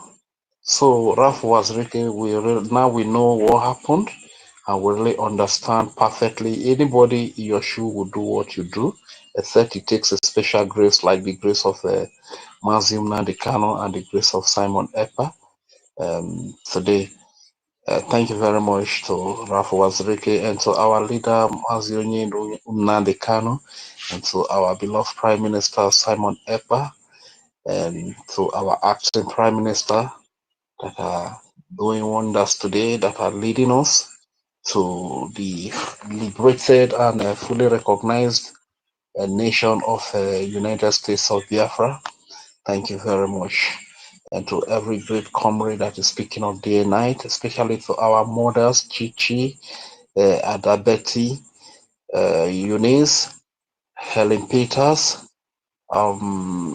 Meritekam, Rita Alex, the list goes on and on. Our Mama Biafra, Ada Ono, and our beloved mother, Ada Diorama. That woman is doing a lot. She is doing a lot. Thank you very much, Ada Diorama, for the great work that you are doing. And to every great comrade that is speaking of day and night. And I must express my profound greeting to the entire Biafra Defense Forces, from the highest hierarchy, that is the Chief of Defense Staff, Triple Star General Igwe Butuzo, and to Commander Jeto Yao and Commander Holy Ghost. Our heart goes to our brother, the brother of Commander Jeto Yahoo, who was killed by Gozi Rabuzi and Ugo Udele 247. And today they are celebrating. And Ugo 247, my brother, you get one of us done. Go ahead and celebrate. I know it's your time to celebrate. Like you said, yeah, you said Commander Gentry Yahoo cannot come to social media to speak again. You can brag, sir. You have the, what can we do? We cannot do anything. Probably the most we can do is to come here and cry, come to social media and cry and lament, and we feel sad. We cannot do anything to you, but it's so fortunate that the man, in the person of Commander Gentry Yahoo, has protected the Biafran babies, Biafran children, the Biafra youth, Biafra women. He put his life on the line. The Biafra old fathers and mothers, both civilian, Christians, Judaism, Jews, Judaist, whatever I'll call it, or traditionalists, or every faith that we practice. The Judas man, Iscariot. not Judaism, those that practice Judaism, that practice Judaism in Biafra land, you understand? So, a man that has put his life on the line to protect these people, to even led us this far in the course of, the only reason why we come to the media to speak is because of these great sons and daughters of Biafra who have put their lives on the line to protect our land. You understand? So a man like Commander Gentry who has sacrificed so much, and you and OGOJA are basically connived together, and because you wanted to kill him, but you succeeded in killing his brother, and you came online to brag. Your strong, your backing from Nigeria must be very, very strong. And like I said earlier, what can we do? We cannot do anything. The most we can do is to come here and shout and cry, lament. But I believe that the God of our land is going to pay you. He's going to visit you. He's going to reward you in the very best way that you most deserve. So greetings to you, and our heart goes to that our brother, that great Biafran that was killed.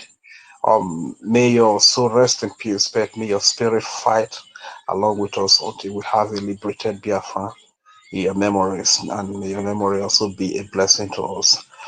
To all the great commanders, Holy Ghost, you are just a special breed, and I must tell you that your information, you're speaking to Biafrans, give us, especially we that are here at home, your words give us a lot of hope. It gives us a lot of courage, and it brings more awareness to us of the reality of the day that we are at war, and you make us have that feeling that indeed we are at war, so that we can take security precaution. Thank you very much, Commander Holy Ghost. You are one of the best that has happened to us in this generation. To all the commanders and all the personnel of the Biafra Defense Forces, Biafra Liberation Army, Navy, we greet you and we salute you. To our dear brother Prince Will Chimezie, you are great and you are a great man. Thank you very much for holding that for holding it down over there. You understand? And I want to thank every media, all those of you that come to this space day and night. When Commander Holy Ghost was saying something, that there are certain things that are needed for war. The first thing he mentioned was personnel, that is physical army, military personnel, and he mentioned the equipment, which are the weapons with which they fight. The next one he mentioned, which is the third one, was information, which is the media. So to as many of you that have really heard it down up to this very moment, I cannot thank enough. Thank you very much for all that you do. And you can see that today your message, especially on social media, in any platform, especially the X space, in X, has been so powerful and awesome. And the terrorists are not comfortable with it. They are not happy with it, And this is why they say social media is not terrorist, because a lot of their terrorism and their crimes and atrocity against humanity is being exposed on a daily basis. And they don't like it. And today they are saying that social media is terrorist. Now they cannot expose their secret, expose their evil and their terrorism, and they tag him a terrorist. And they went after him and kidnapped him. Then Prime Minister Simon Ekpa started exposing them again, exposing their terrorism, their crimes against humanity, their corruption. Yeah, I mean, they are evil, and they call him terrorist, and they connive with another terrorist in Finland in the name of Alexander Stubb, and they got him arrested and he's detained today. So the truth is that anybody that exposes the acts of terrorism, their criminality, their evil, is automatically a terrorist, and we are not going to stop until they get any like we that are here at home. We strongly believe any day they get us, that will be our end, and we know that we have done our best, and the little opportunity we have on earth, we used it very well. You understand? So we don't give a damn about that. So that is that. And to all our BIAFRANS, I also want to remind you all that tomorrow is fundraising. We have different groups through which you can donate money for your defense, for your liberation. We have the crowdfunders. We have our sister Ukibuka group, Telegram group. For some time now, she's the only one that is donating on that group. It ought not to be so. We have many other groups that we also have the legal team group. Please don't be forgetting, especially the crowdfunding group. Please don't forget all of these things. These are mediums through which we are raising little money to support our defense, the defense of our children, the protection of our women. How do you feel when you see our women being raped and wood incited into their vagina? How do you feel when you see our babies and our children being slaughtered and we cannot do anything? How do you feel? So please, with your little contribution, we can provide security for our people, and our land and our people can be a little safer. You understand? So no amount is too big, no amount is too small. Let us put hands together so that we can fund the liberation of our land, because there's a saying that says that cooperation is what makes rice to full pot. You understand? So that cooperation, they make rice full pot. Let's not forget about that. So it's very important that we support the liberation of our land by donating financially to see that these terrorists that are coming, we confront them headlong, because they are not joking. You understand? They are not joking, and they want to really kill every one of us, and we must unite together to see that we put a stop to these jihadist terrorists that they are bringing to us. And what more can I say? What more can I say? The topic is time to ignite fire against Nigeria Islamic terrorism. Yes, of course. This message is majorly to Nigerians. If you are still sleeping, my brother, because the truth is that a country that has expired, it seems like many people do not even know that Nigeria has expired. Nigeria was created in the year 1914. And it was given a period of time that Nigeria will last. It will last for 100 years.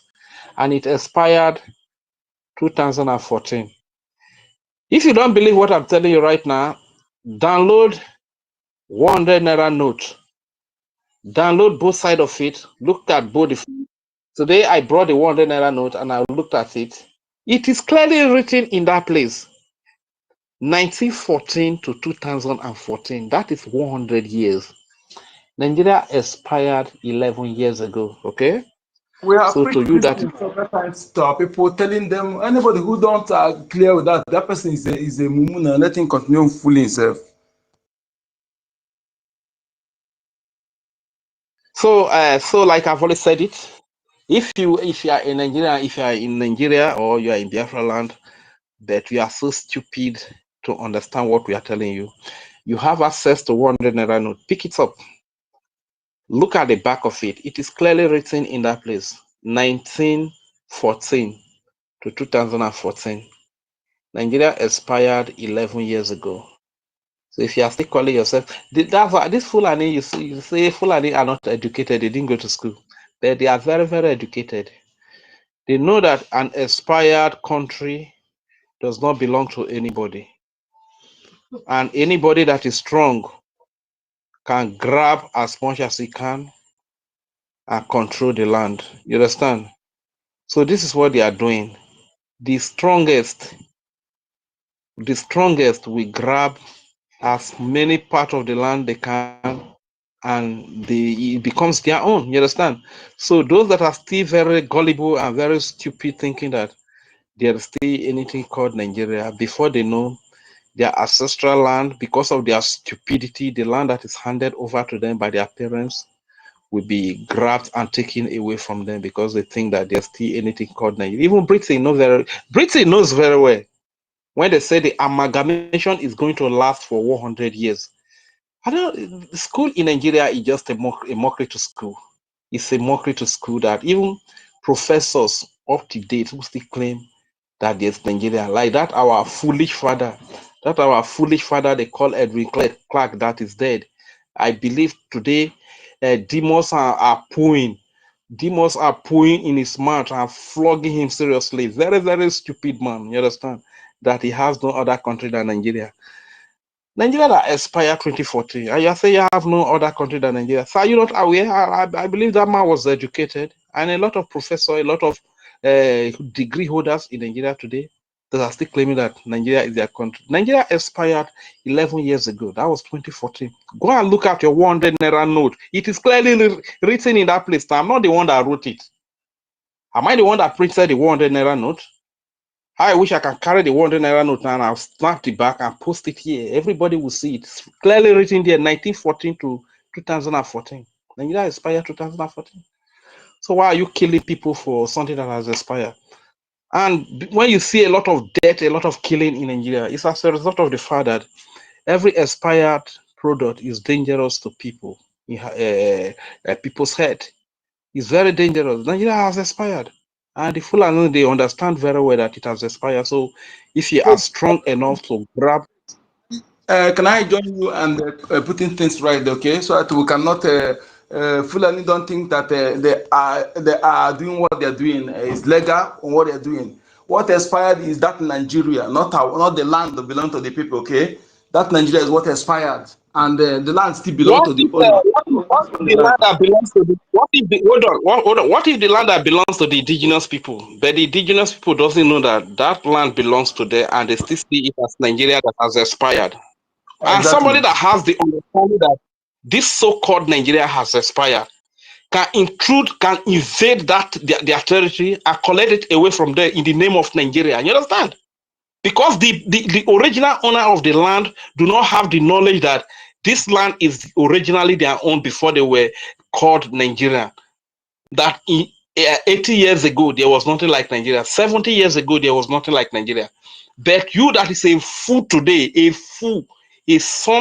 land that is handed over to you by your parents, by your ancestors. You don't even know that the land had a name before the white man came to colonize you and amalgamated you by some 60-something years ago. But you are not aware that even the amalgamation of the white man has expired in 2019. That the Fulani man has that understanding that the amalgamation has expired. And now is coming to take away what belongs to you in the name of something that has expired, the fake identity that has expired. So whom are you going to blame? Whom are you going to blame? So these are the things that we are saying. So my people, I just thank God for the region that I come from, that when they say we are smart, indeed we are smart, and we are not going to cede any piece of our land to the foreigners who are out to invade us. In the earlier space, when our daddy, Emeka Socrates, was speaking, everything that he spoke about the Afangers is 100% correct. Thank you very much, sir. I've never seen lazy people like that, like this. So lazy. You understand? Even the biggest problem that is on ground right now is not even the Fulani and the Hausa. It is these very Afangers people who are so dependent. They don't even want to stand on their own to create something out of their region. You understand? This is why you see their journalists, the real news that is the reality on ground, they don't report it. All the killings that are happening in Benue, happening all over Nigeria, they will not report it. But any day, few of the terrorists are apprehended in Uromi. This is what they will skyrocket. They will report everywhere. Even most of this terrorism that are happening, they are the ones that are aiding and abetting it. You understand? But I just thank God for where we are from, because we are not sleeping day and night. We continue to speak, to educate our people until our land is really liberated. Before I yield the mic again, I will still say, we go 247. Keep pumping your champagne with your Madam Bao, NGOZI for taking down the brother of a great Biafra, a great son of Biafra that has protected our land. Like I ask you, what can we do? We cannot do anything. We can only come here and lament, weep, cry. Then maybe after a few months, everything is forgotten. Thank you very much. I yield the mic here. Thank you very much, Rejan Furi.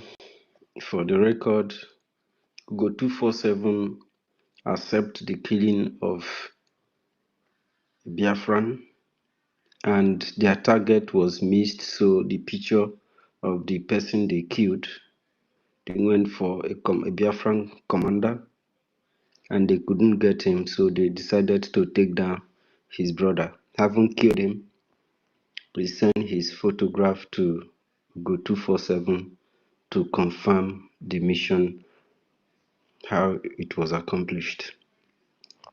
So thank you very much, Rejan Furi.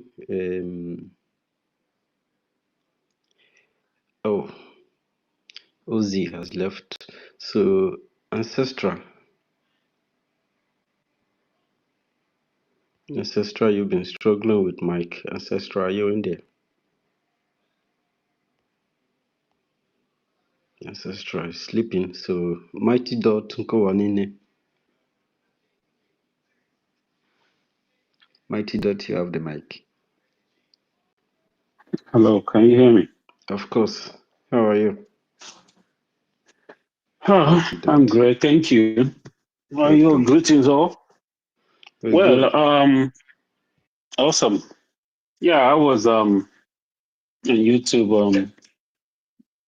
I opened the information minister and the Pastor Obama. I saw them on YouTube. I said, let me come in and see what was going on. And then I listened to the topic on what was going on. And I said, let me come in. I've been away for a reason. One of the reasons why I was away is because I just got tired of listening, hearing, because I feel like hearing the name of that rat, that dirty rat.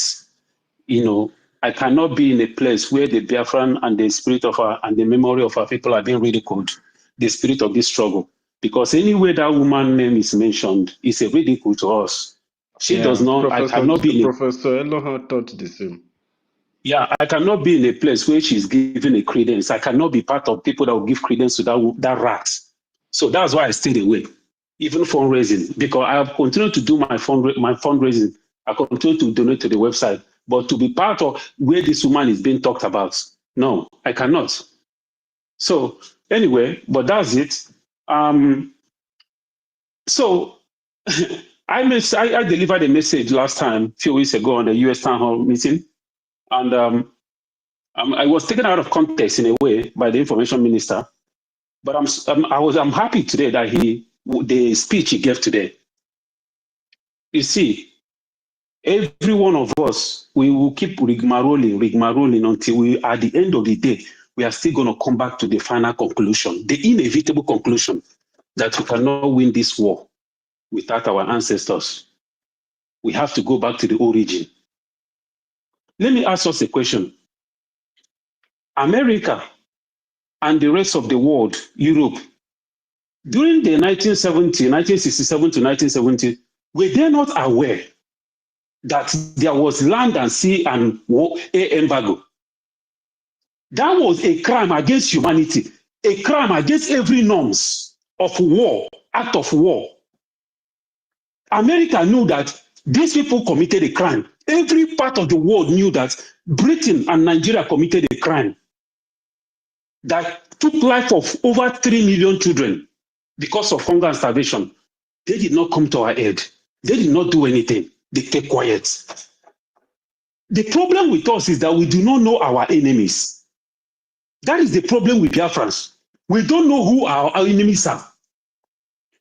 I'm telling you, we are walking around like orphans, going to America to beg them for recognition. When America got their free independence, did they come to Africa to ask any country in Africa for recognition?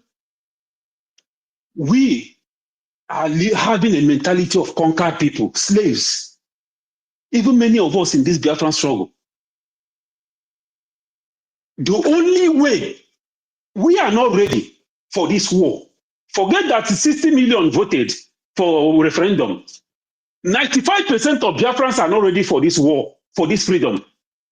Because only 50% of Biafrans in homeland, only 50% of Biafrans in homeland, if they are ready, if they actually understand the magnitude of the situation that we are in. I'm telling you, there is no Nigerian, the zoo military that will walk on the street of Biafra.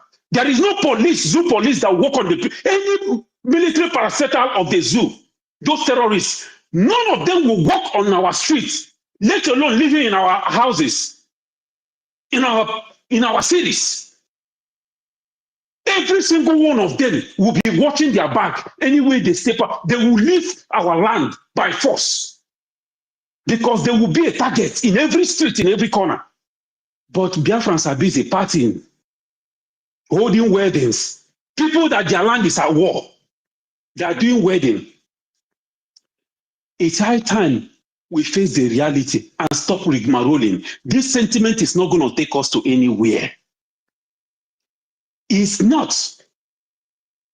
Ibrahim Traore that we rain praises on of Burkina Faso. Saudi Arabia offered him to build 200 mosques in Burkina Faso. He turned it down, that they need school, they need hospital. They need infrastructures that will benefit the people. Is he not a Muslim? He may have grown up a Muslim, but he put Burkina Faso first before religion. That is why he's succeeding today. That is why the country is going higher. That is why there is success in that land today. Until we begin to go back to the origin. We keep, Biafran constitution said Christian, Islamic, Christian, I'm a Jewish, I'm a Menala. A constitution is subject to review. See, we need to face the reality on ground, that only our ancestors can win this war with us. We are saying that Biafra is a spirit. The Biafran struggle is a spirit. Okay, which spirit is that? Which spirit? The spirit of the foreign god. Which spirit that we talk? If Biafra is a spirit, or Biafra is of a spirit. The spirit of our ancestors, that is what. But the spirit of our ancestors, the same ancestors that we have turned our back on, I am in this place here, in this very space. I know how many times I've been shut down when I want to talk. They say, don't talk anything. No, don't go religion. I got shut down. Everybody have taken their own stand on their own what they believe in. Chinese are measuring shoulders with America because they believe in themselves, they believe in their ancestors. That is why America cannot point fingers at these people. What do we have as a people? Our natural resources we do not have. Our ancestors, we turn their back on them. The Jesus that we believe in is there. We are being slaughtered. And this Jesus is not reacting. We will come back to the image. There is no way we are going to come back after running around in circle. But I hope it's not too late. I hope it's not too late for us. You see this sentiment? The same sentiment our information minister was talking about, the new tactics that they're coming with the rope as a pastors, they wear garment as pastors, that they are coming with the same religion. coming as the same religion that we believe in, and they want to use that tactics, that same religion, to kill us.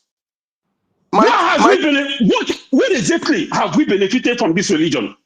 Mighty Dot, my brother, you have please calm down. I I could know what you're stop saying. interrupting him. Let But him please, finish, please. our information minister is not against what you said, okay? Don't point that area. Is You did not, please allow me to finish speaking. I know what I'm talking about, what he said. Because he was talking about he was talking about, that we are having a decent success in Congress because of a Christian persecution. They are trying to put Nigeria on a country that persecutes Christians. But today he's saying against it because that is the fact. What he's saying today is the fact. Let us stop rigmaroling. We do not need to kneel down in front of America to get recognition. Our ancestors can give us that. I'm telling you, Finland, America, any country, Britain, all we need to do is to appease our ancestors. Recognize them. I'm telling you, they're going to rise up. They're going to send wind. They're going to send earthquake. They're going to send tsunami to all these countries. And they'll be wiped out. We don't know what we have.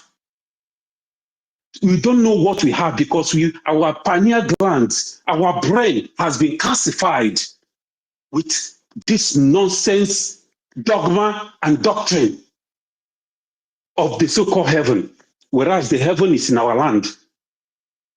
And they're taking that heavenly blessing in our land, taking it to their land to go and enrich themselves and live like heaven.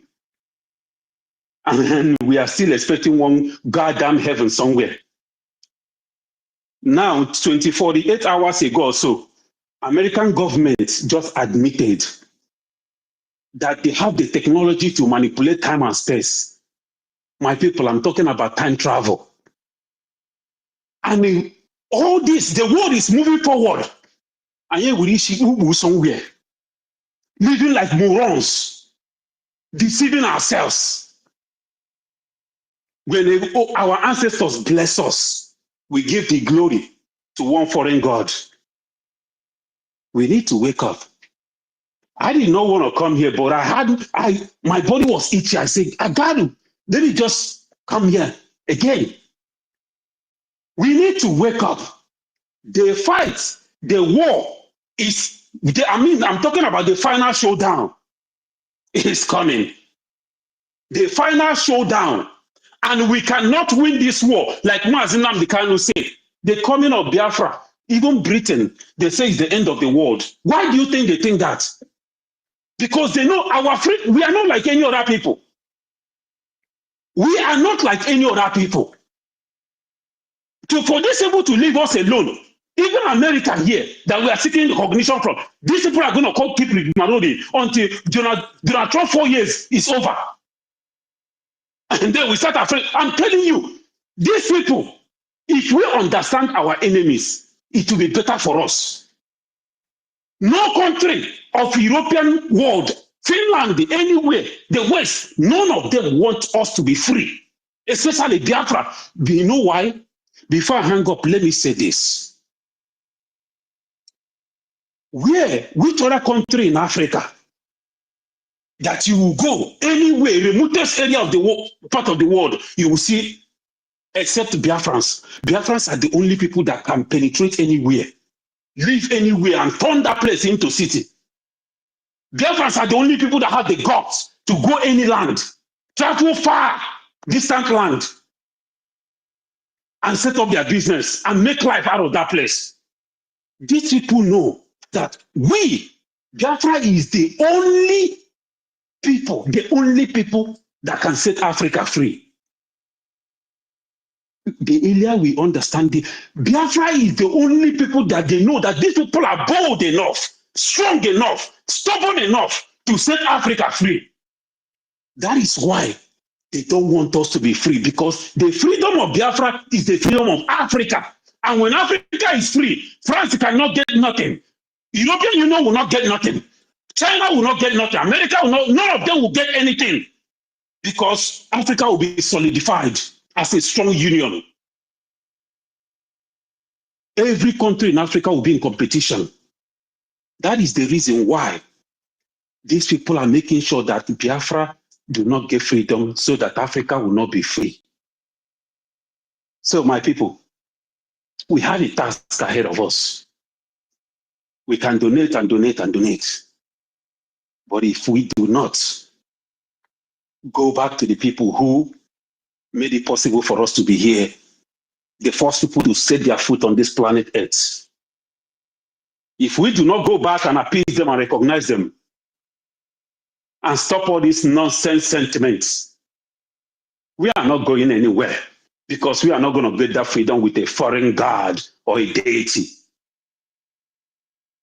Thank you, my people.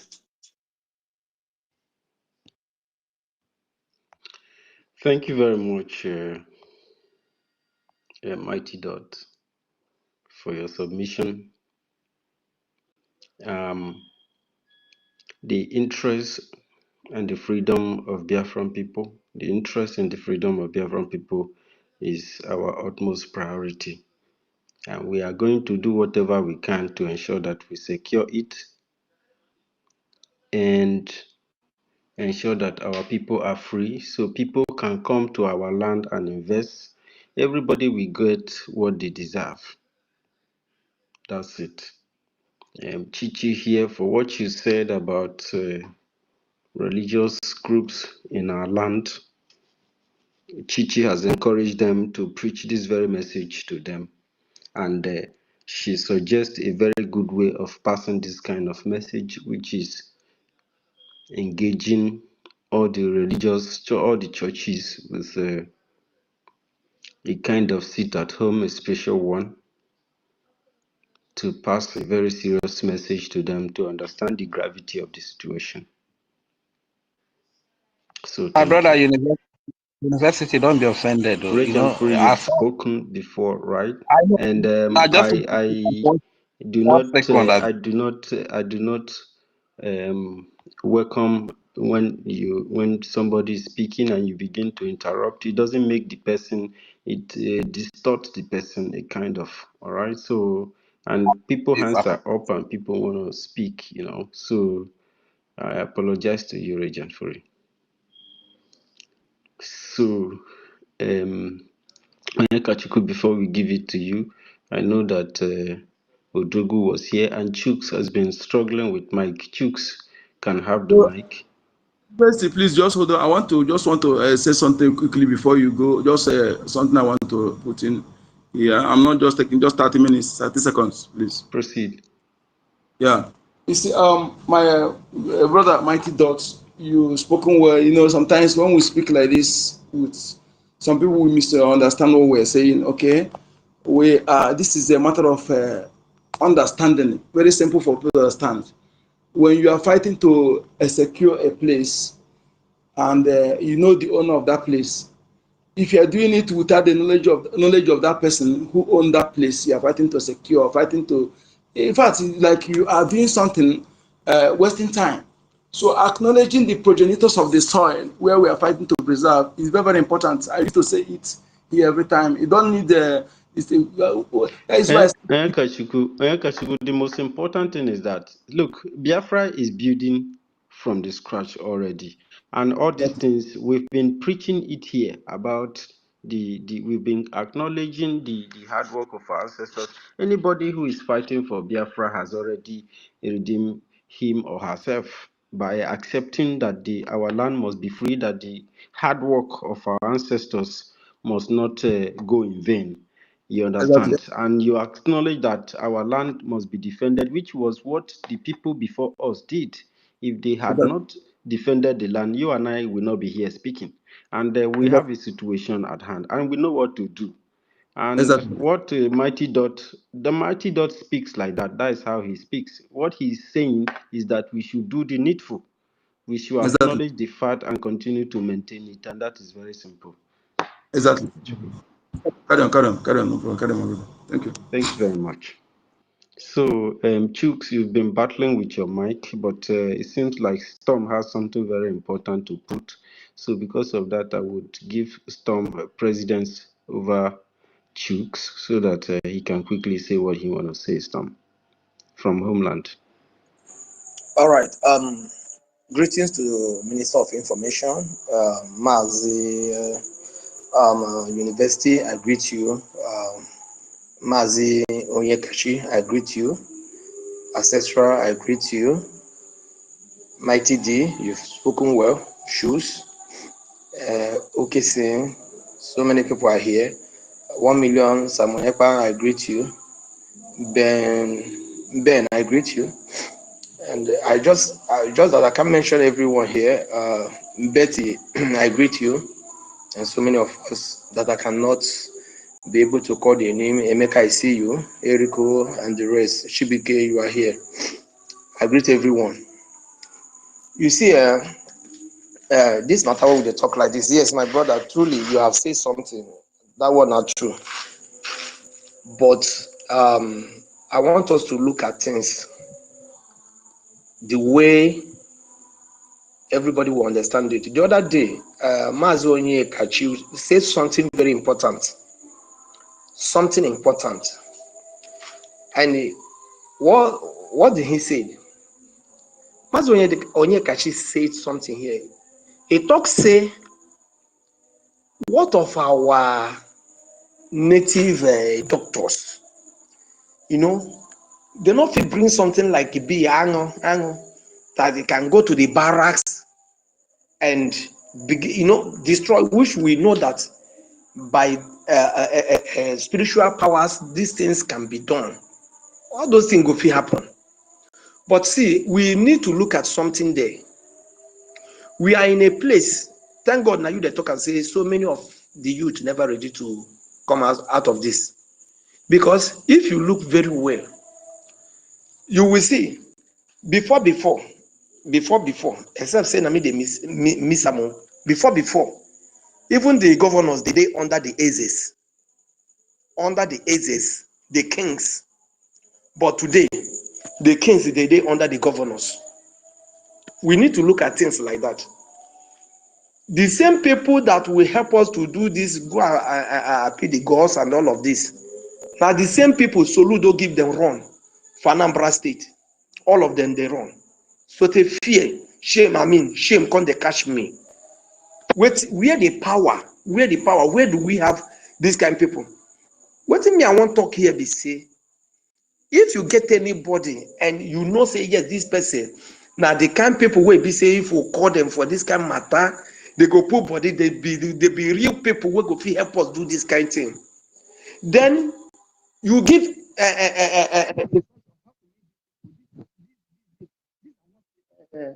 the kind of things that we need. And again, this struggle, if you are a lover of freedom, you want to fight this freedom. See, even if you go to India to go and bring their gods, to use it to fight for this freedom, to make it successful, go and bring it. If not that Chinese, you know that. So it's not actually really maybe the tradition, because even the tradition is now that we are even talking about now, where you see them, the ones where governors they give money, the ones where we say that, are you now telling me that they are not seeing all those things that's happening in the land? Where do we have that is them, those chief priests? Where do we have them? Where do we see them? Because the day Onyekachi, Mazi Onyekachi said that thing, it really touched me, because these things before, now things where be say they happen. You go see one baba, he go come out, he go control something, it go happen. But now where they? Where they? So what me I want to be say, if you know say now prayer you sabi pray. Not be say you go just dey pray, not be this kind of prayer where they pray for Nigeria here. Not be all this one where they do for you here. See where enemy they come, carry gun, they face them. Instead of him to carry his own gun, he go put head for ground. They pray, fire. No, not be that kind of one. Anyhow way you know say you go feed them, because at this point now, if you know say truly now to go and I pay the gods of the land for all those things to they'll give us a solution. Because if we come here still talk and we know they see anything coming out of it, now be saying all of us are still the same thing with the talk. Because me where they talk to you now, I dey homeland, and now let me know where I dey for night if I want make call.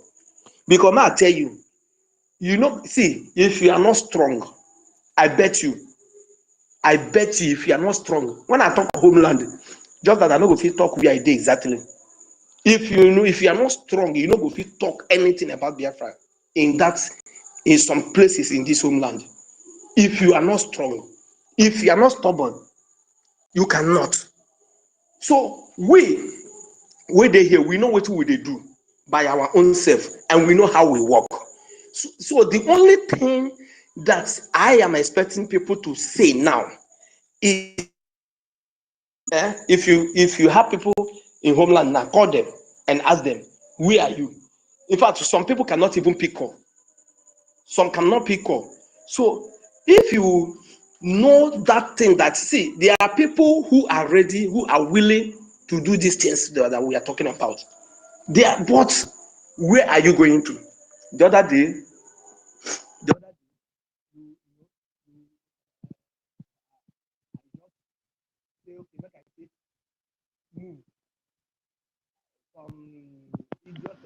Stone, they are messing with your mic. sorry. Hello, can you hear me? Yeah, Network is remove fluctuating. Network is the fluctuating. But am I coming out now? little. Yes. Okay. So, Proceed. you will just see the people that you call the traditionists and all of this. You see them performing song. Then another thing is this. I think this fight first must start from our own home, our own home, the place where they born us, from our own brothers, our own sisters, our parents. Before we talk about neighbors, we need to ask ourselves, our own brothers, how did they see this particular struggle? How have your family been participating in this struggle? Are they the type that give you, okay, my brother? Because there are things that I cannot say. This thing that you see me now, I come out this midnight, I carry phone, I they talk, I they do this thing. It started somewhere. My father fought the war till the war ended. My senior brothers, the rest of us have been hearing about this, and we have passion to do it. So you that you want to be free, how have you been passing this information to your own people to start from? Is it not somebody, some governors will call the same our people? For instance, now, if you ask, where did this Ebubagu, where are they working mostly? Udo Gashi, Abi, whatever they call the names. Which area are they working from? These people that they are working in those areas, they come from a particular family. What the family, are you not telling me that there's no single person there that believe in this Biafran that we are talking about? What have that person been, what information has he been passing to his family that these people still remain in that particular thing? What is actually the problem?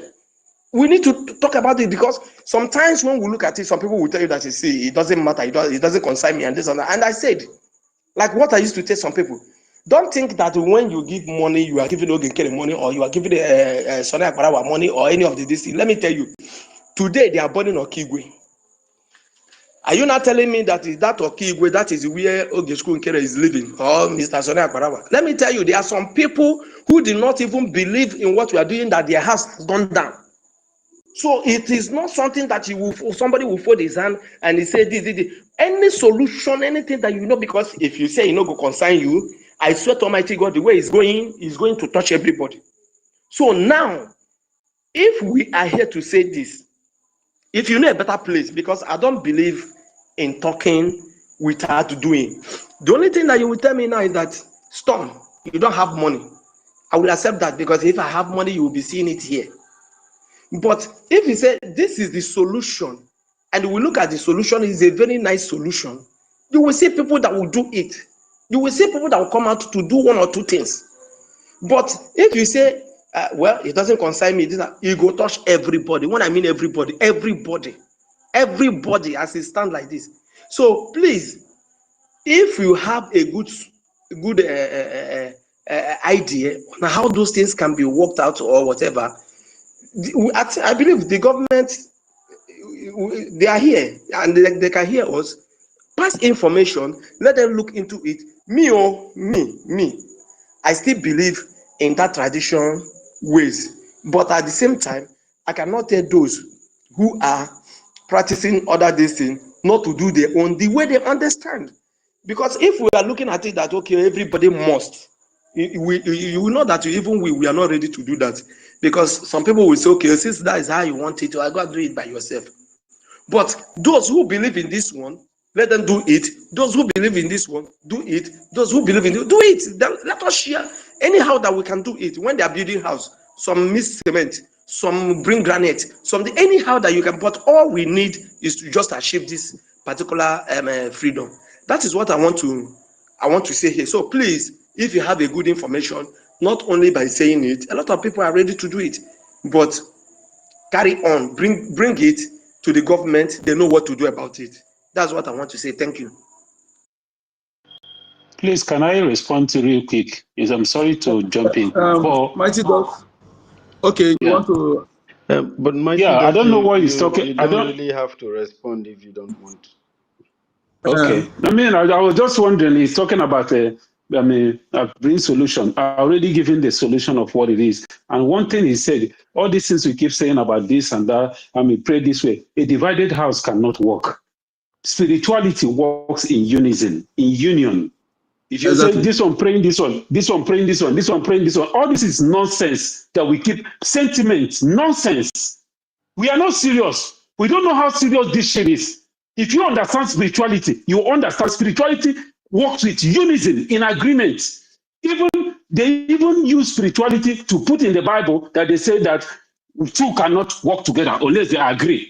Or if two people with they don't have any agreement, they cannot invite the spirit of God among them. They are talking about spirituality. That is what our ancestors have always been. That's All why. this pray this one, pray this one, pray this one. Biafran Republic government. Wait, Mighty Dot. Thank you so much. Biafran Republic government in exile has a group, a religious group, or traditional group, something like this. There is a department in this area, and they do prayers all the time. They gather. Even Princess Udohunogie is among them. And she prays a lot. I've seen her about items and make things for prayer. I've seen her do wonders in those areas. Those things are going on, because what we are doing is going very fine is because people are still doing something. If you know the attack that the enemy had attacked this government, that it survived, you will understand that it's not ordinary hand. You understand? Freedom fighting that leads you to liberation. It's like endurance training, you know. It's like endurance training. You have different very important views that you are giving, and you are making effort in your own areas, and you think that the whole world is on your shoulders. Look, we have a situation right now. These killers are on rampage and resources are scarce. So that's why we've been acknowledging the fact that every little token we put into this government help to assist the struggle. We understand a lot of people say that every time we donate, but every little thing you give to this government, it counts. It counts. And Mighty Dot, what you are saying about go in line with our ancestors, I believe that everything is in line. Everything is for the fact that we are even doing this.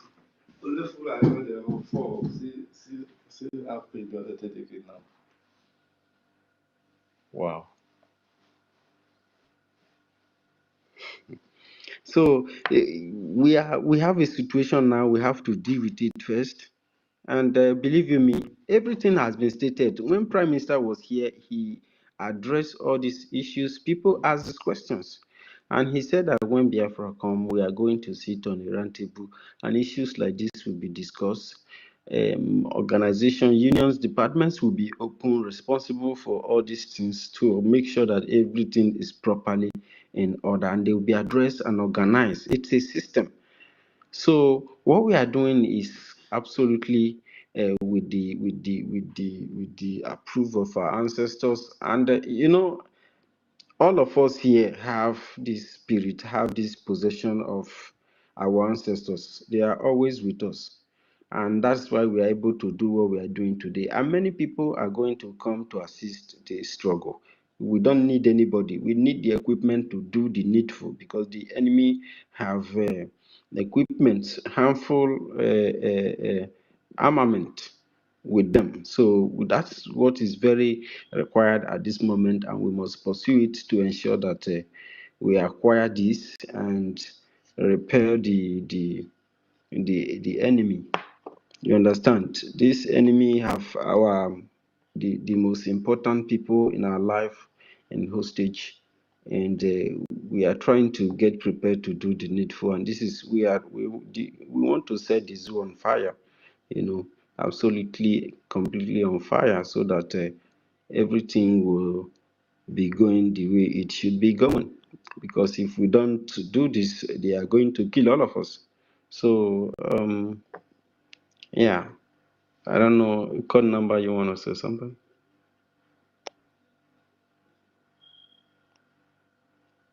All right, code number is not hearing me. Ancestra, are you close to your mic now?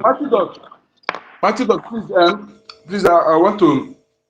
I will DM you. Okay, we need to talk something. Okay, some things, so we need to do it on the ground. So let us discuss and have some regarding some other issues. Okay, go ahead, university. Go ahead. I will DM you, Matthew. Or you, if Thank possible, you. DM me, so that we'll have your distance. Okay, thank you. Thank you very much. Yes. So people, that's why what Storm was talking about is really very, very important. People who have ideas on how to do something, it is not everybody, even our system, that the way our ancestors run it, there are custodians, there are people who do that, who are knowledgeable in those areas and different areas, and those things, there are too many. It's not only one person. People, what the other person is doing, the other person is doing different, but all these things are helping the land. I remember when I was a kid, I used to follow my grandmother every time around 2 a.m., especially from 12 a.m. We are up. We'll go to the center of the village, and she will start praying. She will pray for protection. She will pray for the fruit of the womb. She will pray for good harvest. And sometimes we go to the river. She will stand on the river. She doesn't sink. I will carry this little pot on my head. And those things. She does. She say a lot of prayer. She say a lot of things. And because when we repented, my mom gave her life to Christ, and my grandmother, we have to, burn all her items. She used to do circumcision too for people. So when we burnt her shrine and she repented, we started Church of God Mission. But after 1 week, she began sick, and then she died. I was there when she gave up. So, Mighty Dot, you are very correct. But we have a very serious situation as Biafran people. Our life is in danger with this group of people with arms in their hands, and nobody is stopping them. And of course, you are very right. The pastors are not speaking. Even the traditional people are not speaking. The people warrant chiefs and kings, whom people are honoring them as if they are God. These very deadly people are not saying anything, and they are not going to do anything to protect the people. The life of the people, they are not of interest. They are even very happy that all the stubborn people flee the country out of hardship and on insecurity and stuff like this, and they are meant to suffer abroad. because Nigeria exists. If we do not stop Nigeria, they are going to kill all of us. They want to Islamize us, which millions of our people are not interested in. We cannot accept to become what we don't want to be. We have a right to survive with our own faith. And people who are looking for whatever they are looking for, they are fighting for jihad or whatever it is, they can practice their religion. Of course, we respect their culture and everything about them. We do not intend to alter their history or their way of life, and we do not intend to accept any possibility of somebody trying to, alter our own way of life. We are very satisfied with the way God created us, and we want to do good to people. We want to build our life. We want to build the future. We want to build our society. And Nigeria cannot afford to build our land and develop our people. And we cannot accept people trying to misinform our people, miseducate our people, and turn our people to very harmful elements to themselves. And anybody who is inside the Nigerian system who are responsible with all these things, especially the senators, the governors, the House of Rep members, the local government members, and all these group of criminals who never care about the safety of the land, the safety of our people, and the development of our land. They turn our people and make our people to be primitive. These people are very, very far behind time, and this is unacceptable. So if they have to kill us, they must be prepared, because we are getting prepared. It's very, very clear. Of course, they are seeing it, and it's going to sound very, very well for everybody. So unfortunately, we didn't ask for this. And, when things are happening, there are people who look at it and ignore it. There are people who look at it and lament. There are people who look at it and face it.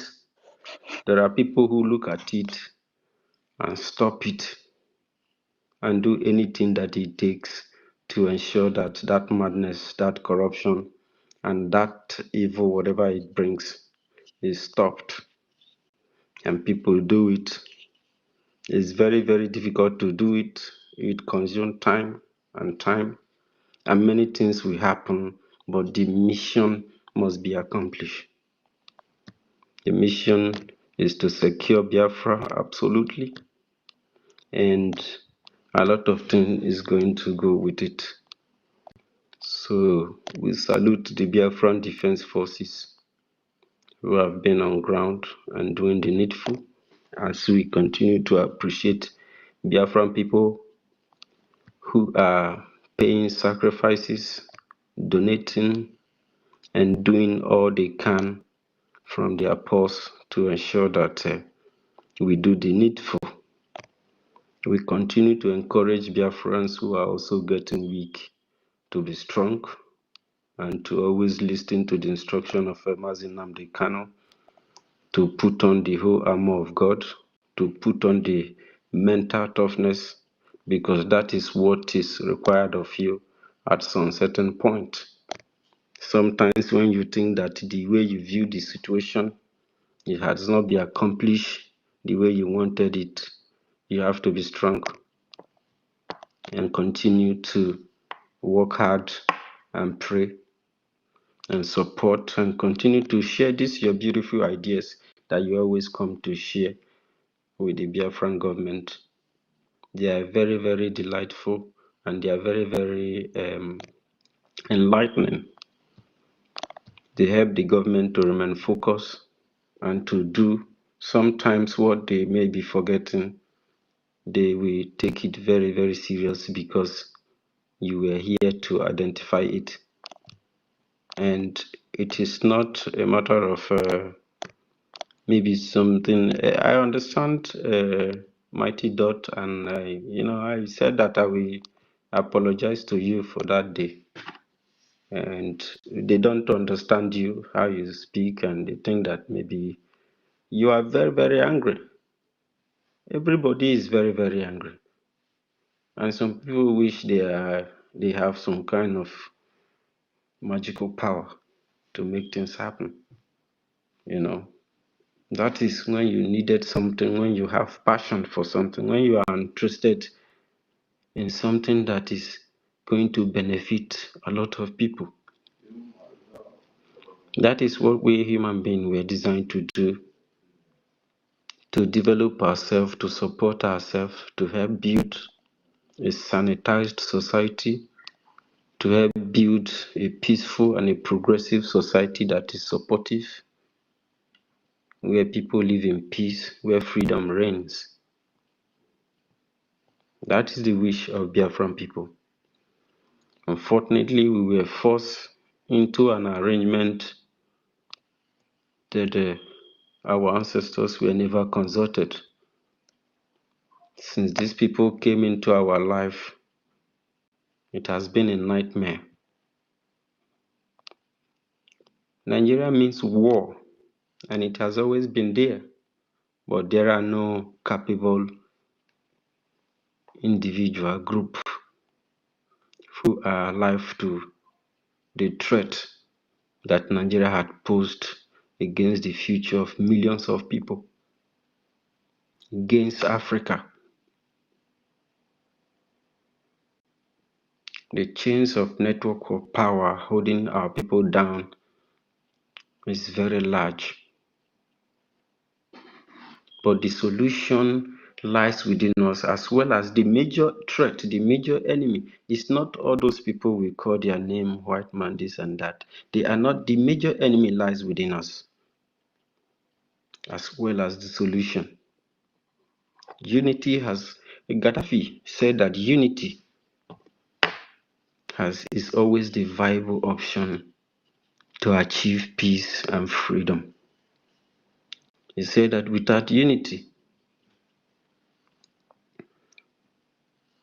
they will leave you with hundreds of years of war. Those who seek to conquer you will never cease fire. They fight very psychologically. They are very cunning and smart in their approach to distorting people. They are very deceptive. First of all, they will hijack your system that controls your way of life. And they begin to manipulate, encroach. Even your own brother will fight against you when you are not very careful and very, very sensitive. This so-called group of Nigerians, they are just very callous.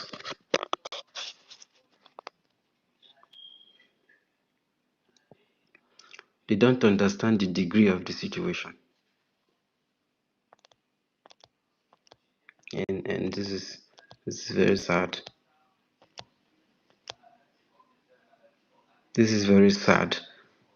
A society insensitive of the threat that it faces. And this kind of thing is very terrifying.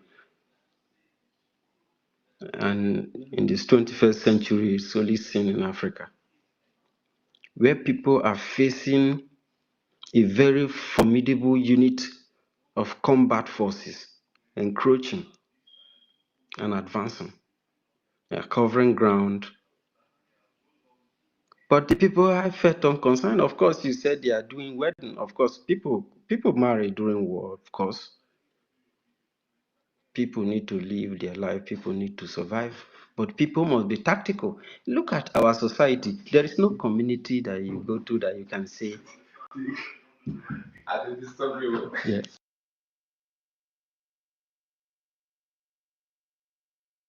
And this time he even tagged me. Let's watch the video. My name is Ambassador Abdul Mbekwe, the Speaker of Northern Nigerian Youth. I am here to discuss the merit issues facing the North at large.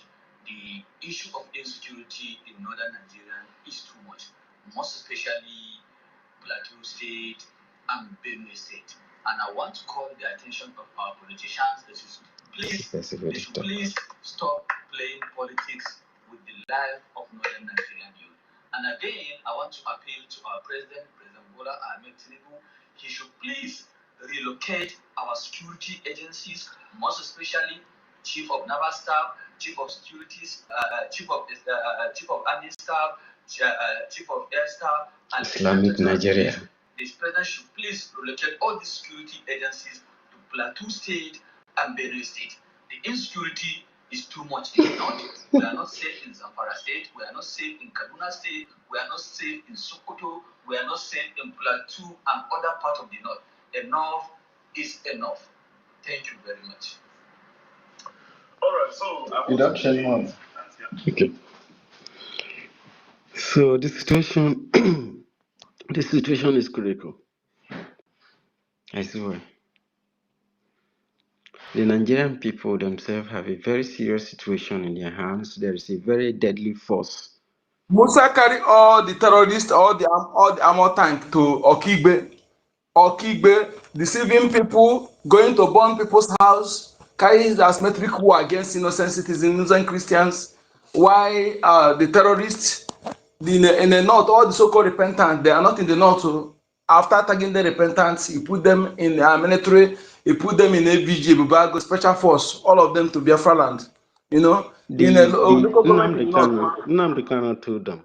Nnamdi Kanu told them that they will bring all their deadly forces into Biafra land, and they will perish there.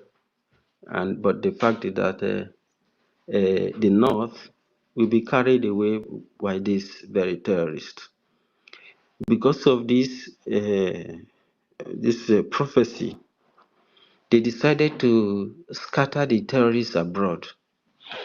Now, the terrorists now are not only in the north; they are now, in our land, and killing people, slaughtering people.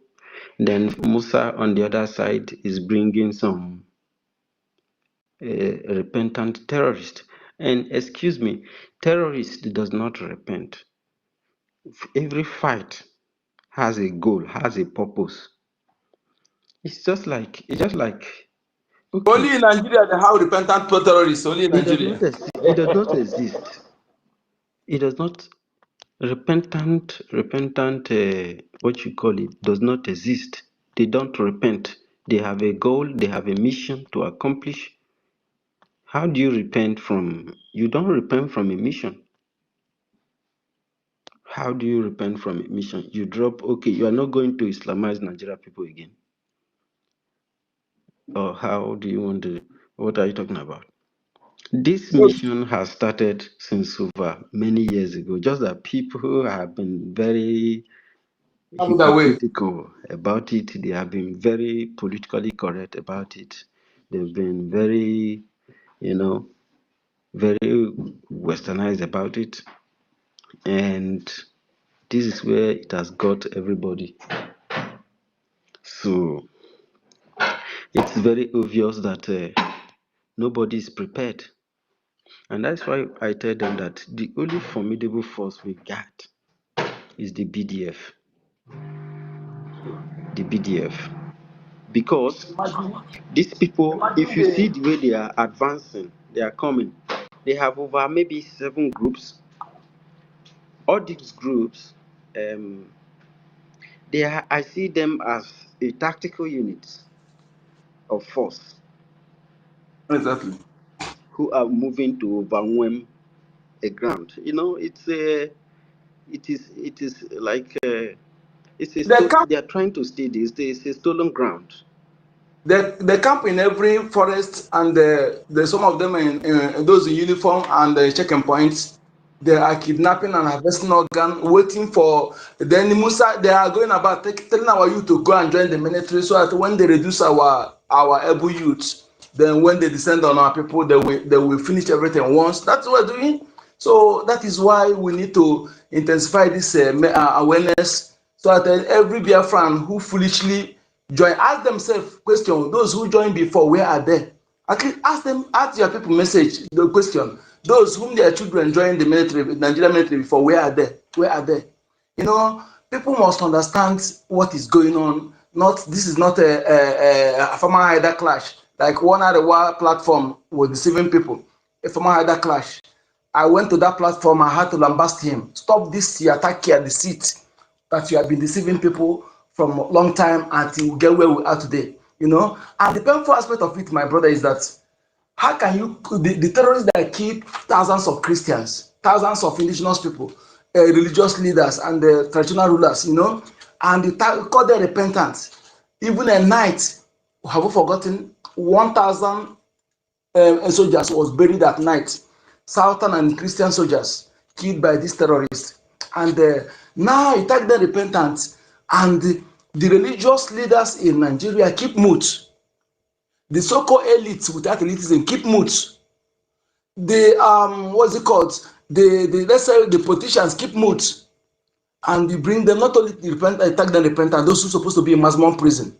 You are not putting them in every security apparatus and move them into Biafra land in the name of unknown government, thereby using the governors to create a vigilante. All the Bubago, the AVG, all these so-called repentant terrorists, they are the one there. Then they use the Fulanis who were born in Biafra land that speaks the tongue, bear the names and put in the front. Whenever they want to put them on camera, those people will show on camera. You know, this is what is going on. And just the like of Organiru Biafra, who is a Bubago, Saple, who is a Bubago, Caterpillar, who is a Bubago. They are the people they used to put in the front to deceive the gullible. My people must understand this. And you talk about what Soludo is doing in our land. Who are the people using to do it? The same terrorists. Udo Gashi. The same terrorists used to desecrate our land in the name of fighting the native doctor. You know, this is what we must understand and know that these people have all the people we call leaders, they are all enablers. And the earlier, the better we discard them and come together to fight our common enemy, the better for us. Thank you. Thank you very much, Mazi Ikuku, one of Biafra land. Thank you so much. So we have Honorable Kisin coming back, and Chibiki. And Chibiki, you have the mic. Okay, Chibiki is not there. Oh, Chibiki. Chibiki is here. Yeah. Chibiki, how are you? Good evening. Good evening. Oh, I'm great. I'm good, University. Thank you. I greet everyone. I greet my Honorable Minister, Honorable Information Minister, and the Deputy, and everyone here. I can't greet everyone at the same time. You know, the topic is what really is great. It's time to ignite fire against the Nigerian Islamic terrorists everywhere. You know, yes, so with what is going on in the zoo, that contraction, everywhere need to catch fire. But our main focus is in the Biafran territory, because those places that the terrorists are taking in the Benue State, that if you read the news today and yesterday, some herdsmen come inside and start killing people. You see, that land is also part of Biafran land because it's in part of our map. You know, these people are really fighting hard to take over. You know, our prophets, our leader have already made all these things open. That is the only thing that is giving me hope and joy, is that we will fight. And some of us that have come out, or we have already come out for it. You know, if you check, go back for about 20 years or 15 years ago, people were not ready to fight for this Biafran like this. But our leader, Mazi Nnamdi Kanu, whatever thing he has said, it is happening. And he said that Biafra will come It's going to be a last miracle on this planet Earth. It's going to come in an unimaginable way. And he said, also Kando Wanine, they should gang up against Biafra to fight us. That is a prophecy that is happening, and it will still come. He said, also, if you like, let the whole world gang up to fight against Biafra. You say you can't defeat them this time. You can't defeat them. So these are the things I'm marking. He said that God is going to drag the terrorist Nigerian army to the south, to the east, and their flank will be open. And then the real hardened terrorists, the real one, the hardened one, will take over their land. And those soldiers that will survive, by the time they go back, they will not have a home to call their place. That is happening right now. You can see Nigeria has over more than 10 different terrorist groups. 10. People are saying 5. It's 10. Because before, when our leader was in, there was what we call Janjaweed. They are from Somalia. They were there. We have the Janjaweed. We have the Hamas. They are there. Our prime minister exposed them. We have the Hamas terrorists. They are there. We have the ISIS in West Africa, created by Buhari. We have the IKID. They are there. We have the Fulani bandits, Fulani terrorists, the herdsmen terrorists. They are there. We have the Boko Haram, Lukarewa, even this new one that just come. They are more. I wrote down the list before. Now, our leader also said that time shall come, it is Biafra and Israel that will save this world from Islamic rule. These things are happening. So what does that tell us? Our leader also knows that our people has been hypnotized, have been conquered in the mind. We are so docile and so stupid and so foolish. That is why things are happening to us now. So he took him many years to teach, shout, preach for people like us to wake up. It took our prime minister how many years to build something like this? So we are now in the last line. And more hardened criminals, more hardened terrorists are coming, serious one, because they are recruiting all the whole terrorists in the whole Africa, from the whole Sahara region, down to Morocco, Libya, Egypt, even from that Middle East side. They are all coming. They are coming. They are coming because Nigeria will be the headquarter of the terrorist zone. In fact, as of now, the terrorists in Iran and Afghanistan and all those countries is just a child play to compare to what is obtainable in Nigeria right now. And the Nigerian indigenous, the indigenous people in that people do not know what is happening. And the most painful part is that Biafrans, some of Biafrans do not even know what is going on. Some of them are still marrying. People are still going to clubbing, eating, getting fat, doing things, happy, spraying money. Oh God. Why your generation is going to extinction and people are still partying? You see, that is why our leader said that it's going to be the last miracle. Mighty Dot, I listened to what you said. We understand you very, very well. But you must understand something, that to win this fight, we need everybody. We need unity of purpose. For the British, understand that we are the only people that will liberate the African people, the black race, and put us to where we were, even before they started their invasion all over the world. They understand that. And after they conquered our land in 1904, and in 1914, they joined us together. They already knew that a time is coming that we will rise and reclaim. So they are not also resting. They went ahead to program, to start planning, so that me and you, the offspring of our ancestors, will not wake up today. because our ancestors who fought those years are beside me and you today. So you can see how sheepishly our people are. And even in those days, some of our people too were sheepishly. You understand? Some of them fought, and that is why we are here. So our people have been docile. These are the handwork of these British people from the very beginning time. They planned this thing for over more than 100 years. That is why our people are so docile. So whatever thing we are doing now is the work, or should I say the preaching of Biafra. Mazi Nnamdi Kanu was preaching it, shouting it. He understands the deep of psychological damage these people have done for us.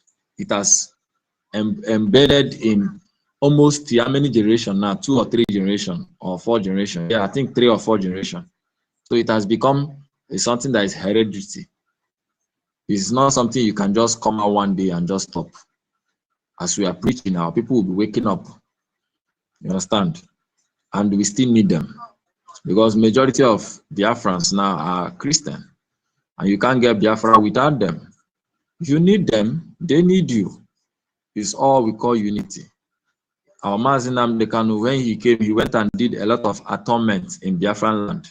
If you followed him well, he understands all these things. Whatever you are saying, he has done a lot. And the enemy too understand the spiritual matters. Because Mazi Nnamdi Kanu so na ndị Britain na-agakọ mmụọ. Ha na-aga mmụọ, ha na-ama ife na-eme in the next 100 years. That is why they conquer a lot of the world. They can predict what will happen in the next 100 years. So these people are ahead long time. We must understand all these things.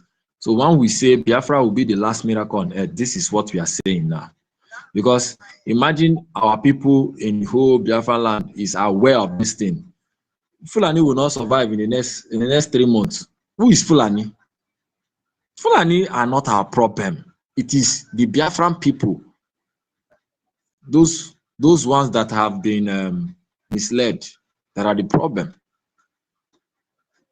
So we must keep on preaching for our people to wake up. You understand? So what is happening now is waking a lot of our people up. The killings that is going on now in Southeast, in Biafran territory, in Enugu, in Ebonyi, they hold our leaders down, thinking that it is insecurity. But the insecurity worsened in the whole territory in Nigeria. They hold Mazi Nnamdi Kanu. I remember this middle belt, they were happy, jumping. Yoruba territory were happy, everywhere, joy, everywhere. Even the Benin people were happy. Those ones that are not Biafrans, so the real Biafrans were in sober. They kidnapped Mazi Nnamdi Kanu, joy. He told them that all of you will die if you don't rise up and fight. What is happening today? They hold our prime minister. There was joy in Yoruba territory. What is going on today? Now, the Nigerian government too are not relaxing. The British people too are not relaxing.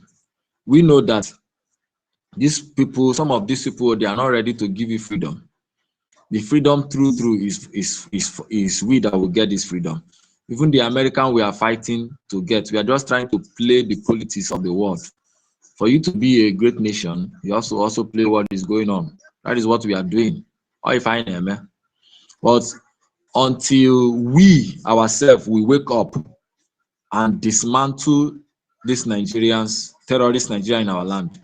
You see this America, you see these British people, you see this Finland, they will be the one that will be running to us. For now, it's because we are not ready, just like what you said.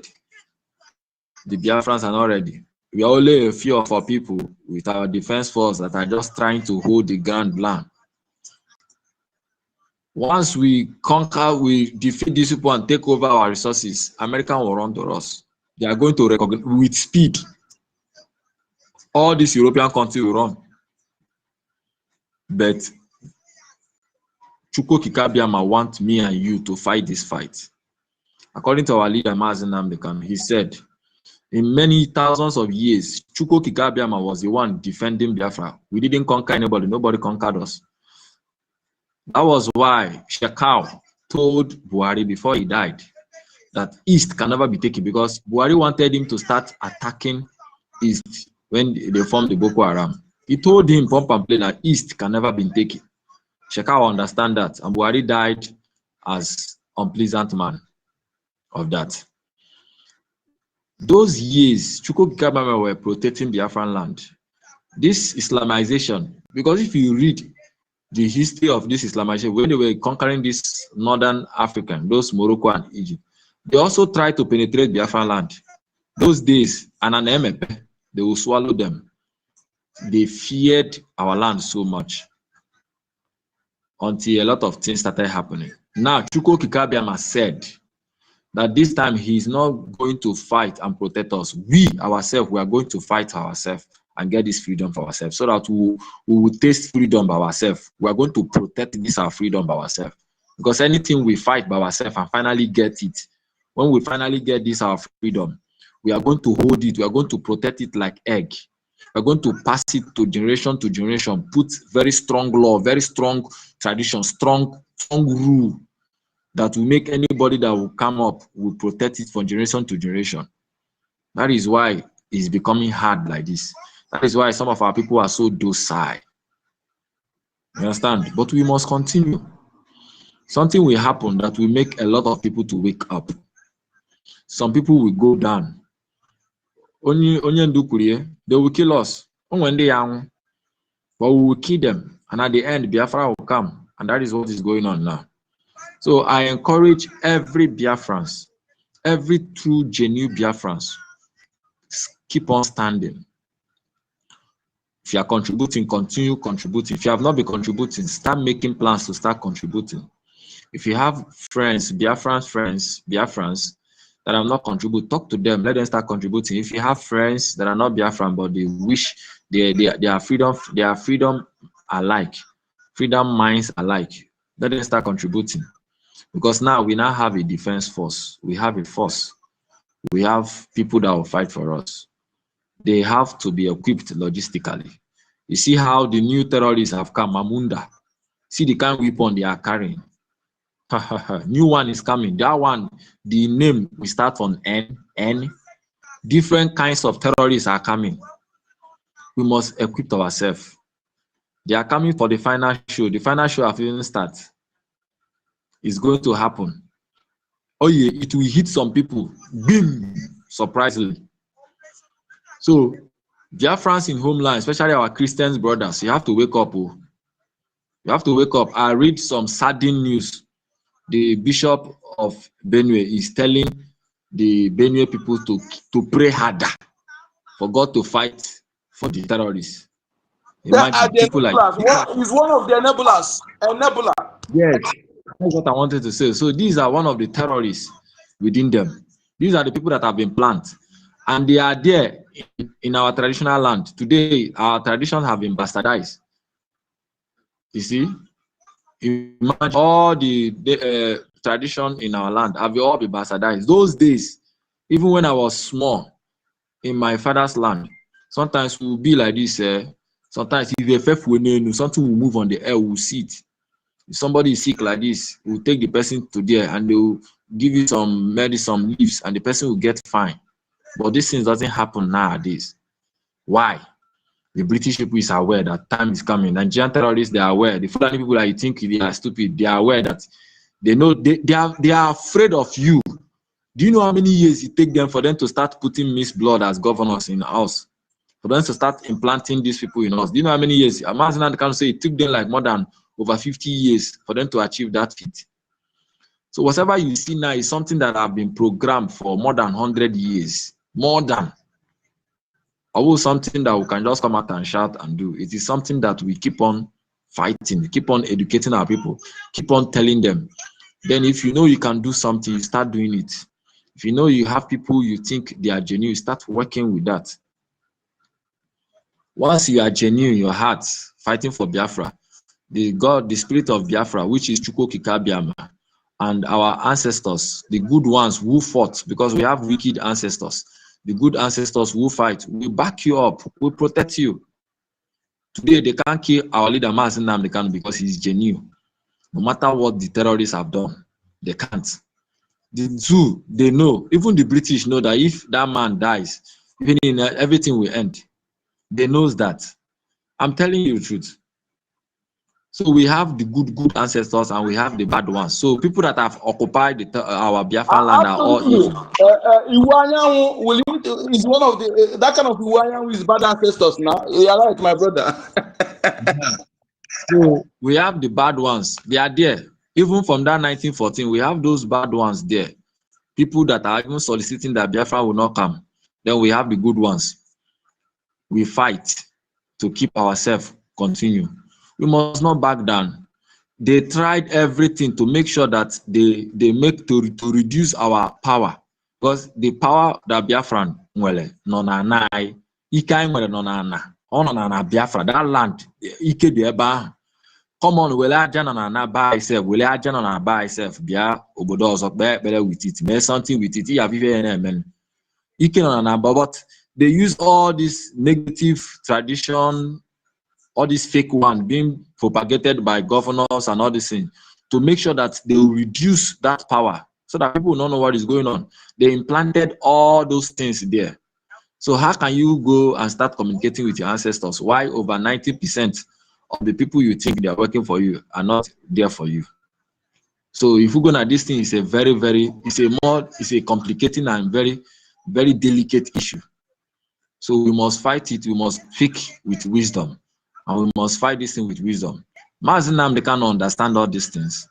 Some of his teaching, he will come out and preach and tell our people the truth about the region. Sometimes he will still come out again and preach and tell you must worship Biafra. We're fighting Biafra to when we get Biafra, you can worship stick, goat, anything, but let's just get our freedom. He understands that our people, majority, we are Christians, we are Jewish, and we are traditionals. So we must all unite as a one broom to fight. So the people that we should be going after now are those pastors in our land. 97% of them, 97% of them are all enablers of one Nigeria. All of them, especially in that Biafra land. Those ones in Lagos, those Adeboye, Onyedepo, all those ones, those ones don't concern me. My concerns are those Biafran pastors in the Biafran territory, from Enugu down to Rivers, down to Anambra, those ones that refuse to start speaking about the freedom of Biafra. That is the people that will start going after. We'll start going after all the Omenanas in the land that is not talking about Biafra. People like Matthias, they are not speaking about Biafra. That they are planning to have a good how should I put it? They want to have a very good, in the next 5 years, they will build a good society in Nigeria. So we'll start going for them. People, Matthias, them. They don't talk about Biafra. That one again. Let me support you in this thing that you are saying. When you look at these people, Who is talking, please? Who is talking? Storm, please wait. Let me finish the submission, please. Storm, please wait. Okay, finish your submission, please. Yes, okay. So people like all these men of God, all these Omenana, all these people doing practicing Omenana. What is I'm forgetting their names, Krasef. Before I used to follow them, but now me, I'm a practical. I was born and bred in a church. My father owns a church. Before he's dead, up to now the church is still running, and I've been talking to them about Biafran freedom. And because of that, they kick me out. They say I can't have any position. I say good. That you see all those branches, terrorists are going to round all of them off. I was talking to them. I'm also a traditionalist. I've gone and see. So I'm a Christian, I'm a traditionalist, and I'm also a Jewish. I'm a three of them. So I'm a full-time Biafra. And when I see evil, I detest evil. So our target is all those pastors in our land. And I'm not talking about Biafran freedom. That is what we should go for. All those women and them. They're not talking about Biafra. We should go after them. The Jewish, those ones, they are not much like that. But you see these pastors and Omenana, we should go after them.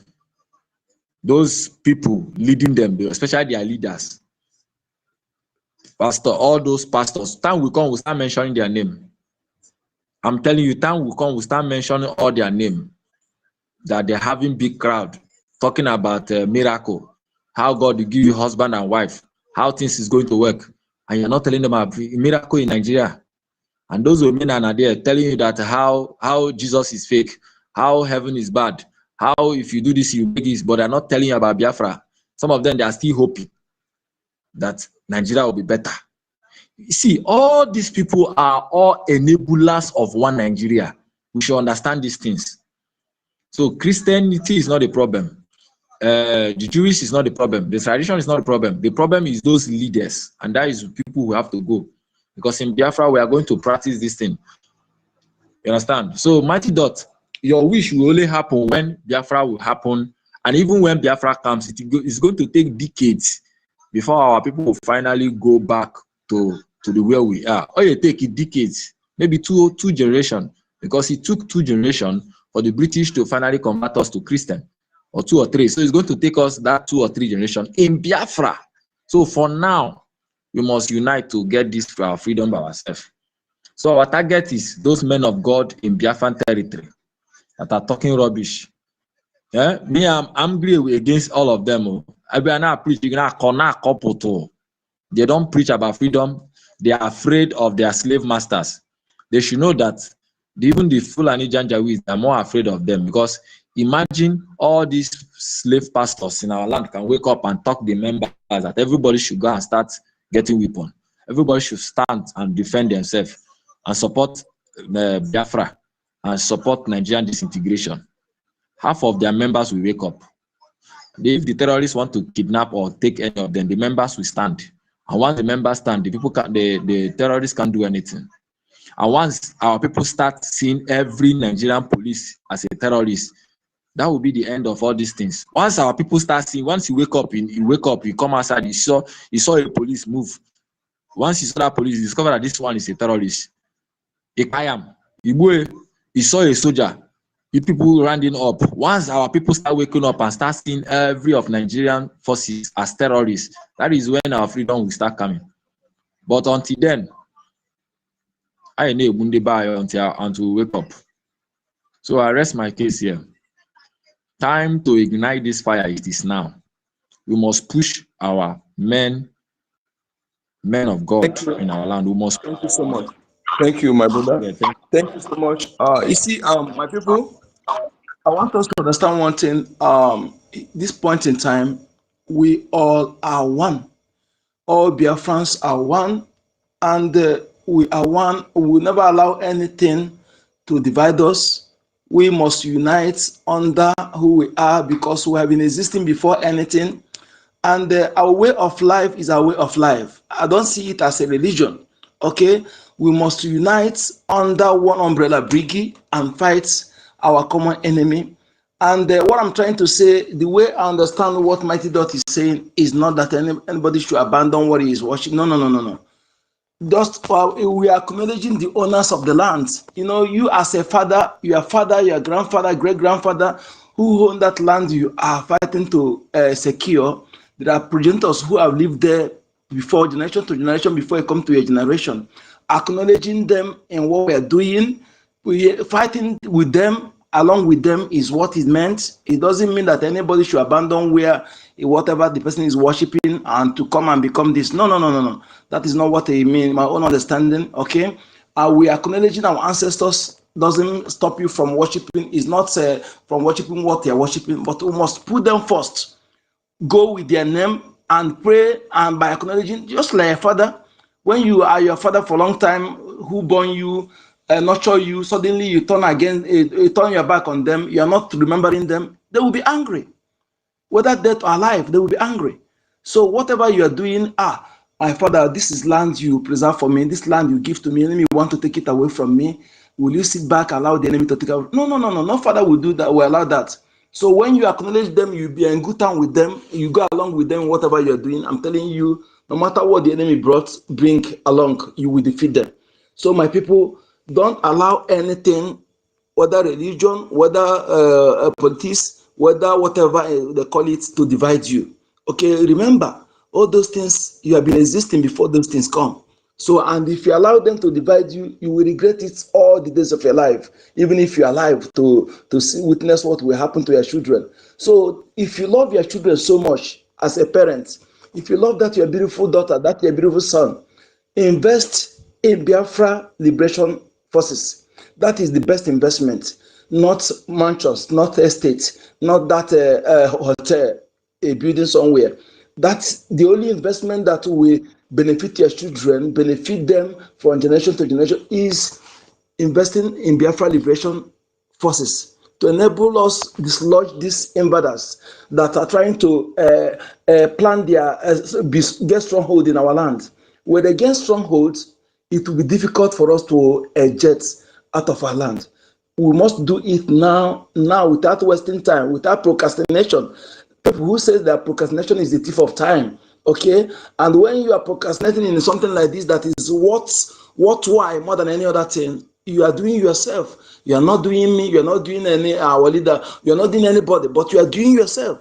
So please, that money, the way that money you want to use to build mansion for your children or secure estate, invest it in Biafra liberation. The best gift you will give them is Biafra nation.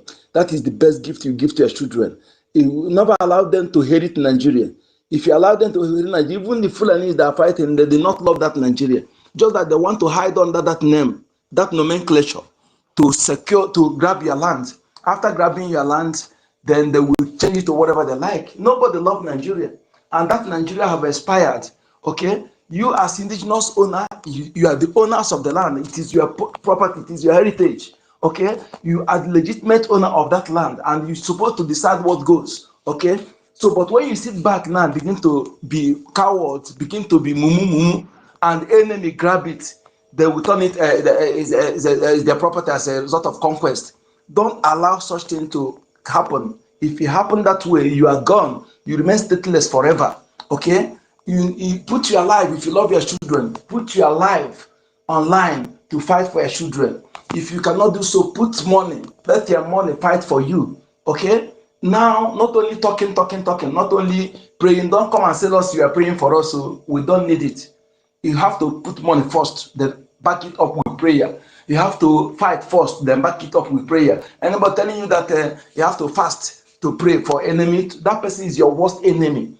Anybody call himself pastor or reverend or traditional ruler to come and tell you he is a praying and only that prayer, but that person is your worst enemy. Is worse than Boko Haram. Is worse than Fulani Herdsmen. Is worse than special Bivago. Okay, because this time around, the enemy, those who are coming to quarrel you and your children, they are not coming with a prayer. They come with a machine gun. They come with all kind of weapon.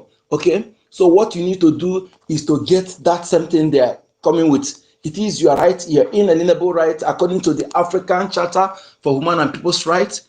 Yes, and also a United Nations Charter for Indigenous People to Self-Determination.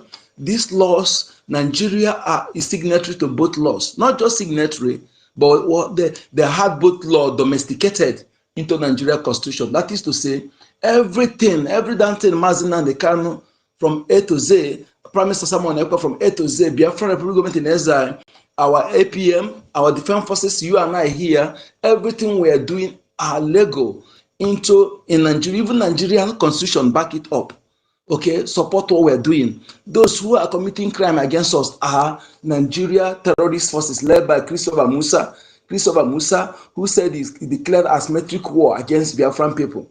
That is why you see them going after soft targets. They will not go and confront our defense forces that have the same weapon with them. Rather, they will go and begin to bomb people's house, burning. So that thing, after they do it, our people will run away. So that Fulani herdsmen will come and take over our land with their cattle, with their women, and this.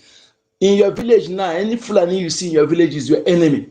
Our women, you see those ones that used to carry basket on heads, carry baskets doing as if beggar. Don't ignore them. This point in time, anytime you see them, make sure that you call your fellow women. Don't fight them. Make sure that you see what they carry in that basket. Don't ignore them. Don't take this for joke. When you see them carrying that basket, you're acting like beggars, acting like those who want to die today. You know, that basket you see they carry on head, they put clothes, they make sure that you see what they carry. If they say no, call other women. Make sure that you see what is inside. Sometimes it's with weapon AK-47 the pieces. You see those Fulani 10 years old, they can reassemble it AK-47. They can assemble it and they assemble it back. So when you see them, make sure that you bring those things down. Yes, like say you want to buy something and know what they're carrying. Some of them used to carry fuel with thick nylon. Fuel, they put it there. They are the one who used to use it to they soak the land. And whenever the soak fish finish, others will come and shoot one gun. Fuel everywhere will catch fire. Okay, make sure you know what they're carrying. Don't allow them to go. And when you are in your village, most importantly, you see those friends that are selling suya, they begin to pack their things to go. Know that something is about to happen. Okay, something is about to happen. And every government institution, like NEPA office, like this time around, don't ignore cathedral. Don't ignore, because in a place where a nebula like Onega, Bishop Onega is controlling, it can allow that place to be used as armory. Yes, because they have planted their enemy, their agents, as to act as a bishop for a long time. They have planted them. When you see them, because they know that our people respect such people, so they have planted them for a long time. So when you see, go to churches, let your eye, don't ignore any movement. Those things, if you see strange thing, don't keep quiet. Okay? Because know that focus will be on mosque. We know that mosque is their armory, but don't ignore other areas. In schools, NEPA office, police stations. When you see people, young boys, young youths in police station or certain area in your place, don't keep quiet. There are the people at night, they will turn herdsmen. Daytime, they wear uniform to come and begin to extort money. All of them, they work hand in hand. They work together, pari passu. Don't ignore anybody. Your eye should be your CCTV. If you feel concerned at night, perhaps when you are doing, they come and cut off your head, neck. Youth, this point in time, ignore gathering, ignore clubbing, ignore party. Okay, what you need to do is to daytime, don't overlabor yourself, take siesta. At night, 12 o'clock, you wake up, you be awake. In your villages, if you are 10 youths, you just organize yourself. If it's whistle, you use as your this thing, or bell, get something, and create your password, not your language. That your language, they Fulani speak it more than you. Now, these days, you can turn it upside down, let it be your password. Okay? When something is happening while you are awake, you'll be able to save life. You'll be able to do something. When you see an enemy, for no matter the weapon the enemy is carrying, as long as you see the enemy coming, you will be able to do something that you are sleeping when it's happening.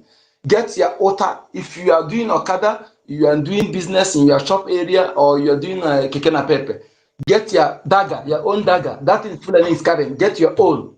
Get your own ota. Get your own ube. Get your own what is it called? Anything at all. Put it closer to you.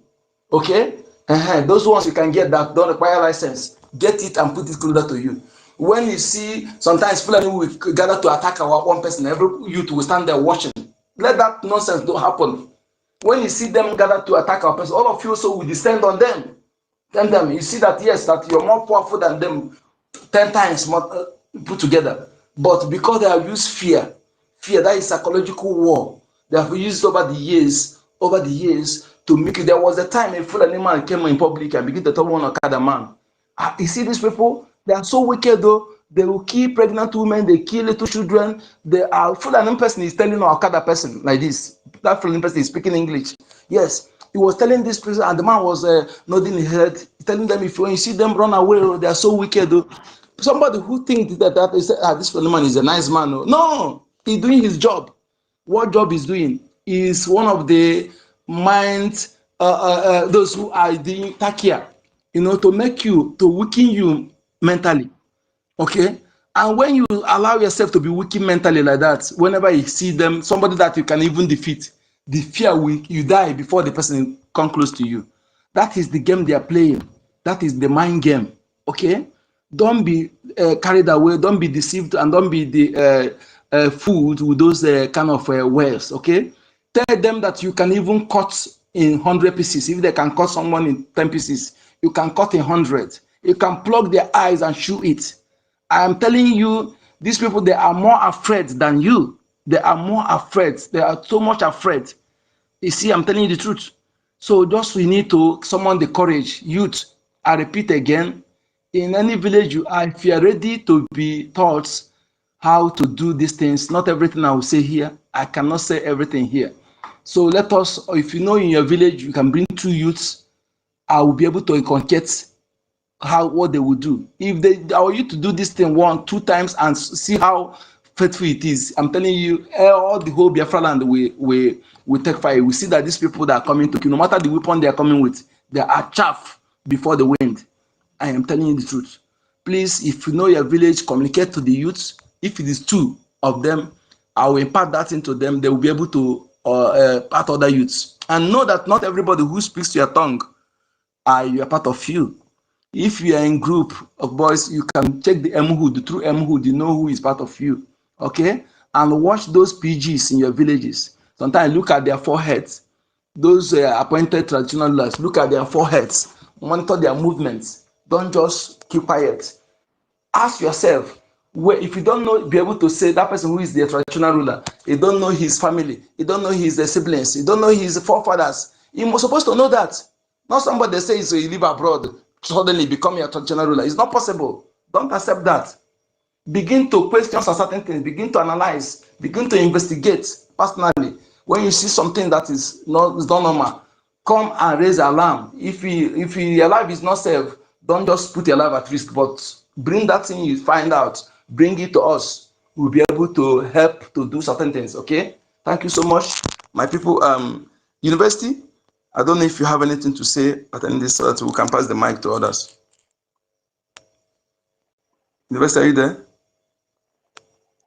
Okay, okay, Sin, you have the mic. Yes, thank you very much. Actually, it's going to be a quick one because the brother that just spoke last, I think Chibike, it seems we traveled in the same realm.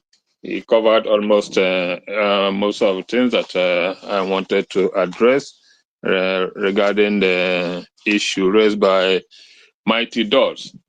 And nevertheless, as it comes to the game plan by this Janjaweed, the use of the repented Boko Haram and so on and so forth, let us not be deceived. That is just part of the game. That is part of their game plan. Gather them, give them that name, send them to the south. Give them the certificate, the legitimacy to kill. That's just what it is. That arrangement was an agreement reached by the masterminders and the Boko Haram, the fighters themselves. Now they are being trained and legitimately sent down, clothed in an official uniform, go down and kill as you wish.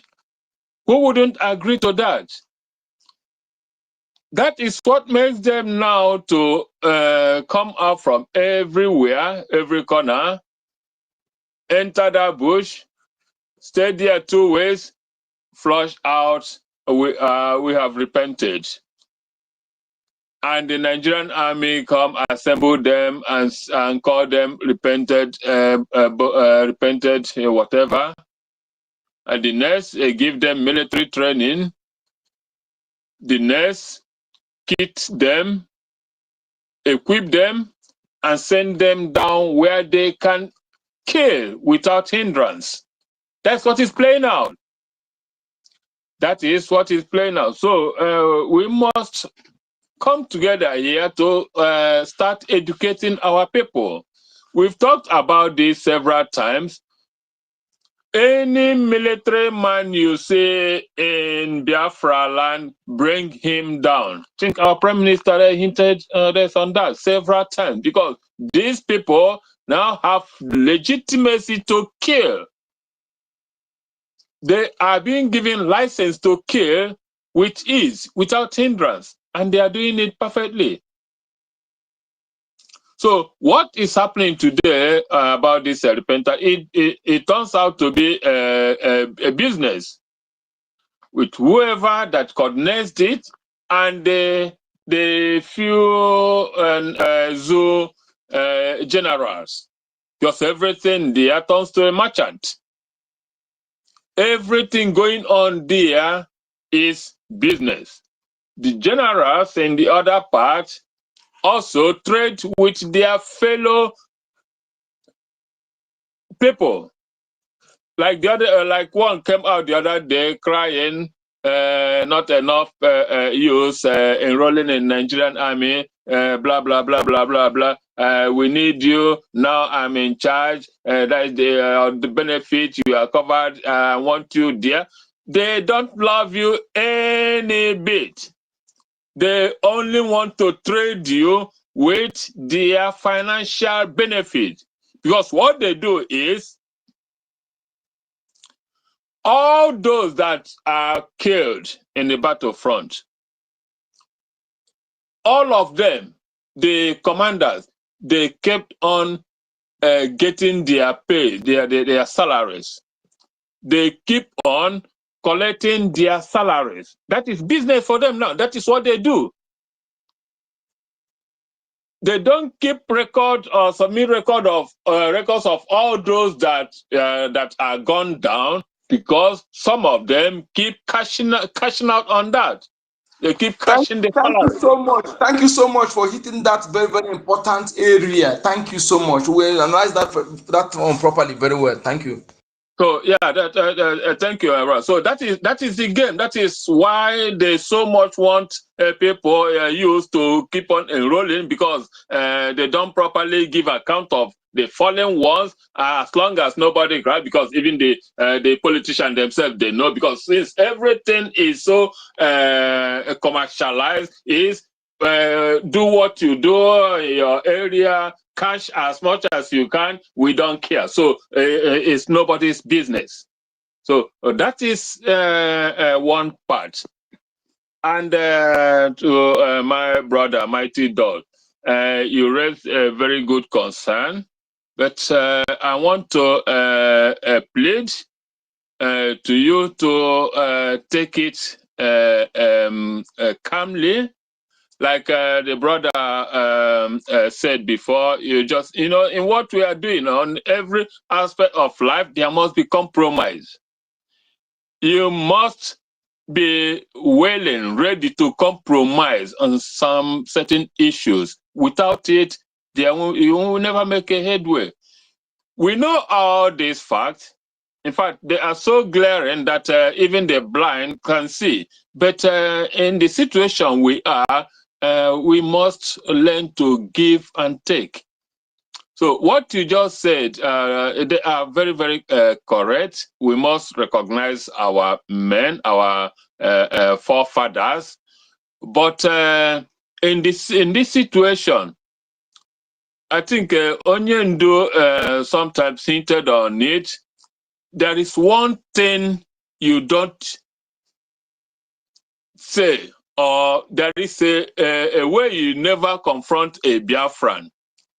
Never use the word must. Once you attach this short phrase in whatever you do with a Biafran, it's gone. Forget it. You are not getting it. It will never take you, even if the person know that he needs that more than you.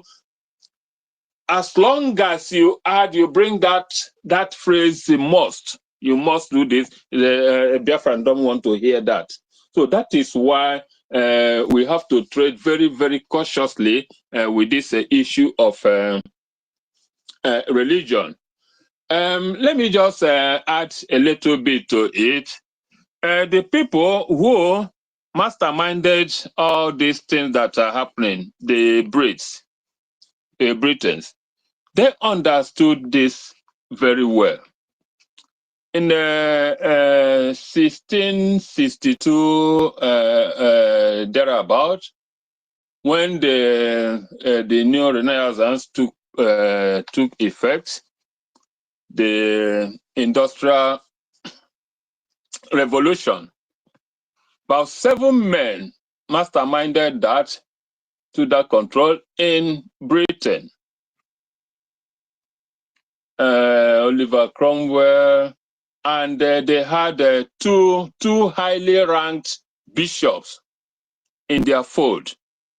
One Right Reverend John Watkins and another John Dodd. These men were highly placed religious bishops. If you know about Archbishop, in the formation of their organization, they categorically banned the discussion of religion and politics in their organization, in their meetings. Why? Because they understood these two conflicting phenomena. I said they banned it outright in their meetings. You dare not bring up the issue of religion and politics, because they knew what effect that would make to what they intended, or to the progress of their unification then and what they had in mind. So let us just take that example in what we are doing today. If only we can agree that these two features have a very, very destructive phenomenon. If we can put them aside for now, not that we will not discuss it, but bringing it up in some strategic issues will be detrimental to our success, even though we know the truth. But let us just learn to disregard whatever impact, whatever negativity that is surrounded in these things, no matter what. We know the truth, fact, but we must be willing to compromise. Because they said, no man in an island, no matter how strong and able that we Biafrans may be, we need helps from others, even our enemies. No man can ever have it alone or do it alone in this present situation. So sometimes let us just take it a bit mellow down, and always be willing to compromise, even when we know the truth. We just step it, leave it aside, and focus on that thing which we want.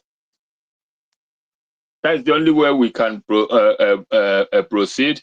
And I also want to plead to you, in the one of the government departments have it, like university also pointed out earlier. We have, I think, it's a Department of Religious Monitoring. You can be part of it. I will call you sometime and maybe we talk about it. You come about, you bring on board what you have, as many as any other person that will be willing to join the department. It comprises these three major religions. None is interwoven. Everyone have the liberty to play it, practice it the way you feel. The traditional religion, the Jewish and the Christendom, the Christian religion. These three religions make up this religious monitoring group. In that, every one of them have there's a head, and in their meetings, you come about you practice the way you feel, no hindrance, no discussion, nothing, not anyhow you feel. So I think we will go a lot way if we try to understand ourselves and try to be accommodative and not take everything so so outright with a fierce-minded approach. When we get there, everything will turn out the way it should be. Please, it's an appeal. I understand you because I've listened to you several times. The same agony. We all share the same faith. We all share your feelings. That is true because I experienced it myself, my earlier age. I knew what the effect, the impact of our traditional religion, traditional way of life. I knew, I know it. Even in this religious monitoring, when I was approached, I told them, I'm neither of these three that you want me to come. How do you they say, practice, do it the way you want? And I agree. That's how we should. Please, any further criticism on this, or like we don't know what we are doing? No, we do. Only that for now we must compromise a little to get the best out of every options. Thank you. That's just what I want to address towards your submission. I think you will understand the area and then allow us just to continue peacefully. Every Biafran is needed in what we are doing until we get what we want. Then we will start to give conditions. Yeah. Thank you so Thank much. you. Thank you. Thank you, Mazi. You see, I don't know if our information minister is here close. Okay, you see, sometimes misconception is before we dive into some issues like this, let us understand properly the angle the person is going to, so that we cannot sometimes we be use ourselves, we begin to make exaggerate those things in our comments, at making it elaborating it in a way that maybe not the way what the person is trying to portray. I understand where he's going, okay, and nobody who will come here to undermine the law of Biafra. The law of Biafra is what brought us here. We all of us respect the law, and that stands on that law. I will never do anything to disregard the law of Biafra. Anybody that do anything to disrespect or undermine the law of Biafra, the person is not patriotic, and I can never support such thing. Okay, please, Biafrans, we are in a state of war, and what we need now is money. Please, we need money. This money, tomorrow is our fundraising. Everything we are saying here, what will make it work is money. Money, money, money. Talk to your friends, talk to your community meetings, anywhere you are. Like today, I visited some people. Tomorrow again, I will also visit them before the time of the fundraising. I visit them because some of the people are ignorant. You know, there was somebody I met, sorry, it's yesterday because we were money already. I'm still saying today. While this is money here. I think it's 5 a.m. already. I don't even know. This 5 a.m. almost to 6, 9:50, 29 past 5 a.m. So the person was just talking about something that you don't understand. You see how people are carrying fake news. They cannot even. I'll lambasted the guy very well, the man very well. Okay, I said before you speak, get your facts right. So that is why sometimes we need to take this message to them. Some people, because when you send something on social media, maybe through WhatsApp to them, they don't pay attention. Sometimes you take it to them and where they are in group and speak to them. I did that yesterday and I'm going to do it today again, in making sure some of them who are ignorant, they understand what is going on. Because some of them don't understand what is going on. If they understand it properly, they won't be sitting on the fence or sitting back. So please, today being fundraising, let us do what we're supposed to do before that time. Okay, our campaign, our evangelism now should be on funds, how to fund our defense forces. That is the major thing we should be spending most of our time on. Okay, even the person don't want to free Biafra freedom, the person wants his land to be taken over. The answer is no. Nobody will want that.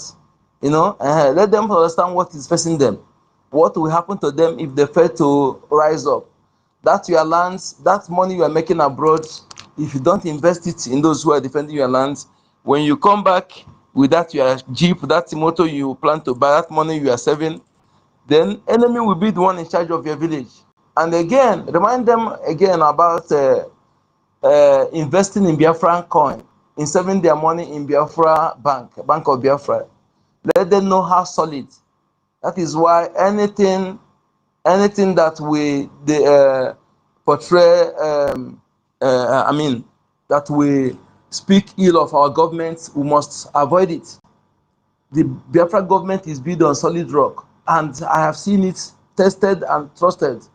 If not so, our enemy have hired the highest crackers, those who can hack into our accounts, our websites.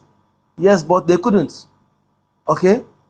The little bridge you see is because the person that is in charge is in charge of that particular place, follow the terrorist group. Otherwise, nothing. The enemy have hired the highest cracker in this world, the highest Chinese, even the highest some Russians anyway. I'm telling you, to make sure they crack into our government, but they couldn't. So I am really, really proud of that. This kind of solid government built by our cabinet members and our prime minister with support of his cabinet members and all of you here. It's a very, I'm proud of it. So whenever I'm speaking about Biafra government outside, I speak with every alacrity, every power, every courage. So let them know that their money will be more safe in Biafra bank than Nigeria bank. USBT is 1 to 1 to dollar. It doesn't depreciate. Okay, it is better to be there than keeping your money in Nigeria bank. If tomorrow there's any one bank folds in Nigeria, who are you going to hold as a Biafran person? Who are you going to hold? Just like the way they demolished our houses in Lagos, do you think if Ghanaians, if those buildings were owned by Ghanaians, that Nigeria terrorist government will demolish it like that? The answer is no. They won't dare. They won't dare. They, at least if it's imperative that they want to demolish, they must give a cogent, solid reason, and they compensate the owners. According legally, they will do everything. But being a Biafran, they know that nobody will speak for you as an Igbo person, as a Biafran person. So I want you to reason all these things. Tell them the importance of moving their money out of Nigeria bank. Don't put your egg in one basket, so that you will not say you are not aware, you are not informed. Some of you, when we say about it, you think we're joking. So I remind them of all these things. Those who will take advice will take. Those who will not take, will not take. At the end of the day, they will steal from their own juice if they ignore this advice. And they won't have anything to give excuse to their children that this is the reason they allow this thing to happen to them. You know? So let us please today, before the fundraising, let us make sure that we come along with at least 2 or 3 persons, new persons in this fundraising. Let us do that. I have 2 people standing already who asked me to share the link to them, and today I'll make sure that I remind them of downloading the Zoom. Yes, it is your duty to let them. Let's take let's take this tax. Okay, let us do everything. Remind them of downloading the Zoom, and also when the time comes, send the link to them before the time. Let them come. Even if they give you money, let them come and see how, if they have any question they ask, let them come inside the Zoom and see how it goes. Okay? That will boost their morale. If they come next week again, give yourself 2 persons. Let us do it like this, my people. I believe before this month, next month, we'll be able to get more people to grace our fundraising. You know, even if they're donating 10 ejema, anytime they come is something. Yes, and please, you that have been donating already, more grease to your elbows. Increase it, double it, because you have know the truth. No investment that is better than what we are doing, trying to achieve. Okay, so please, my people, let us make sure that today's fundraising it ran very well, very very ran. It ran everywhere. That we hear a Jema, not even a J is okay, but make sure we get more money to make sure that our defense forces have every logistic they need. If they have enough logistic, they will be everywhere at the same time. But if they don't have, they will use the one that will be sufficient for them to be in one particular location. So that is it. So we understand all this properly. Look at all these different terrorist group they are creating. Who are they coming to engage? Our defense forces. Okay, they are coming to engage our defense forces. And after they will, if they will go to soft targets. Those of them who are in uniform will go. Those who are not uniform will begin to go. Our vulnerable citizens, vulnerable Biafrans villages, begin to rape them and attack them. Okay, so my people, this is a very very task written on our shoulder. We must speed it up, take it, buckle your belts. Better than before. Let us do this, and we are equal to the task. We are going to achieve it. I am always optimistic about our victory, and I never get any disappointment, doubt in my mind that we're going to get anything else than victory. And achieving this victory, not just coming and speak, it is action. When you speak, you back it up with action. That is the only way we will get victory. And again, don't forget this. Let us preach unity, unity, unity anywhere we are speaking. Okay? Anything division, let us remove it from our mouths, because our enemy understand that our unity is ballistic missiles against them. They understand that our unity is atomic bomb against them. Therefore, they have to invest heavily on division, internal division. Okay? They have to invest heavily on hatred. And to practicalize it, they use this mixed bloods among us. They use them to perpetrate it.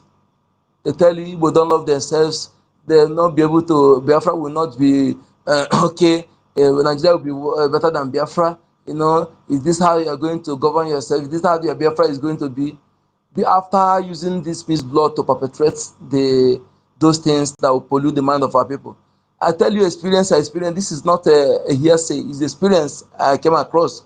I encountered this experience when I was running from Ondo State to Aba to go and procure our homemade palms.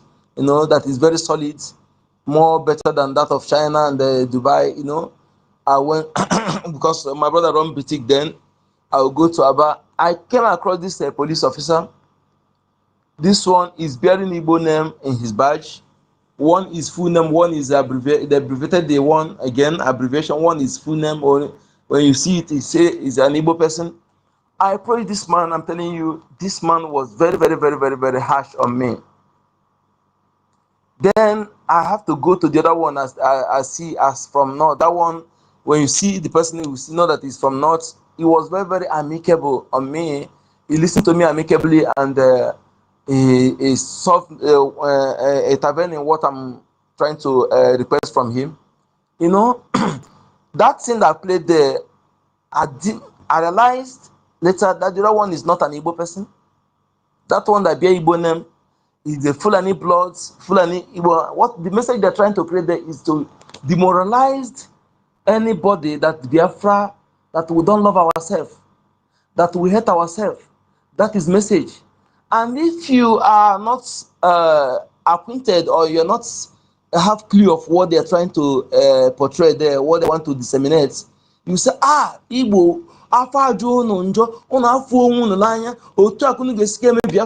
is this how your Biafra is going to be? You hate yourself. This is what you'll be carrying along. But I understand the game they played there. And not only they have been playing that game in so many areas, you know. All this thing is how far these people have gone in trying to pollute the mind of our people, that Biafra will not be viable, that Biafra we do not love ourselves. But why did they invest heavily in those areas?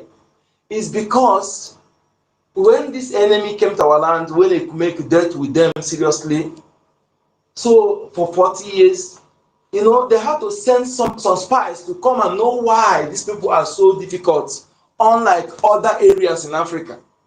And when they came, when their spy came, he discovered that one of our strong this thing is unity. In that article, he said that these people, they are so united. The entire eastern, he said Zibo land. He said they are so united. They are so organized. Okay? So organized, no criminality, no beggar. So having seen that unity is one of our source of our reason they couldn't carry see us for a ride like that. What did they do? They invested heavily on division.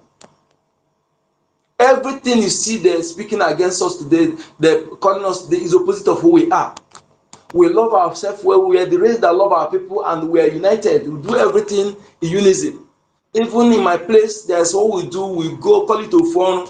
We gather group. A farmland that will take you 1 month to cultivate. We can finish it in a day. All it needs to cook for the people. So I'm just giving you an example. So make sure that anywhere you go, preach unity. Our unity is atomic bomb against our enemy, and we cannot afford to have our people divided for any reason. Nothing is worth it. There's nothing worth our unity. There's nothing worth our ancestral land. There's nothing worth our freedom. Please put it at the back of your mind, or put it in front of your mind, and always put it anywhere you are. Enemy may bring anything to make you angry, to speak that divisive words. Please make sure you discard it.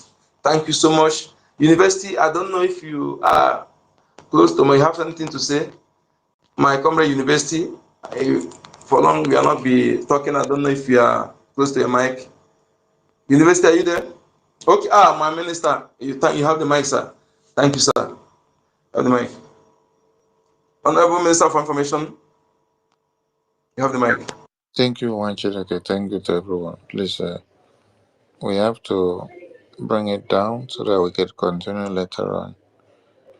Thank you, Minister University, Minister Nkodinamba, Minister OK, Mr. Ancestral, and everyone that have been there, airborne to the Biafra Defense Forces, and thank you for all you do.